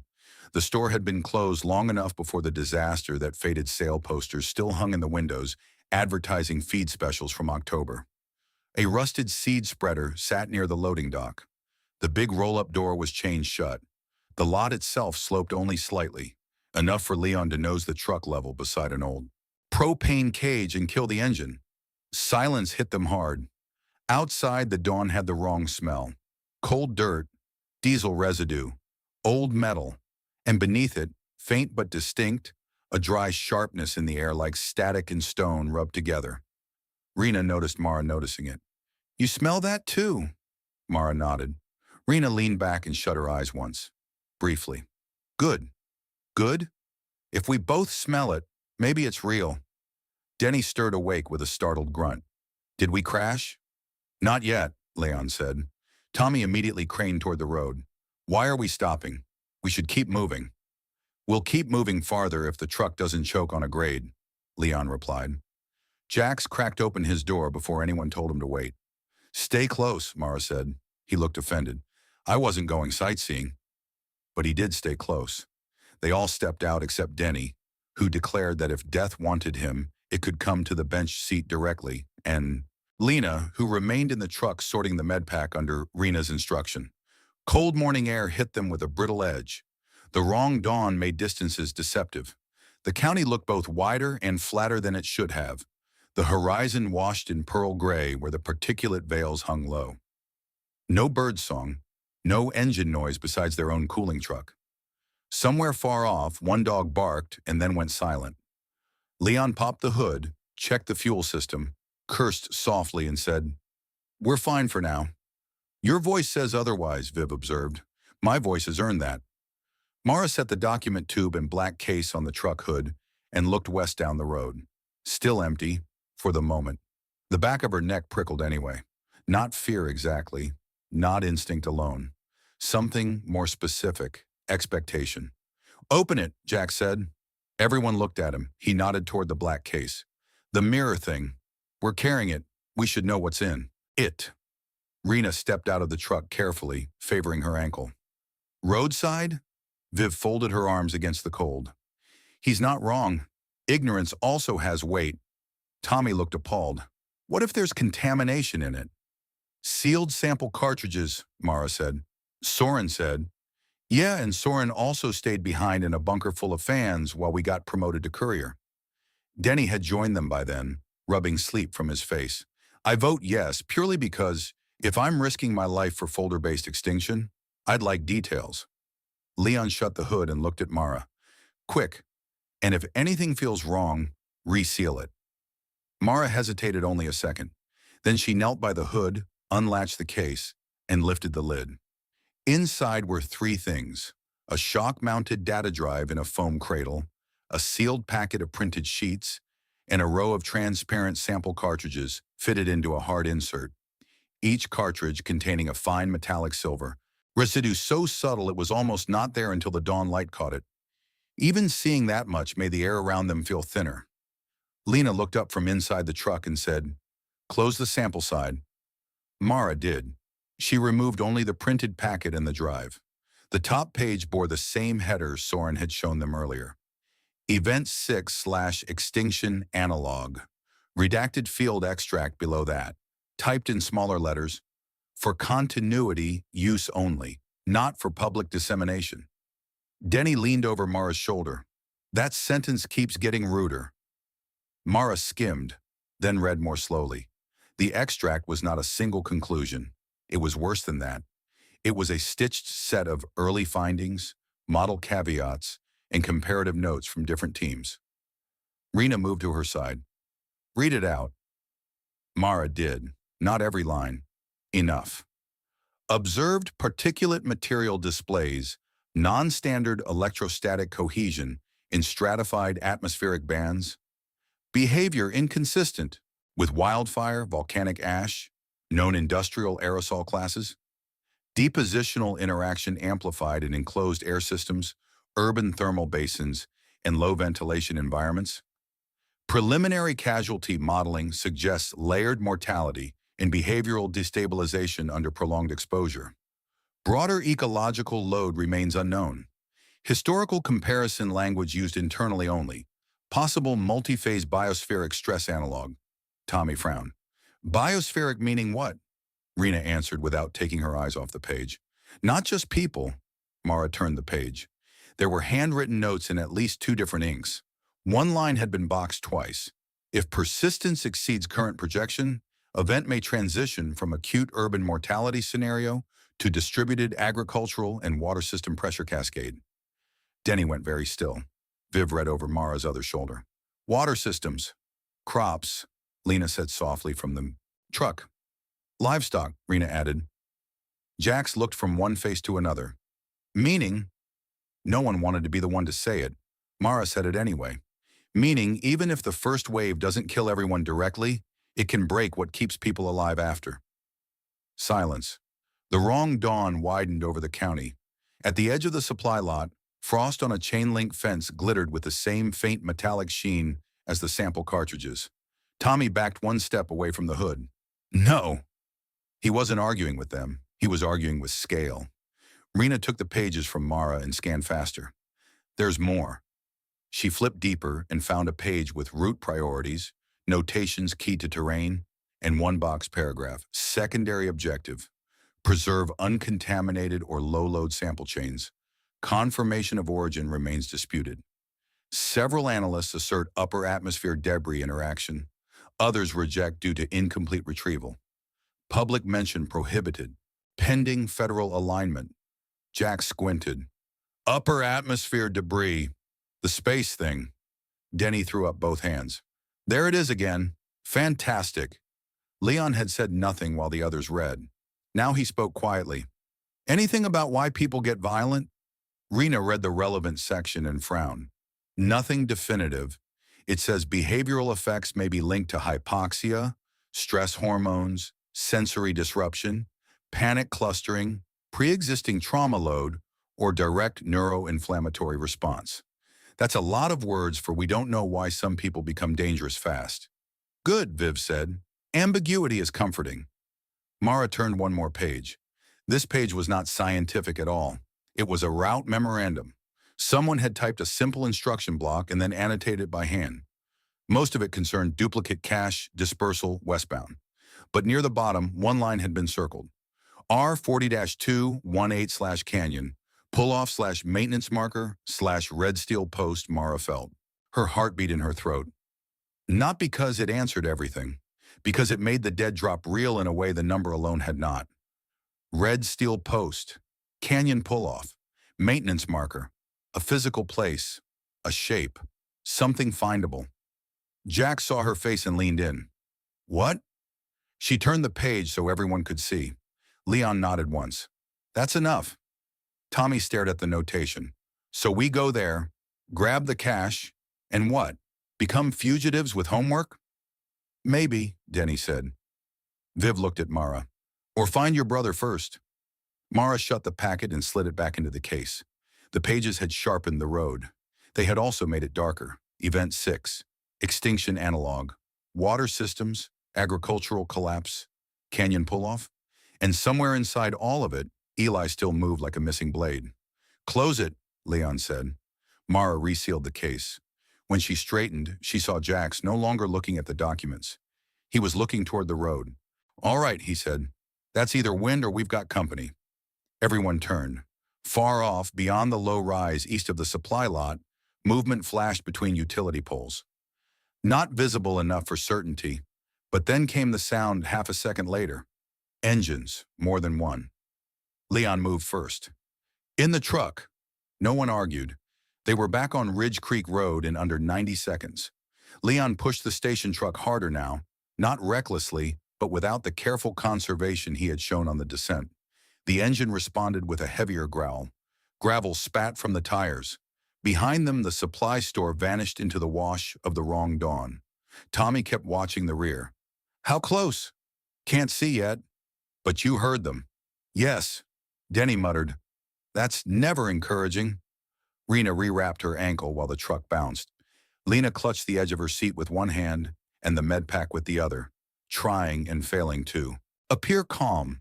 Viv looked at Mara. How many people knew the station had the mirror case? Too many now, Mara said. What about before? Mara thought of Soren's face, the armed men at the gate, the forced hurry of the departure. Enough for it to matter, she said. That did not make anyone feel better. The county road unwound through low open country and then dipped into a wider evacuation flow. Not a main highway jam, worse in its own way. A migrating line of vehicles had formed along the two-lane westbound road. Farm trucks, compact cars, a horse trailer, one city bus with blacked-out windows, several SUVs overloaded with tied-on luggage, a utility van with mattresses strapped to the roof, a motorcycle weaving dangerously between them. Nothing was at a full stop. Everything was moving too slowly, a line of flight, small enough to remain mobile, large enough to become a target. Leon swore under his breath. We can pass? Tommy asked. Not without ditching us. Ahead, the road crossed a shallow creek over a narrow steel bridge. Beyond that, the traffic thickened further where another county road merged in from the south. To the right of the line, over open pasture, low silver haze pooled in the depressions and creek bed. Rena saw it at the same time Mara did. Stay on the crown, she said sharply. Leon tightened his grip. Planning to. The truck crawled forward. People in the adjacent vehicles looked wrong in the dawn. Not all sick, not all panicked, just worn thin by too many hours of uncertainty. A woman in a minivan held an oxygen mask over an elderly man's face. Two children in the back of a pickup truck watched the world with the stunned patience of kids who had not yet decided this was permanent. A teenage boy in a grain truck smoked with the window down despite the air. One man stood outside his SUV urinating in the ditch, and kept glancing east as if shame had become a luxury. The motorcycle. Rider ahead nearly wiped out on Frost and caught the bike with one foot, shouting obscenities at no one. Then from somewhere farther up the line came a scream, a single high human sound. Everyone in Mara's truck went rigid. The traffic ahead buckled. Brake lights flared. Doors opened. Some people got out instead of staying in. That was enough to start the spread. "What happened?" Lena whispered. No one knew yet. Then through gaps between vehicles, Mara saw motion 3 cars ahead on the bridge. A man had collapsed beside a pickup truck. No, not collapsed. He was on his knees, coughing violently, one hand on the guardrail. A woman tried to hold him upright. He shoved her away so hard she hit the truck door. The people in the next car saw that and immediately tried to reverse. The people behind them leaned on horns. A second man got out to help and then changed his mind halfway there. Panic moved through the line, not as logic but as imitation. Rena swore softly.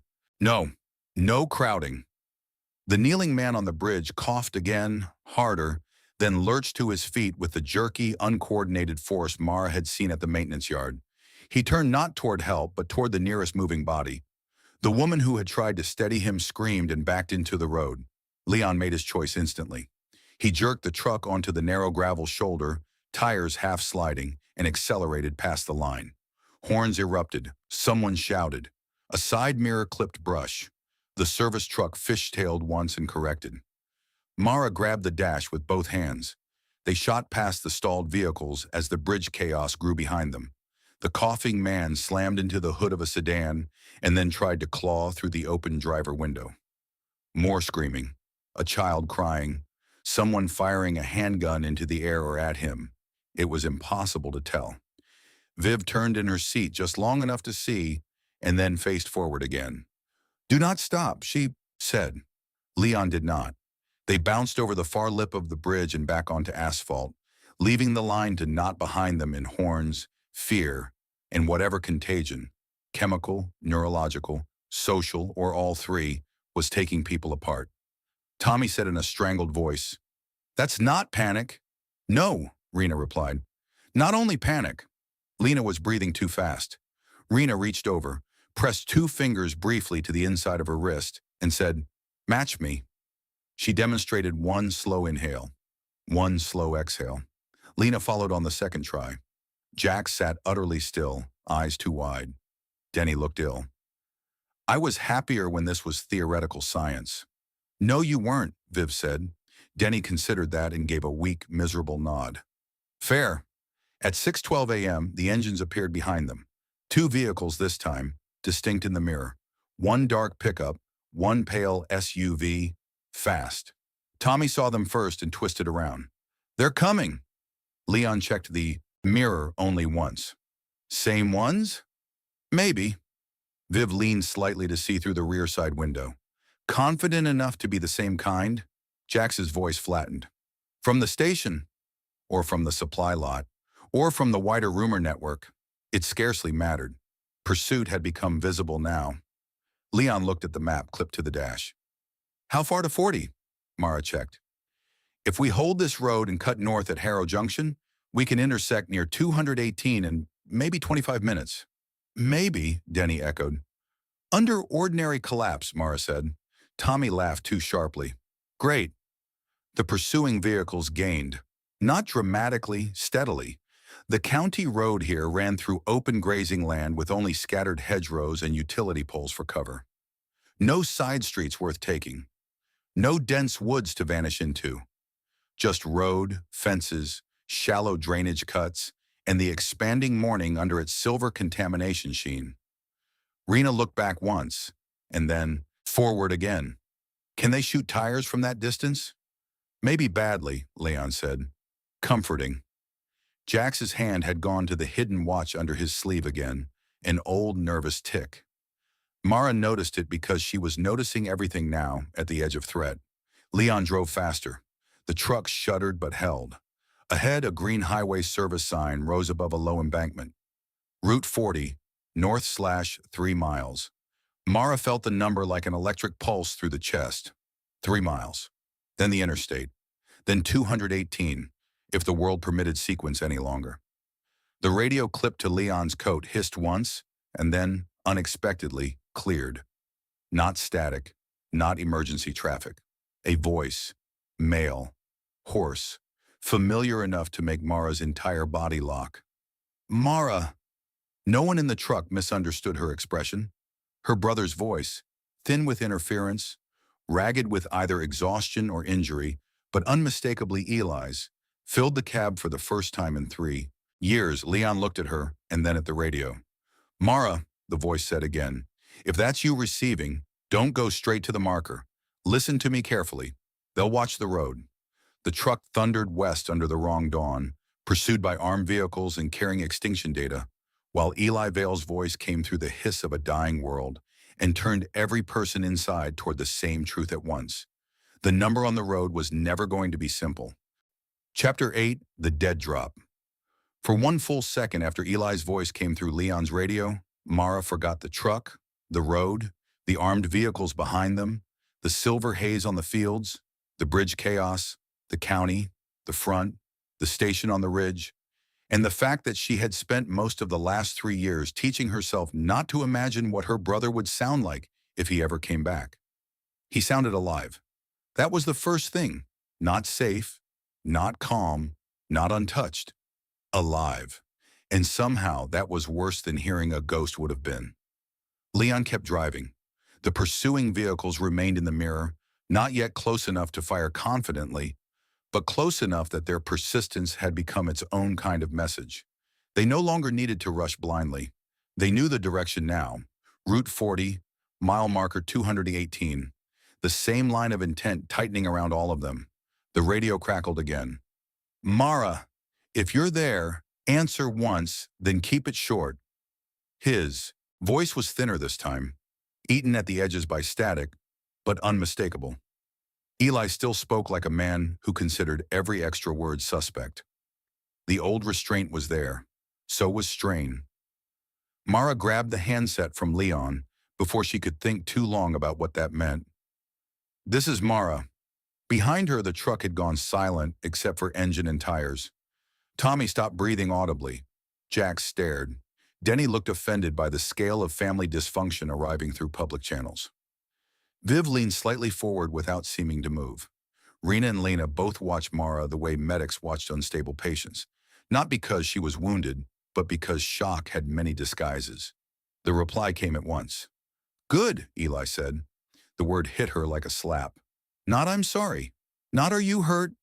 Not thank God.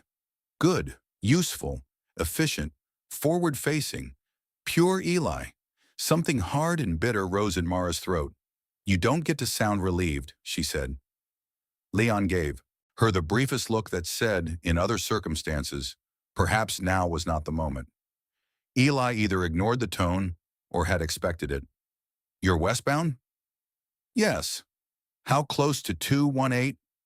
Not close enough for this to be a nice reunion? Static tore across the line. Then his voice again, quieter. They're behind you, aren't they? That was not a question. Mara looked in the mirror. The dark pickup and pale SUV had closed another few car lengths. Yes. How many vehicles? 2. Armed. Yes. Professional? Leon answered that one, taking the handset long enough to say, professional enough. A pause, then Eli said, all right, listen carefully. Do not pull directly onto the marked shoulder at 218. It's visible from both the east rise and the maintenance turnout. If anyone followed the original chain, they'll watch the obvious drop. Mara took the handset back. Original chain? Yes. You mean the one you stole. A breath of static. Then, Mara, no. You don't get to say my name like that and skip the part where you explain why I'm driving through the end of the world with armed men behind me because of a text. The cab held still around her anger. Behind them, the vehicles remained in pursuit. Ahead, the Route 40 sign flashed by to the right as Leon merged north onto a feeder lane, rising toward the interstate. Eli's voice came back stripped down to bare urgency. Because if the cash falls to the wrong hands, safe corridor data becomes private leverage, not survival information. Because the state chain was already starting to bury the worst projections. Because some of the people chasing you would trade route access for loyalty, labor, or bullets. And because by the time I got out, you were the only person I could still predict. The last sentence cut deeper than Mara wanted it to. Not because it was kind, because it was accurate in a way that made her feel used and known at the same time. That's not an apology, she said. No. Then keep going. Another pause. Then unexpectedly, I'm sorry anyway. The words were so unadorned they almost sounded accidental. Mara did not know what to do with them, so she did nothing. Leon took the feeder ramp onto Route 40 at speed. The interstate here was better than the stretch they had glimpsed earlier, but only by degree. Westbound lanes still held abandoned vehicles at intervals. Collisions pulled half onto shoulders, and clusters of moving traffic that broke and reformed in unpredictable bursts.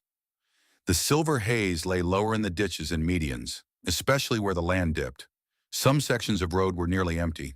Others held dense lines of refugees, pickups, sedans, delivery trucks, an RV with one shattered rear window, a horse trailer pulled by a truck missing half its grill. All moving west under the wrong morning, Leon threaded the utility truck into the flow without fully joining its pace. Behind them, the dark pickup and pale SUV merged as well. Eli, Mara said into the radio, where are you? The answer took too long. Moving. That's not a place. It's the safest answer. Try again. He exhaled across the mic, the sound rough and tired enough to suggest cold, injury, or both. South of you. Not close enough. Then this is useless. No, he said. This is the only reason you're still alive. Denny muttered from the back. Hate him already. Viv said softly, get in line. Mara kept her eyes on the road ahead. Then prove it, she said. Eli's voice changed by a degree, not softer, more focused. At 218, there's a canyon maintenance pull-off on the north shoulder. Red steel post, drainage culvert, road service marker. The cache was originally set 6 feet inside the culvert lip behind a false concrete seam. Tommy blinked. False concrete seam? He hid it in a highway drain? Denny said. Yes, Eli replied. No embarrassment, no flourish, just logistics. Was? Mara said. You said was. Another pause. Mara felt everyone in the truck hearing the same thing. Risk. Then Eli said, I moved it. Nobody spoke for half a second. Then all of them did. What? Tommy shouted. Oh, you son of a... Denny began. Jax actually laughed once in disbelief. Leon said, of course he did. Mara's hand tightened so hard on the radio her fingers hurt. Where? Not over open channel? The response was immediate and infuriatingly Eli. Mara nearly threw the handset into the windshield. You don't get to do this. Yes, Eli said, and there was no arrogance in it. Only exhausted certainty. I do, because if they're listening, 218 is already a dead stage. I left something there. Not the court case. You left bait. Yes. Tommy made a strangled noise. We're driving into bait? Leon cut in, still focused on the interstate. Do they know the cache was moved? Eli answered after the shortest possible pause. I don't know. Meaning maybe. Meaning if they track the original relay logic, 218 is still the first place they'll commit assets. Viv asked the better question. Then why send Mara there at all? Silence again. It lasted long enough that Mara's anger sharpened into something colder. Say it, she said. Eli did. Because I needed to know whether anyone else could reach the dead drop chain. No one in the truck spoke after that, not even Denny. The sentence had cleared the room in a way explanations could not. Mara felt the betrayal settle with brutal clarity. Not theatrical, not surprising, just deeply, familiarly Eli-shaped. He had warned her out of Belmore. He had likely saved her life. And he had used that same act to test whether the route to his stolen leverage remained viable under collapse conditions. Viv closed her eyes briefly and exhaled through her nose.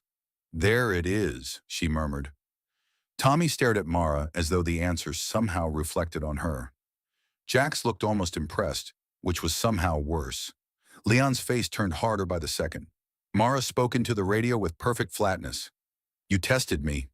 I tested the chain, Eli said. You used me. Yes. The honesty was obscene, and because it was honest, Mara hated it more than if he had lied. She looked out at the interstate, at the wounded morning, at the refugees crawling west under a damaged sky, at the dark pickup and pale SUV still there in the mirror, closing patient and steady. Then she said, "Keep talking." If Eli heard the change in her voice, he recognized what it meant. Not forgiveness, not calm, a narrowing. "I left a decoy bundle at 218, he said. Maps, partial route sheets, enough to confirm the chain and draw pursuit west. The actual core case is farther on." "How far?" Leon asked. "Depends whether you survive the first stop." Denny actually barked out a laugh. "He really is the worst." "Yes," Mara said. Into the radio to Eli, she asked, "What's in the decoy?" "Partial route layers. Outdated by hours but still valuable. Some atmospheric notes. A tracker I couldn't disable cleanly." Rena went rigid. "A tracker?" "It was built into the original case shell. I removed the core contents, left the tagged shell fragment." Leon's eyes flicked toward Mara. "Meaning if the wrong people recover the decoy, they may think they've got the whole thing." "For a while," Eli said. Viv looked back through the rear side window. "And if they realize fast, then they keep hunting." Tommy made a helpless gesture. "They're already hunting." "Yes," Eli replied. That shut him up. The interstate curved, northwest through broken hills now. The land opening into cut rock, scrub, old service roads, and shallow canyon country. Traffic thinned slightly. Several vehicles had pulled onto the shoulder near a cluster of state road signs and were parked with doors open. Families standing outside in masks that likely did too little. A state trooper cruiser sat abandoned in the median, nose pointed east, as if it had tried to turn around and given up halfway through history. Mara looked at the route overlays in her lap. "Talk me through 218. "Not yet. Now." "No." "Why?" "Because if you don't see the shape first, you'll trust the wrong angle." Mara nearly smiled at the absurdity. "You always did talk like a broken lock. Then listen like someone trying to stay alive." That was the closest thing to tenderness he had offered so far, and it was so tangled with manipulation that Mara wanted to scream. Instead, she asked, "How hurt are you?" This time, the pause was different, less tactical, more human. "Enough," Eli said. That frightened her more than she let show. At 6:39 a.m., the pursuit tightened. The dark pickup made its first real move, pulling into the passing lane and accelerating up the rear left quarter of their truck. The pale SUV hung back a little longer, blocking any easy retreat. "Here we go," Leon said. Tommy twisted around. "They're coming up." "I can see that." The pickup drew level enough that Mara saw two men clearly in the cab and at least one in the rear seat. Rifles visible, faces wrapped against the cold and particulate glare. The driver looked over once, measuring, not raging. That calm made him worse. The passenger lowered his window. Rena swore. "Down!" Everyone ducked. A hand came out holding not a gun, but a bright orange flare gun. It fired. The flare arced over the interstate and burst ahead of them in a bloom of burning orange smoke on the roadway shoulder. Leon cursed. "Signal." "For who?" Lena asked. "For anyone waiting," Viv replied. That answer changed the whole geometry of the road. If the vehicles behind were signaling forward, then 218 was not merely watched. It was staged. Eli came through the radio at the same moment, voice sharper than before. "What happened?" "Flare," Mara said. "They signaled ahead." "Then the marker's hot." "It was already hot." "No, now it's committed." Leon said, "Do we break off?" Mara looked at the highway signs ahead. 1 mile marker flashed past. 214, 4 miles. 4 miles to 218. 4 miles to the decoy.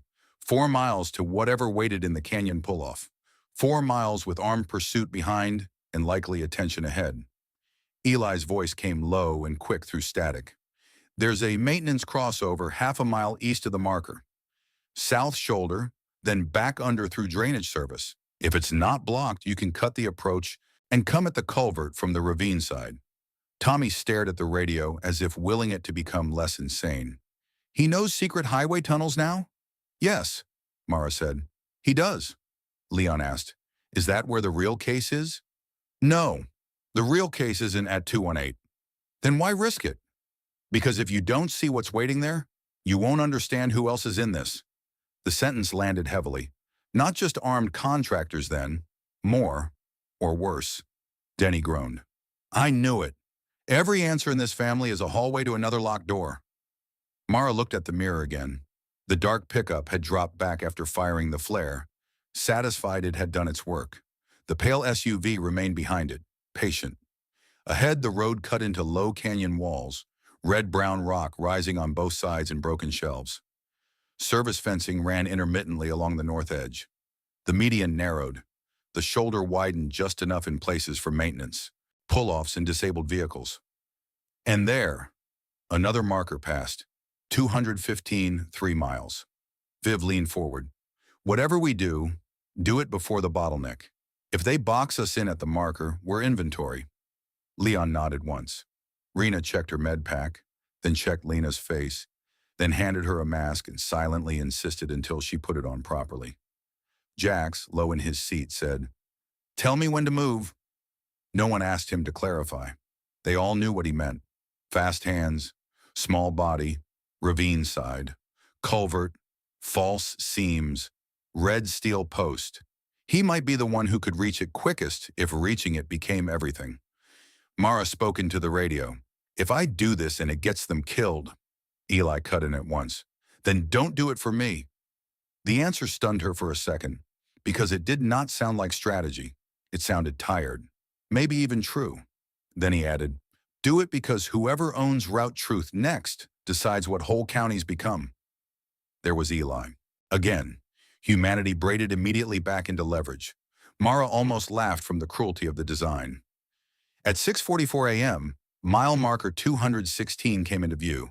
The maintenance crossover Eli had mentioned appeared 40 seconds later, exactly where he said it would. Easy to miss under normal conditions, almost invisible now behind bent chain posts and a half-collapsed service sign. South shoulder. Narrow gravel cut. Dip beneath the interstate grade. Leon saw it and swerved without warning.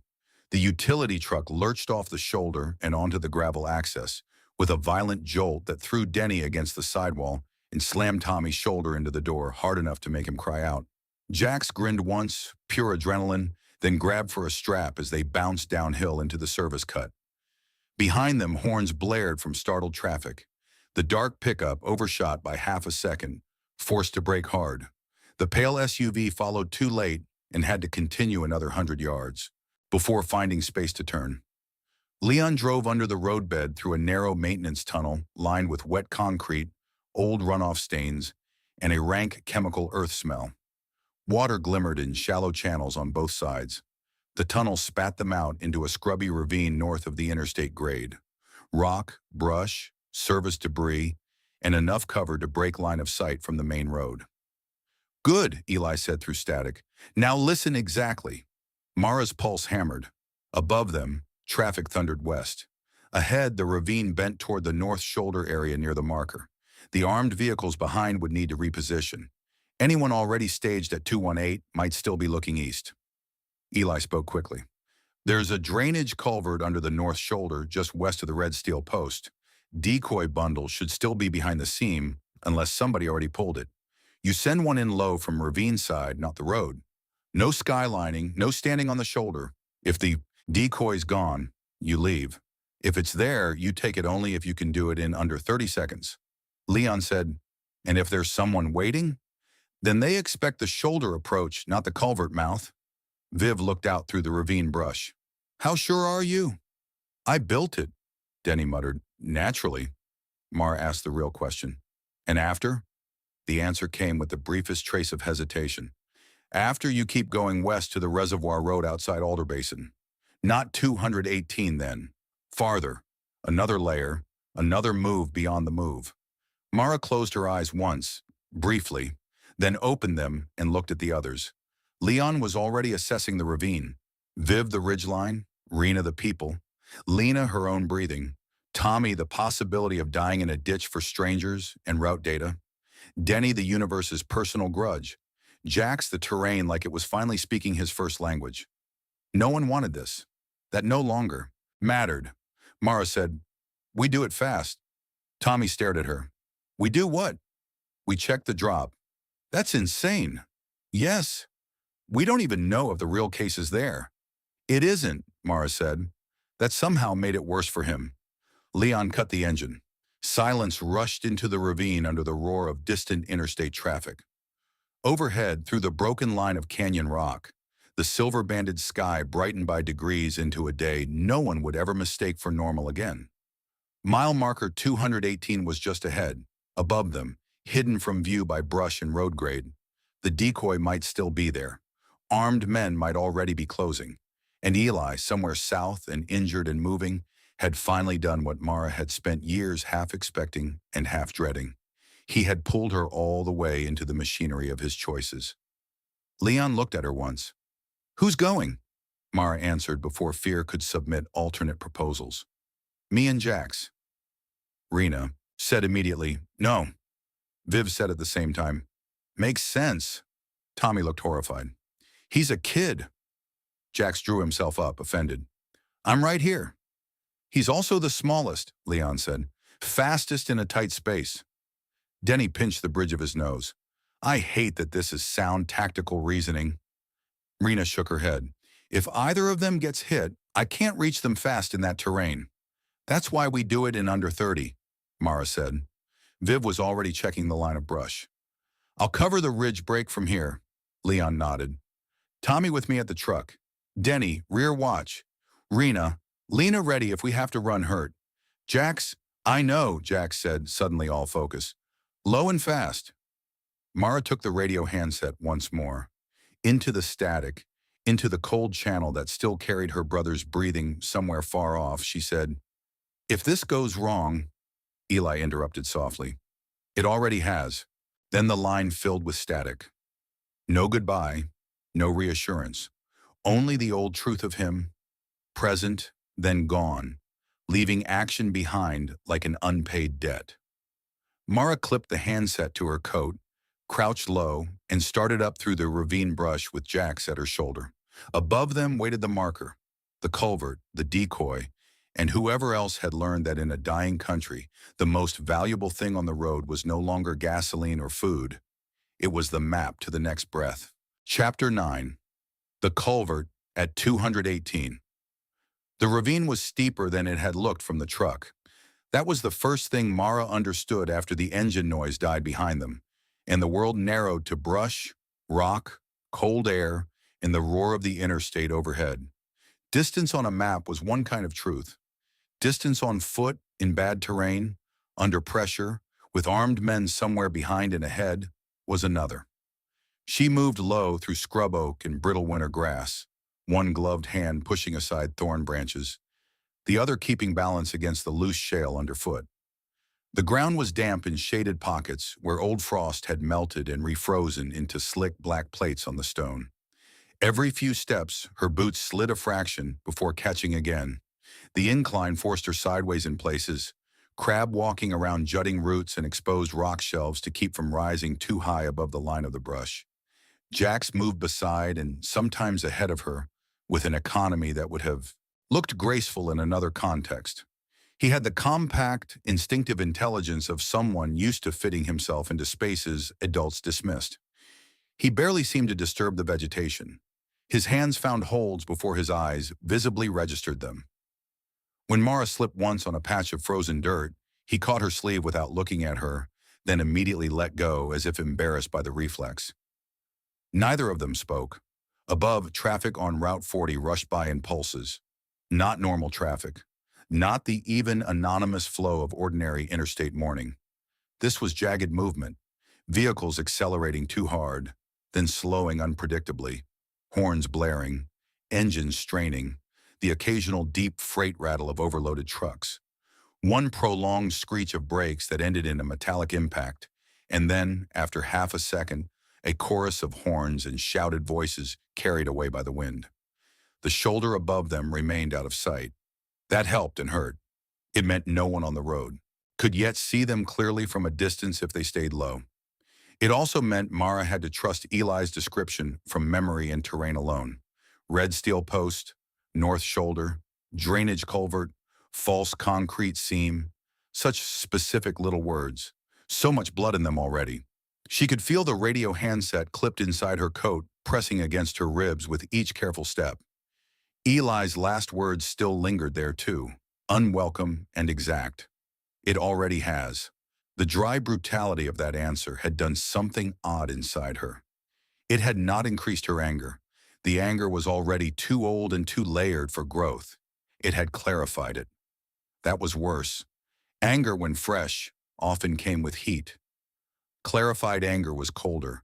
It took measurements. It remembered. She wanted to hate him cleanly. She could not yet, because Belmore was behind her, because his first message had saved her life, whether his motives were pure or not, because she still knew the shape of his voice in the dark, and because some childish, humiliating part of her had heard him alive and felt relief before judgment. The ravine curved north beneath the highway grade and narrowed into a gully cut by years of runoff. The culvert should be close now. Mara slowed and raised one hand. Jack stopped instantly, crouching behind a snag of brush.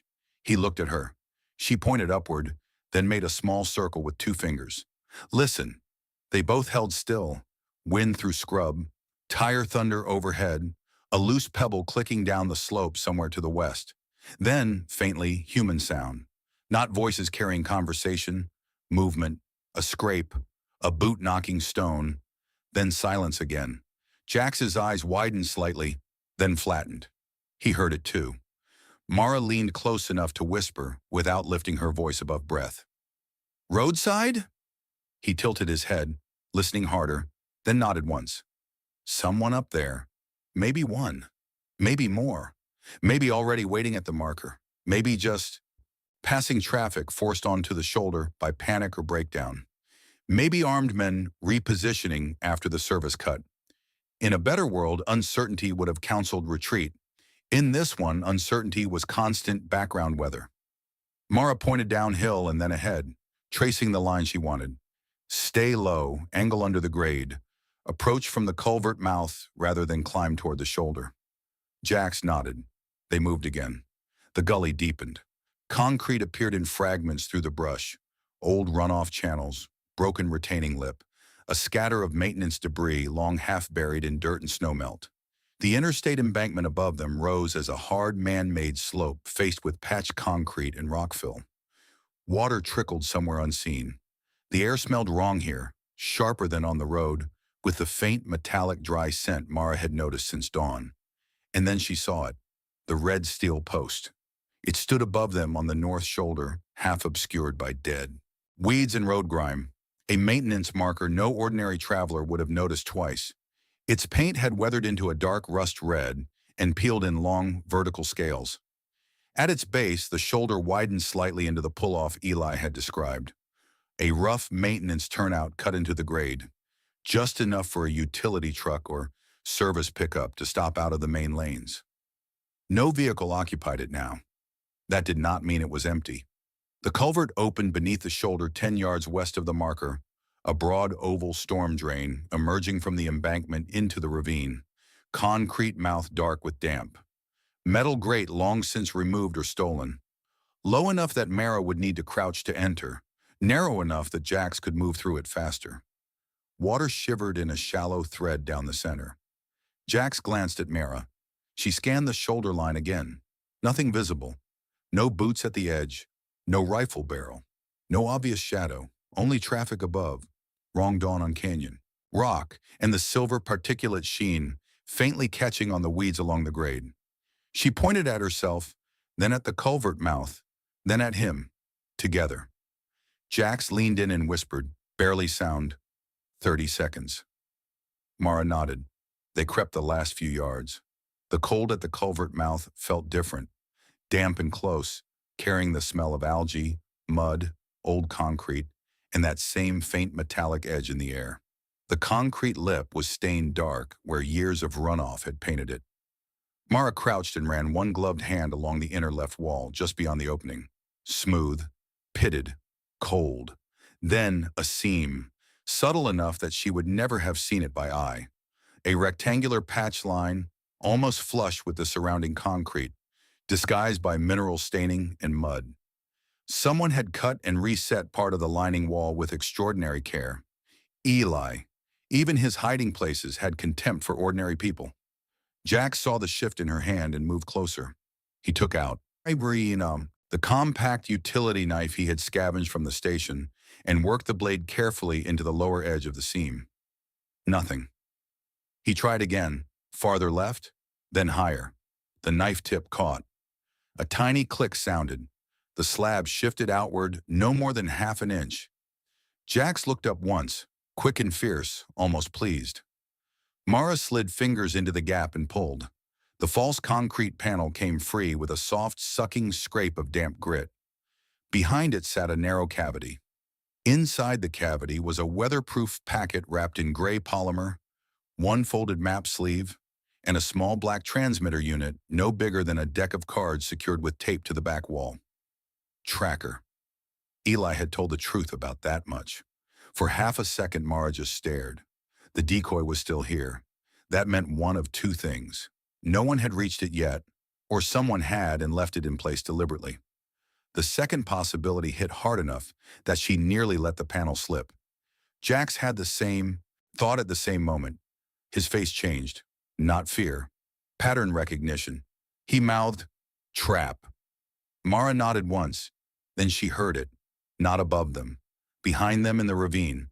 A boot on loose rock. They both turned. A man stood 20 yards downslope among the brush with a rifle half raised. Not one of Leon's people. Not a refugee. Not a random stranded motorist. Heavy coat, wrapped face, dark knit cap. Eyes narrowed against the morning glare. He had either come in from the ravine side while they worked or had been there the whole time, patient and low. For one terrible suspended second, no one moved. Then he shouted, "Now!" And all the brush on the slope above seemed awake. The first shot cracked over Mara's shoulder and punched a chip of concrete from the culvert mouth. Jax was already moving. He snatched the weatherproof packet from the cavity, ripped the transmitter unit free with one savage tug, and threw both himself and the packet backward into the culvert darkness. Mara dropped flat as a second round snapped through dead branches where her head had been. The man downslope advanced 2 steps, trying to angle a shot into the drain mouth. Mara yanked her revolver free and fired once. The blast inside the culvert mouth was thunder. She had no idea whether she hit him. She only needed him to duck. He did. That bought 1 second. Above them, more movement. At least 2 men on the shoulder now, one sliding down the embankment, another shouting to someone still on the roadside. Gravel and dirt cascaded around Mara's hands. The interstate thunder overhead had become suddenly irrelevant against the closer percussion of gunfire, men's voices, and stone breaking under bad boots. "Mara!" Jack shouted from inside the culvert. She backed in low, grabbed the false panel, and slammed it roughly back into place by instinct alone. Not to hide the cavity now. That was pointless. But because some part of her could not bear to leave the hole open like a wound. Another shot struck the panel and spanged concrete dust into her face. Then she was inside. The culvert swallowed sound strangely. Gunfire outside became metallic booming, footfalls became drum knocks through concrete, and the trickle of water down the center seemed absurdly calm. The drain ran straight for maybe 15 feet before angling slightly and narrowing into deeper dark. Jax crouched ahead of her, holding the packet under one arm and the transmitter in his other hand like a dead rat. "Tracker," he hissed. "Drop it." He hesitated one fatal fraction because street kids didn't like discarding objects that might matter. "Mara, drop it!" He flung it into the water channel. Mara grabbed it anyway, wrapped in the gray polymer outer from the packet, and shoved it under a slab of runoff silt along the wall, where the shallow water would carry its signal, nowhere useful for at least a few minutes. Maybe not enough. Maybe all they had. Outside, someone shouted, "They're in the drain!" Another voice answered from the shoulder, "Block the west mouth." West mouth. Of course. Culverts had 2 ends. Mara swore. Jax's eyes flashed in the dark. "How long?" "Move!" They ran crouched through the culvert. The floor was slick, uneven, littered with years of storm grit and debris. Water splashed up their shins. The concrete roof forced Mara nearly double in places, scraping the shoulders of her coat. Ahead, the tube brightened slightly where the western outlet opened into another cut of the ravine. Then she saw shadows cross it. Too late. Men at the far end. Jack saw them too and stopped so abruptly Mara nearly slammed into him. At the western mouth stood another armed figure, half crouched and aiming inward. Not yet close enough to fire clean in the dark, narrow tube, but close enough to own the exit if they came straight on. They were boxed. Jax's breath came fast now. What do we do? Mara thought with the speed of desperation and recognized one advantage. The culvert had a maintenance shaft halfway down. She'd seen the line in the wall when they ran past it. A vertical inspection recess hidden behind shadow and mineral staining. Not a full exit, maybe only a side drain. Maybe nothing, but maybe enough for Jax. Maybe enough for one at a time. She grabbed his sleeve and pulled him back 5 yards to the darker bend. Wall, she whispered. There was a side access. He spun, saw it at once where she had barely registered it, and went to his knees by the recess. Fingers searching, knife out, blade tip probing cracks and old bolt holes. At the far mouth, the man shouted, "Throw it out!" Mara crouched low, revolver aimed, though she had no idea how many rounds remained. 2, 1. The first shot in the bar, the one outside the roadblock, the warning shot at the man downslope just now. Her memory became arithmetic and hated it. The voice outside came again. "Throw the packet out and walk out empty," Jax muttered. "Found something." The recess concealed a rusted maintenance hatch no wider than a child's shoulders, set nearly flush into the culvert wall. Decades old, bolted once, then half seized open at some point and crudely resealed. The lock had already corroded into suggestion. Jax jammed the blade under it and pulled. Nothing. Mara fired toward the western mouth. The man there jerked back. Not hit maybe, but forced away. Jax strained harder. The hatch gave 1 inch with a wet, grinding screech that sounded loud enough to summon God. "Again," Mara said. He pulled. The hatch tore open enough to reveal a narrow vertical runnel climbing into black brush and daylight somewhere above. Not big enough for Mara quickly. Plenty big for Jax. He looked at her. She saw immediately what he was thinking. "No. Take the packet," she said. He stared. "Go." His face hardened in refusal. "No. This isn't a vote." At the far mouth, boots splashed closer in the water. The man outside had decided the angle was worth the risk. Another figure shouted from above, "Roadside's moving!" Mara grabbed the packet from Jax and shoved it back into his hands. "Up," she said. "Find Leon. North Ridge. Tell him west mouth blocked." He did not move. For one infuriating second, the whole ruined world balanced on teenage pride. Then Mara did the cruelest useful thing she could think of. "If you stay," she said quietly, "you waste what you're good at." The sentence hit. He hated it because it was true. Jax clenched his jaw so hard the bruise at his cheek stood dark against pale skin. Then he tucked the packet into his hoodie and shoved himself into the maintenance shaft. He fit. Barely, but he fit. Boot soles scraping, shoulders twisting, fingers finding purchase where adults would have had none. In seconds, he had become a moving shadow climbing toward light. Mara turned back toward the western mouth alone. Gunfire exploded outside again. Not into the culvert, elsewhere. Leon. The answer came in the shape of a shotgun-like boom from the ravine and men shouting in surprise. Then Tommy's voice, high and furious with terror. Then Denny yelling something that sounded like an insult, and a prayer merged together. Good. They were in it now. No hiding from that. At the western mouth, the armed man tried his chance and rushed in low. Mara fired. This time she hit. Not a dramatic drop, not center mass movie certainty, just enough that the man screamed and slammed shoulder first into the concrete lip instead of through it. His rifle clattered and splashed into the water channel. Mara did not waste the opening. She ran for the western mouth. The wounded man grabbed at her boot as she passed. She kicked him free hard enough to feel bone or fingers under leather and burst out into the ravine light. The Gijon world outside had become a fractured tableau of movement. Leon was behind a low rock shelf 30 yards upslope from the truck, using the heavy station flashlight as a club in one hand and a scavenged sidearm in the other.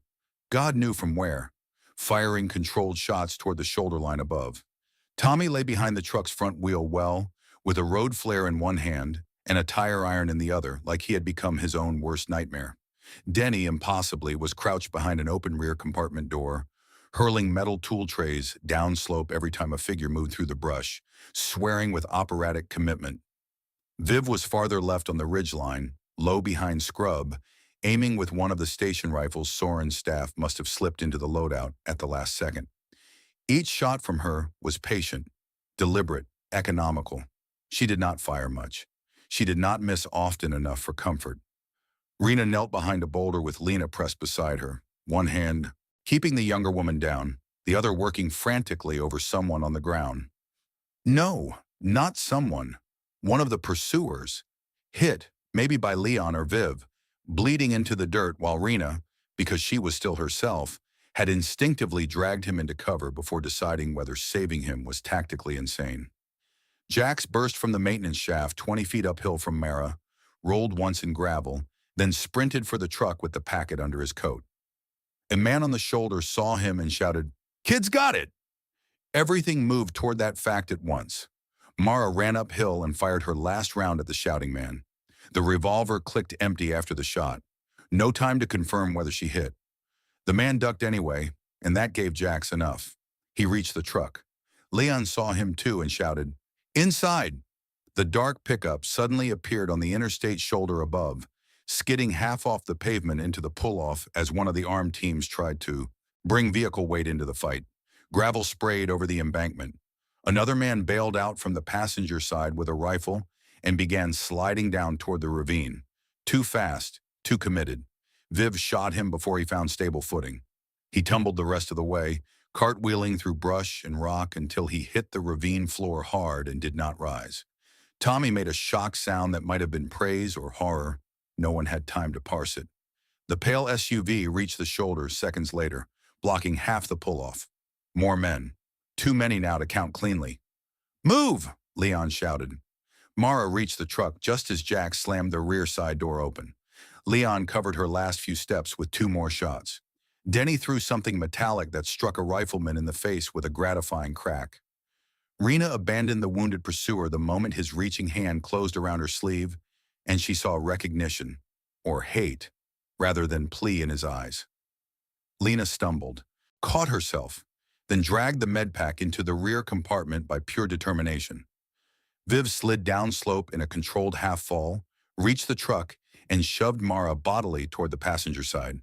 "Now!" she snapped. Leon dropped into the driver's seat almost at the same moment. Tommy hauled Denny in by the coat. Jax slammed the rear door. Rena came through the other side with Lena after her. Viv was last, half hanging off the side step when Leon floored it. The truck lurched forward over brush and rock, bounced off a stone shelf hard enough to send everyone sideways, then clawed up the ravine track toward the service cut.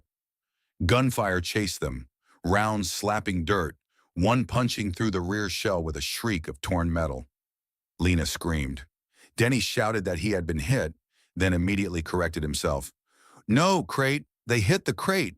Still rude, though," and clutched the food bin like a civilian shield. The truck hit the maintenance path and surged west. Behind them in the side mirror, the shoulder at mile marker 218 dissolved into speed and dust, and armed men scrambling around a decoy they had not yet confirmed. Mara braced one hand on the dash and one against the empty revolver at her side. Her ears rang. Her lungs burned. Her face was streaked with culvert water and concrete dust. And somewhere under the shock and fury, one cold certainty had settled in fully. Eli had been right about one thing. 218 had never been the destination. It had only been the place where everyone dangerous announced themselves. For the next 6 minutes, no one in the truck spoke coherently. Adrenaline had its own grammar. Mostly curses, names, sharp questions nobody fully heard. "You hit? Not mine. Head down. Keep pressure there. Left side, left side. No, that's outside. Jax? I'm here. Lena, breathe, just breathe. Who gave the cook ammunition by way of hardware? That was a tray, not a plan. Leon drove like fury made patient. He took the ravine west until it intersected a service road, then north again through a maintenance gate hanging open on one hinge, then west once more along a frontage track that ran parallel to the interstate through canyon scrub and old utility access. The pursuit did not vanish, but it lost immediate line of sight. Twice they heard engines on the shoulder above. Once a truck shadow kept pace for several hundred yards before dropping back at a break in the grade. Only when Leon finally cut the truck behind the broken shell of an abandoned way station and killed the engine beneath partial cover did everyone inside truly begin to reckon with what had just happened. The way station had been closed for years. Its roof had collapsed on one side, leaving a jagged concrete awning and a cinder block office with windows broken long before the sky began carrying death. Rusted signage still clung to. The lane gantries. Weeds grew through cracks in the scale platform. The place smelled of dust, old oil, sun-baked concrete, and cold metal. It was not safe. It was just hidden enough for breath. Leon turned in his seat first. Inventory. Rena was already in motion, transformed by crisis into something cleaner and sharper than fatigue should have allowed. Lena? I'm okay. Show me. Lena held up shaking hands, then obeyed when Rena checked her pupils and breathing anyway. No blood, no obvious wound, only shock and shallow breaths. Denny? Spiritually catastrophic, physically mostly intact. Rena ignored the joke and checked him too. Bruised shoulder, no penetration. Tommy? He had a scrape along the side of his face and a ripped coat sleeve where gravel or brush had gotten him during the scramble. But he was sound enough to keep talking, which in his case counted as healthy. Viv? Fine. That answer, in Viv's case, was less useful than it sounded, but no blood showed. Leon. One crease. He held up his forearm where something had grazed through the jacket and drawn a hot red line. Nothing. Rena turned to Mara. Mara only then realized her hands were shaking. I'm fine. Rena checked anyway. Cuts on one palm from the culvert wall, bruise forming along one hip, no gunshot. Then Jack's. He sat on the rear bench, chest heaving, hoodie soaked at one shoulder with water and mud. Packet still clutched under the fabric inside his jacket like a second heart. There was blood on his sleeve. Everyone saw it at once. Lena went white. Rena crossed the space and seized his wrist. Where? Jax jerked back automatically. It's not bad. Where? He glared, then hissed as she peeled the sleeve up. The bullet had not gone through him cleanly. It had done what bad luck often did, skipped along the outside of the upper arm, tearing flesh and fabric without entering deep. A furrow, not a hole. Ugly enough to bleed hard.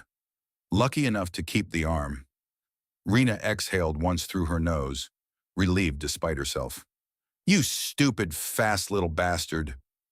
Jax almost smiled from shock. Thanks. Lena handed over gauze with steadier hands than she'd had an hour earlier. As Rena cleaned the wound, Jax clenched his jaw and said nothing, which impressed Mara more than if he had screamed. Tommy stared at the packet under Jax's coat. You got it. Jax looked at Mara before answering. She nodded once. He pulled the weatherproof bundle free and set it on the bench between them. Mud smeared, wet at the edges, still sealed. For a moment, everyone in the truck and around it looked at the bundle as if it were an animal too dangerous to touch barehanded. Denny broke first. Tell me that thing was worth being shot at in a ditch by militia accountants. Might be, Viv said. Not helping. Leon checked the mirror in the line of the road. Outside the broken way station one last time, then turned back fully. We have maybe minutes, he said. Read. Mara took the packet. Her fingers were numb enough that opening the seal took 2 tries. Inside lay exactly what Eli had promised and feared at once. A decoy bundle convincing enough to matter. Partial route overlays. Outdated but still viable. A station frequency sheet. A compact field note packet. And 1 folded page, handwritten, tucked between the maps. Mara knew the handwriting before she fully saw it. Eli's. That was somehow worse than hearing his voice. She unfolded the page. The note was short. Of course it was short. Eli had always trusted compression more than comfort. If you're reading this, either you beat them to the drain or they're already closer than I hoped. The real case is not at 218. It's west. Alder Basin Service Road, South Side Reservoir Spillway, Maintenance Hatch 4C. Don't approach from the dam. They'll expect that. 2. Approach from the old pump house trail if you still can. If I make it, I'll meet you there. If I don't, trust the black case before you trust me. No apology. No explanation for years. No attempt at emotional repair. Just coordinates, caution, and one line that struck deeper than any of the others. If I don't, trust the black case before you trust me. Viv read it over Mara's shoulder and let out a breath halfway between amusement and disgust. He really does know himself. Leon held out a hand. Mara gave him the page. He read fast, then checked the route map in his head or against instinct. Alder Basin's another 30-40 miles west, depending on what roads still function. Rena tied off Jax's dressing and sat back. And if the same people have guessed the second location? Mara looked at Eli's note again. He had expected that possibility. Of course he had. Then we stopped being the people reacting to his trap, she said. Tommy frowned. Meaning what? Mara folded the note once, cleanly. Meaning from here on, we assume every obvious route is watched. She looked at Leon. We do not go straight to the spillway. Then at Viv. We think like people being tracked. Then at Jax, who had gone pale with blood loss but was listening hard. And we use what they keep underestimating. Jax's eyes lifted. Not pride this time. Recognition. Leon nodded once. Good. Denny looked around at all of them with the deep unhappiness of a man realizing the plan had just become more complicated rather than less. I would just like to say, he murmured, that none of this resembles the kind of aging I was promised. No one laughed. Not because the line wasn't worthy, because outside the broken way station, under a brightening poison day, engines sounded again somewhere back along the frontage track. Not near, not immediate, but searching. Mara tucked Eli's note into her coat. Alder Basin, Reservoir Spillway, Maintenance Hatch 4C, Pump House Trail, black case before Eli. The road was narrowing again. Not towards safety, toward an answer. And answers, she was learning, were rarely the opposite of danger. Usually they were only the point at which danger acquired a name. Chapter 10. What Survives the Dark. They left the way station at 7:03 a.m., under a daylight so wrong it made every ordinary object look like evidence. The sky had brightened fully by then, but brightness was too generous a word for what spread over the western county. Light existed. Warmth did not. Color existed, but in thin, washed-down degrees, as if the world had been printed badly and then left out in damp air. The silver particulate bands that had haunted the dawn were no longer simply visible at the edges of the horizon. Now they lived in the day itself, caught in low places, suspended over ditch water, brushing along the ground in faint metallic veils, collecting in sheltered folds of terrain where frost and fog had once belonged. Leon drove west with the truck lights off. The station vehicle rattled more after the fight at mile marker 218. The rear shell had taken a round somewhere along the side panel. One hinge on the right compartment door had begun to complain in a high metal whine. The suspension dragged slightly left after every hard dip, but it still ran, and in the arithmetic of the morning, that made it nearly miraculous. No one in the truck spoke for the first 10 minutes. They were beyond first shock now, beyond the initial adrenaline collapse. What came after that was stranger, a hard gray clarity in which fear no longer shouted, but sat beside you and kept count. Every person in the truck had changed shape in the last several hours. Mara could feel it in the silence, the way people occupied space now, the way they watched roads, held objects, conserved motion, and no longer mistook information for comfort. Jack sat with his injured arm wrapped and propped against a folded thermal blanket. The pain had hollowed his face slightly, making him look younger at rest and older whenever he moved. He did not complain. He had crossed into a different category in the group now, not protected exactly, but necessary in a way no one would deny. Again, Lena had become quieter rather than louder. The first hour fragility in her had not vanished, but it had compacted into attention. She no longer startled at every shift in the road. She watched Rena work, anticipated needs, checked supplies twice, and only occasionally touched the small cross at her throat. When she did, it looked less like panic than habit. Rena herself looked spent down to the wiring. Her ankle was strapped hard enough to leave marks above the sock line. The circles under her eyes had deepened into bruised crescents, but her hands still moved with purposeful competence whenever anything required sorting, wrapping, checking, stabilizing. Mara had begun to understand that people like Rena did not endure because they were fearless. They endured because function had become their morality. Tommy kept one eye on the rear and one on the road ahead in alternating cycles, as though he still feared he might miss the exact second the past caught up. He had stopped, arguing in the easy, reflexive way of the night before. What replaced it was not confidence. It was investment. The group had become real enough to wound him if it failed. Denny had reached the stage of fatigue where humor survived mostly because the alternative was collapse. He held a tire iron across his lap like a man who did not trust the world to remain metaphorical. Every few minutes he muttered observations to no one in particular about the indignity of all this. The weather, the truck, the state of American governance, or his own knees. No one told him to stop. His voice kept the silence from becoming superstitious. Viv sat nearest the side door again, coat wrapped close, one of the station rifles broken down across her knees beneath a blanket. In bad light, she looked almost elegant still, though the elegance had been stripped now to utility and posture and the steadiness of her gaze. She watched the windows, the land, and the people inside the truck with equal care. Mara no longer thought of her as someone who had happened into the group. Viv had become one of the angles by which the group still held shape. Leon drove.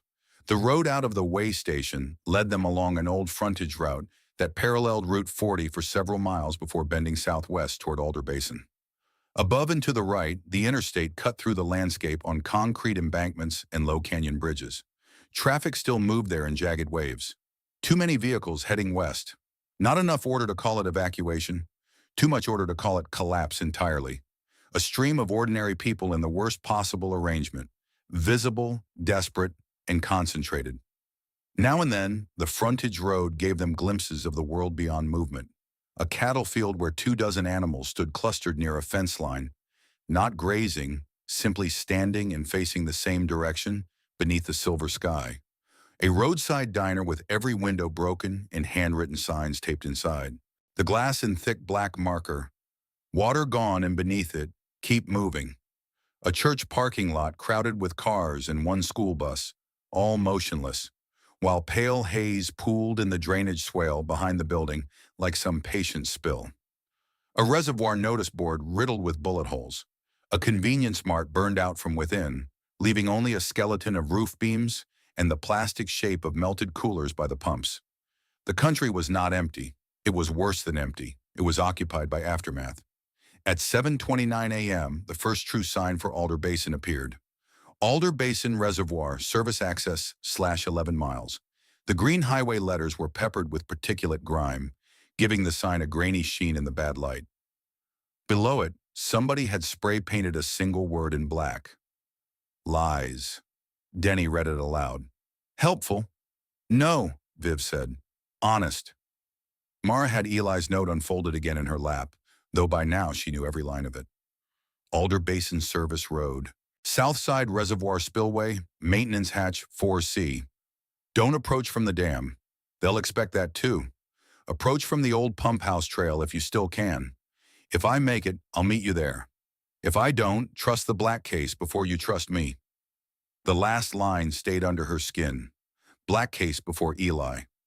It could have been strategy, a warning, an apology dressed like instruction, or the nearest thing her brother had ever managed to say to, I know what I am capable of when I'm cornered.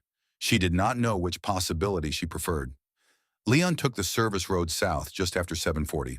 The pavement narrowed, then roughened, then gave way to cracked county maintenance lanes that wound through low bluffs and reservoir land. Here the terrain changed again. The broader county opened into a basin of dry hills, exposed red rock, thin stands of juniper, old water control structures, spillways, access gates, and maintenance roads carved at practical angles through an otherwise indifferent landscape. The reservoir itself appeared in pieces at first through the hills, long flashes of cold gray water beneath the wrong sky. Then around one bend, the full basin opened, a broad artificial lake pressed between ridges, its surface raked by wind and touched in places by a faint metallic shimmer that made Mara's stomach tighten. Along the edges where the waterline had receded from winter drawdown, the exposed mud flats carried pale streaks that looked disturbingly like residue. Rena saw them too. "That's not good," Lena leaned forward. "What is it?" "I don't know," Rena said, "which is getting old." The road forked twice in quick succession. One route climbed toward the main spillway and dam structures. The other dipped south around service sheds and old pump facilities. Leon took the lower road without asking. "They'll expect the obvious," he said. Tommy, who had grown up learning roads by function rather than map, pointed toward a cut through the rock. "Pump House Trail might start there." Mara looked at him. "You know this area?" He shrugged. "Came out here once with my uncle to fish. He got drunk and yelled at geese. That's my expertise." "It's enough," Leon said. They found the old Pump House Trail at 8:02 a.m. The trail was really the remains of a maintenance route left to weather and neglect after newer service roads bypassed it.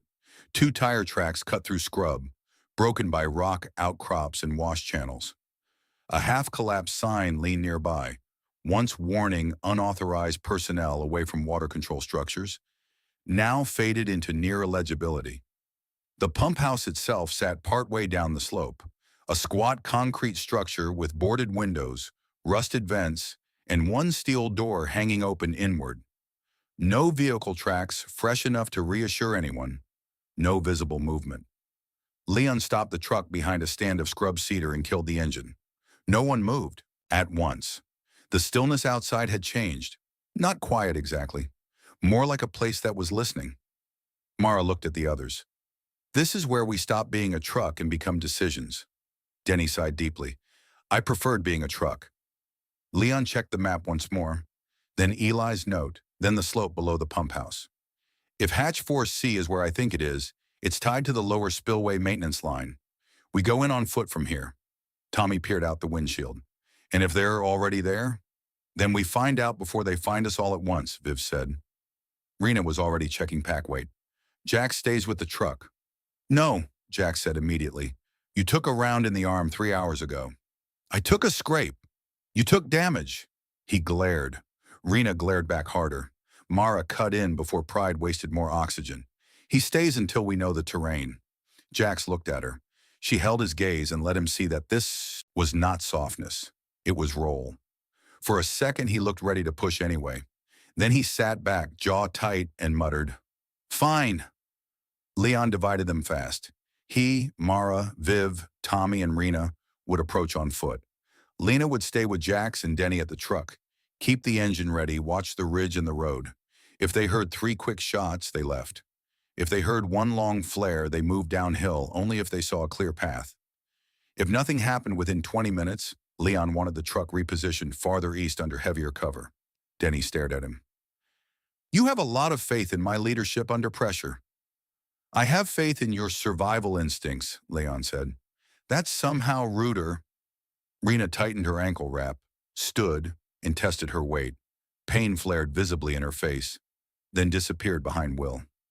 Mara took the black case, the weatherproof satchel, and one of the station masks slung at her throat. Viv checked the rifle. Tommy armed, himself with the tire iron and a borrowed sidearm that he handled like a man aware of his own inexperience and determined not to show it. Leon took point. They stepped out into the cold basin air. The wind off the reservoir carried the same dry metallic trace they had been smelling since morning, but stronger here. It mingled with water, old concrete, and the mineral smell of exposed mud flats. On the hills above the lake, silver haze gathered in shallow saddles and along the lee sides of ridges. No birds, no insects, no voices. Only the wind, the distant slapping chop of water on rock, and the faint groan of old infrastructure cooling or settling in the wrong weather. They moved downslope along the edge of the pump house trail. The old concrete building sat half sunk into the hill, its rusted pipework running underground toward the lower control channels. Inside the open door, Mara glimpsed only shadow, old maintenance tools, and cracked tile. No fresh bedding, no fire ring, no signs of recent occupation. That didn't help. Places like this could be empty and dangerous at the same time. Below the pump house, the land broke into terraces of concrete, gravel access, and spillway channels. The lower spillway was not active now. Water moved through only one narrow side release farther down, leaving broad, dry control runs exposed. Along the south side of the spillway line stood a row of maintenance hatches, half buried in gravel and brush, each marked with stenciled codes on short steel posts. 4A, 4B. Then partly hidden by blown reeds and a broken length of chain, 4C. Mara saw it and felt the whole morning contract. The hatch itself was a circular steel maintenance cover set into a sloped concrete apron above a lower runoff channel. It looked old, heavy, and untouched. Too untouched. A place engineered to disappear into function. Leon lifted one hand. Stop. They all froze. He crouched and pointed at the ground. Tracks. Not obvious unless you knew. To look. Someone had moved around the hatch recently. Scuffed gravel, heel marks, a displaced patch of fine dust that the morning damp had not yet resettled. More than one person. Boots, not just maintenance wear. One deeper impression where someone had knelt or braced weight. Tommy whispered, "They beat us." Viv scanned the ridgeline rather than the hatch. Or they checked and left. Rena said nothing. Her attention had gone to the concrete face above the spillway, the places where someone could watch from cover. Mara crouched near Leon. "Can you tell if they opened it?" He studied the seal ring. "Not from here." The wind shifted. Something metallic clinked softly somewhere upslope. All four of them turned at once. Not loud, not enough to locate cleanly. Enough. Mara felt the skin on her forearms tighten. "Back," Viv said quietly. She was right. The hatch was too exposed. The tracks were too fresh. And the basin had too many angles from which a patient person could wait. Leon began to nod. Then a voice called from above them. "Mara!" Everything in her locked, not from the tone, from the fact that she knew it before she placed it fully. Eli.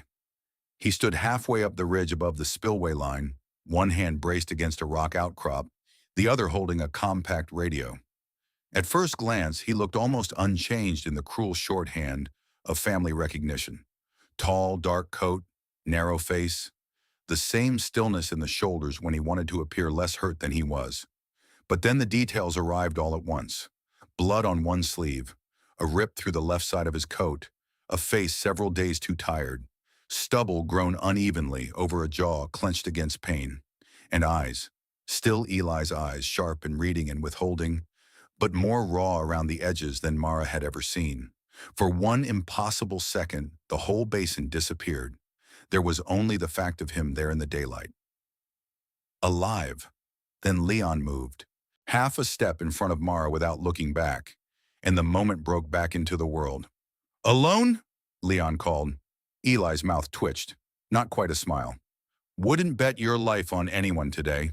"Not an answer. It's the best one you're getting standing in the open." Viv had shifted left already, rifle low but ready. Tommy raised his sidearm halfway, uncertain and angry and too green to disguise either. Rena scanned the ridge above and behind Eli rather than looking at his face. Mara heard her own voice before she entirely felt it. "You look terrible." Eli looked at her fully then. For the first time since the text began, no radio static, no distance, no abstraction. His gaze moved over her quickly, checking what damage the world had done, and something in his face changed so briefly she might have imagined it if she had not spent a childhood learning all the tiny, stingy ways Eli allowed feeling to leak. "You look alive," he said. It was, for him, almost tenderness. It was also infuriating. Mara took one step forward. "You don't get to be glad." "I know. You used me." "Yes." The directness of it struck the others too. Tommy looked appalled. Denny, far away at the truck and unseen here, would have appreciated the consistency, if not the content. Mara's anger came back clean and sharp. You tested me. I tested whether the route still functioned. You're saying the same thing. No, Eli replied, and now there was weariness in it. I'm saying if I'd sent someone else, they would have died before understanding why. I sent you because you keep moving after the part where most people stop to hate me. The sentence landed brutally because it was both unfair and not entirely wrong. Viv said softly, "Charming man." Eli looked at her, registering her in one fast sweep. "You must be Viv." That made everyone shift again. Mara's voice went cold. "How? Do you know her name?" "I know all your names."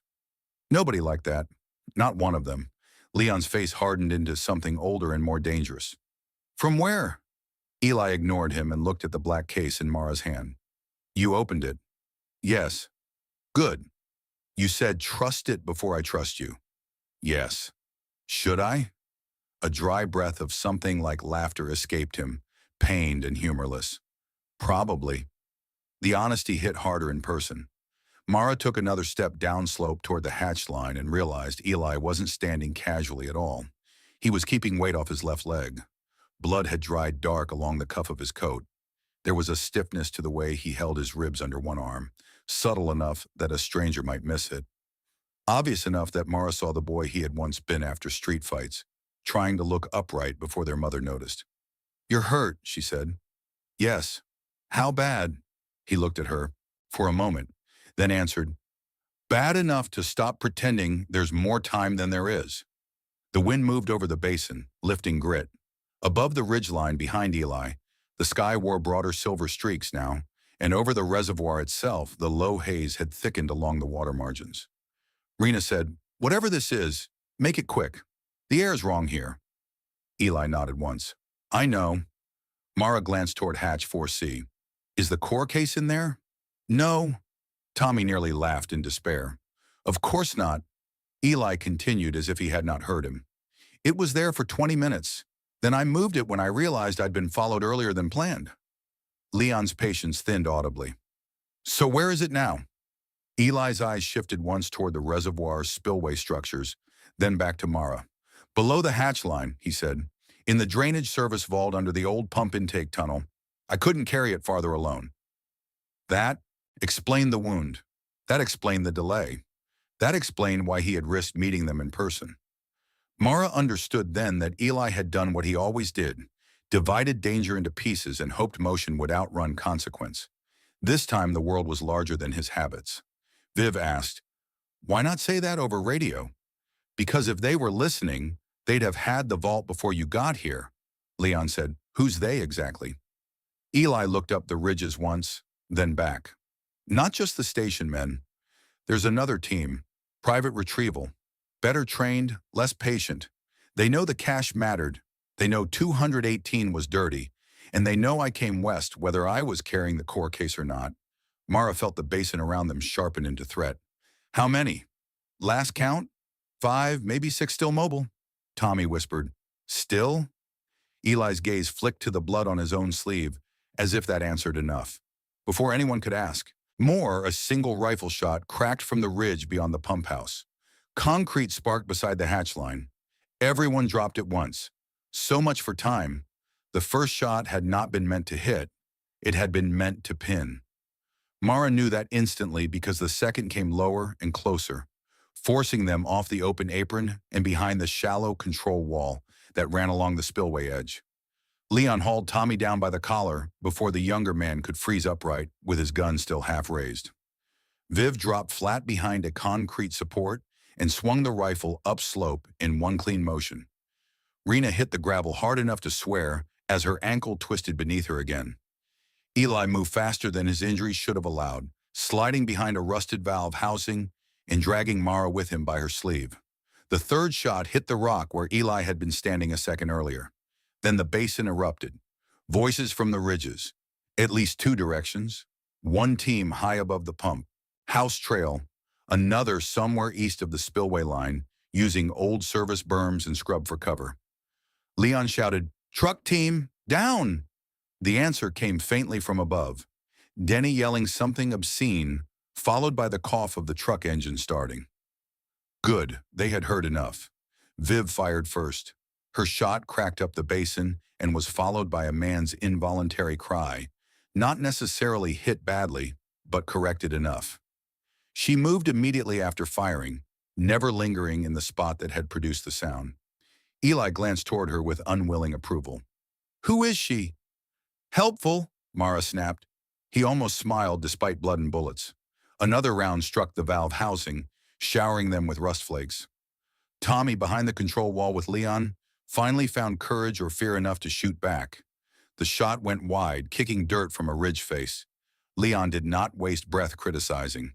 He fired 2 measured rounds instead, not at a visible body, but at a patch of movement that had become too regular to be brush. Rena crawled toward cover deeper behind the spillway lip and shouted for everyone to keep heads down if they didn't want her converting the rest of the med kit into memorial supplies. Mara looked at Eli. "Vault," he nodded once. 30 yards below the apron. Ladder hatch in the runoff trench. We can't all go together." "Of course not." He winced as he shifted, one hand going briefly to his side. Not gunshot there then. Maybe earlier shrapnel, maybe impact, maybe worse. Mara made the decision in the same instant she recognized it. "Leon and Viv hold ridge. Rena with Tommy. Eli and I get the case." "No," Leon said immediately. Mara ignored him. "Where's the truck?" The answer came from above in the grinding scream of tires. Denny, bless every bad decision he had ever survived, was moving the truck. The station vehicle burst from behind the cedar cover, higher on the slope, and came barreling down the upper service path at an angle no sane driver would have chosen if sanity were available. Denny at the wheel, Jax in the passenger seat. Lena braced between them, white-faced and determined. The truck skidded broadside across part of the pump house trail, throwing dust and gravel and abruptly blocking one high-angle firing line from the ridge. It was not a tactical masterpiece. It was chaos with a useful shape. Leon stared once in open disbelief. Did he just flank them with bad judgment? "Yes," Viv said, and fired again. The truck's arrival broke the attacker's timing. 2 of the ridge shooters adjusted toward the new target. That split the fire just enough. Mara grabbed Eli's arm. "Now?" He didn't argue. They sprinted low along the spillway wall toward the lower runoff trench. The trench ran beneath the hatch line as a dry concrete channel sloping toward the reservoir edge. Halfway down, hidden behind a collapsed maintenance railing, and a tangle of dead reeds, a narrow service ladder descended through another steel cover, set almost flush with the trench wall. Eli reached it first and nearly fell the last step from pain. Mara caught his coat, braced him, and ripped the hatch wheel. It stuck. Of course it stuck. Eli shoved her aside, planted his good leg, and cranked with both hands. The wheel broke loose with a wet, metallic bark. He hauled the hatch open just as another round smacked the trench lip above them. They dropped through. Darkness took them whole for 1 second, followed by concrete echo, damp air, and the enclosed stink of standing water, oil residue, rust, and the same metallic dry scent that seemed to live now in every enclosed place touched by the event. Mara shut the hatch above them with both hands and spun the lock wheel halfway. Not secure enough to stop determined entry, but enough to buy moments. Below, the service vault opened into a low chamber lined with pipes, corroded valves, old instrument housings, and a narrow catwalk over black reservoir intake water pulsing somewhere deeper in the structure. Emergency maintenance lights, battery-powered and weak, cast the room in a dim red glow. And there, chained to an intake support beam above the waterline, sat the core case, larger than the decoy shell. Black polymer, red seals broken and replaced by Eli's improvised wire tie. Mud streaked and wet, but intact. Mara stared at it with a kind of exhausted disbelief. After Belmore, after the station, after 218, after the culvert and blood and road and lies. There it was, the thing people had hunted across a dying state. Eli leaned against the wall for half a second, breathing hard. "I told you I couldn't carry it farther." Mara looked at him in the red maintenance light. Without distance, without radios, without the useful abstraction of voice, he looked both more like her brother and less like any version of him she could remember. He had always been narrow-built, quick, difficult to pin emotionally. Now he looked worn thin by velocity itself, by too many hours of moving through bad air and worse intent. "What happened to you?" He gave a tiny shake of the head, as if the question belonged to another life. "Later." "No." The word came out harder than she expected. Outside the hatch above them, gunfire continued in muffled booms through concrete. Leon, Viv, maybe Tommy, maybe the truck team repositioning. Their borrowed time was draining by the second. Mara stepped closer. "You vanish for 3 years. You send 2 messages. You test me. You drag me into this. And then you say later?" Eli looked at the core case rather than at her. "You want the whole answer or the useful one?" "The whole!" He let out a breath that might once have been a laugh. "Then we die in a drain arguing family history while men with rifles fix the hatch." Mara hated that he was right. She hated even more that he knew exactly how to be right at the most unbearable angle. "Useful answer," she said. He nodded. "I took the relay cache because the route models being buried would have killed more people than the panic from releasing them. Then I saw the VI material attached to the mirrored set and realized the route models weren't even the real leverage. The real leverage was proving this isn't a local contamination event and that the systems above us started lying before they started understanding." Mara looked at the case. "The sample cartridges." "Yes." "The early event analysis." "Yes." "The extinction analog material." He met her eyes then. "Yes." "Why not send it to everyone?" "Because raw truth with no trust chain becomes rumor. Rumor gets traded, weaponized, and denied before it saves anyone. So you kept it. I moved it." "Same thing." His face tightened, not in anger but in the specific old frustration of siblings who knew the same vocabulary and deployed it like blades. "I was trying to get it somewhere it could stay useful. And that somewhere was you?" "No," Eli said. "That somewhere was anybody who could reach West intact without handing it to the first man with a badge or a convoy." Mara took that in, then asked the question that had been waiting underneath all the others. "And me?" For the first time since she had seen him on the ridge, Eli looked like he wanted to answer honestly and found honesty unpleasant. "You," he said, "were the one person I thought might hate me enough to do the job right." The sentence struck so cleanly it almost hollowed her out. Not because it was cruel, because it was intimate. He had not trusted her kindness. He had trusted her anger, her refusal, her resistance to him. He had built his survival plan partly on the way she would refuse to be handled gently. The realization made Mara feel suddenly, fiercely tired. Above them, something heavy struck the hatch. Once, then again. No more time. Eli pushed off the wall and moved toward the chain securing the core case. His left hand shook once with effort before he made it obey. "Help me." Mara did.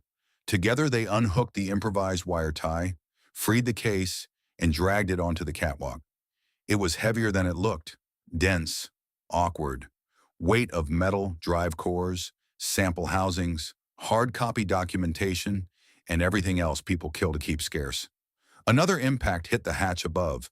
Voices now, muffled but close. They had found it. Mara gripped the handle. "There's no way we both carry this fast." "I know." He said it too quickly. She looked at him. "No, no." He did not argue the meaning. He only looked up once toward the hatch and then back at her. "Mara, no. I can buy you." "No." He took one step closer, despite the pain visibly carving through him. All at once, he was no longer the strategist or the thief or the contractor, or the man with the stolen data and the timing of a natural disaster. He was just Eli, the boy who taught her which apples were rotten by weight, the brother who counted lightning for her in blackouts, the bastard who left after the funeral without turning around, the man who had finally run out of road enough to stand in front of her and be looked at properly. "You can't carry me in the case," he said. Mara's vision blurred with rage so quickly she almost laughed. "Watch me." Another blow on the hatch. The lock wheel above screamed. Eli reached out and grabbed the front of her coat. He had not touched her like that in years. "Listen," he said, and for the first time all day, all night, all 3 lost years, There was no strategy in his voice at all. They followed the wrong case because I made them. You made it here because you kept moving. That means this can still get west, but not if you turn this into saving me. Mara wanted to strike him, to shake him, to drag him bodily whether he wanted it or not, to demand from the universe a version of this in which she did not have to decide whether her brother's life and the case in front of them were in competition. Outside, the hatch lock tore free. Red dust drifted from the ceiling. Eli let go of her coat and bent, pain nearly taking him for a second, then forced himself upright again with the sidearm he had hidden at his back now visible in his hand. I left because staying would have made me small, he said, voice low and fast now. I sent for you because I knew you wouldn't stay small. I'm sorry those are the same answer. The confession hit her harder than apology would have. Above them, metal shrieked. Light knife through a new gap around the hatch. Eli shoved the core case at her. Pump tunnel east, he said. It reconnects to the lower intake trail. Follow the red maintenance pipe until the grate, then climb. Leon will hear if I make noise. No, no, the word repeated in Mara's head with useless force. But she took the case. Because the world had become too narrow for purity. Because he was right about the weight. Because the hatch was opening. Because outside there were people alive only if this thing moved farther than here.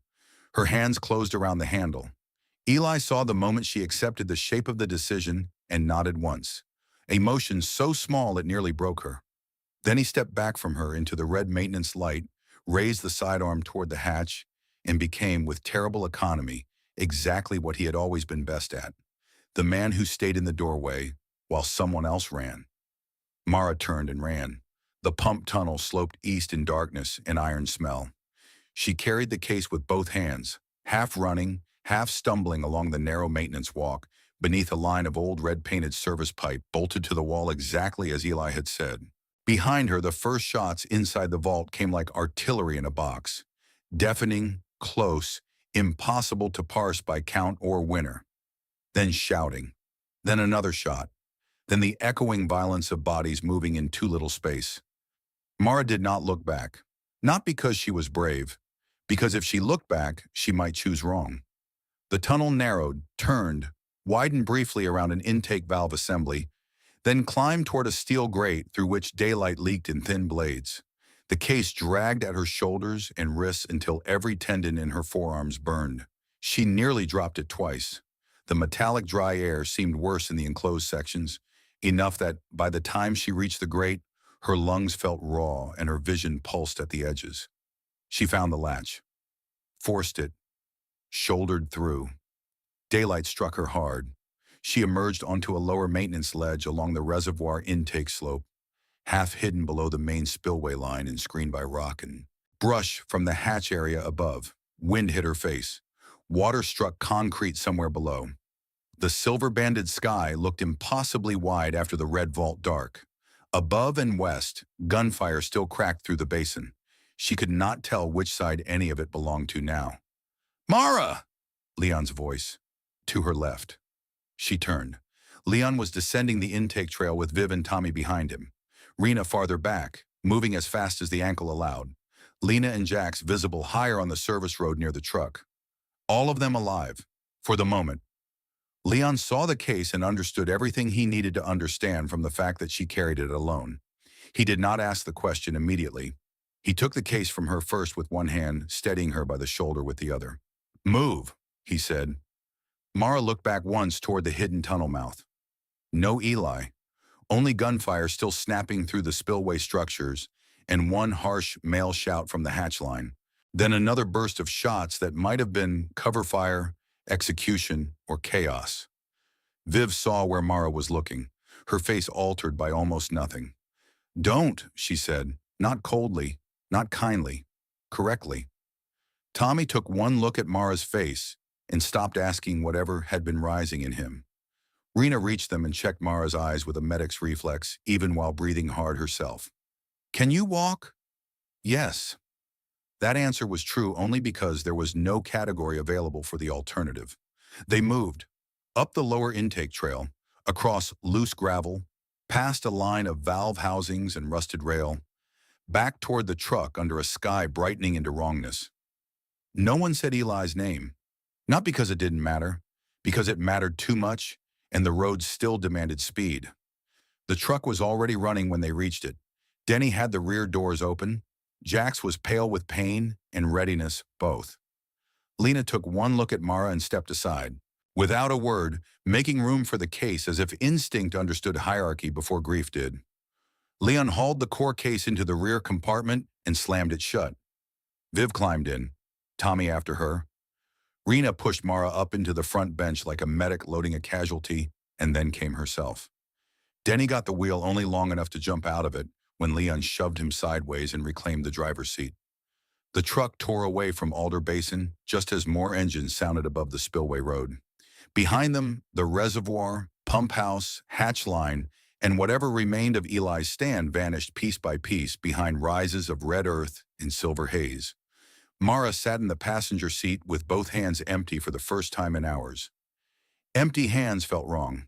The truck bucked over Washboard Road, found the service lane, and accelerated west. No one in the cab spoke until Alder Basin had become another shape in the mirror. Then Denny, of all people, said softly, "Did he make it?" Mara looked forward. The road unspooled into open western country under a poison sky. The core case rattled once in the rear compartment with every hard bump. The world ahead remained unpromised. And because honesty was the only thing left that felt worth preserving, she answered with the truth she had. "I don't know." Silence took the cab again, but it was different silence now.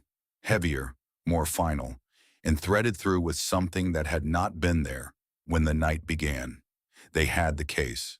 Not hope, not safety, not a cure, not rescue. But they had the thing men hunted because it could decide where truth went next. Mara pressed one hand against the cold dashboard and watched the western road take shape under the wrong daylight. Behind her lay Belmore, the station on the ridge, mile marker 218, the culvert, the vault, and possibly her brother bleeding in concrete dark because he had finally done the one thing he had avoided all his life. Stayed. Ahead lay the part no message could map cleanly anymore. The data, the route logic, the sample cartridges, the extinction analog, the burden of deciding what to do with knowledge once it stopped being theory and became obligation. The world had not ended in a single moment. It was ending the way many things ended, through systems cracking, people choosing badly, others choosing well too late, and a handful of exhausted survivors carrying the only pieces they could keep from the fire. The truck drove west. No one knew whether west still meant future, only that there was nothing left for them in the rearview mirror except smoke, pursuit, and the dark places where other people had bought them time. And somewhere beneath all the grief, anger, and road-burned exhaustion in Mara's chest, one final, unbearable fact remained alive. Eli had trusted her with the dark. So now she would have to decide what, if anything, survived it.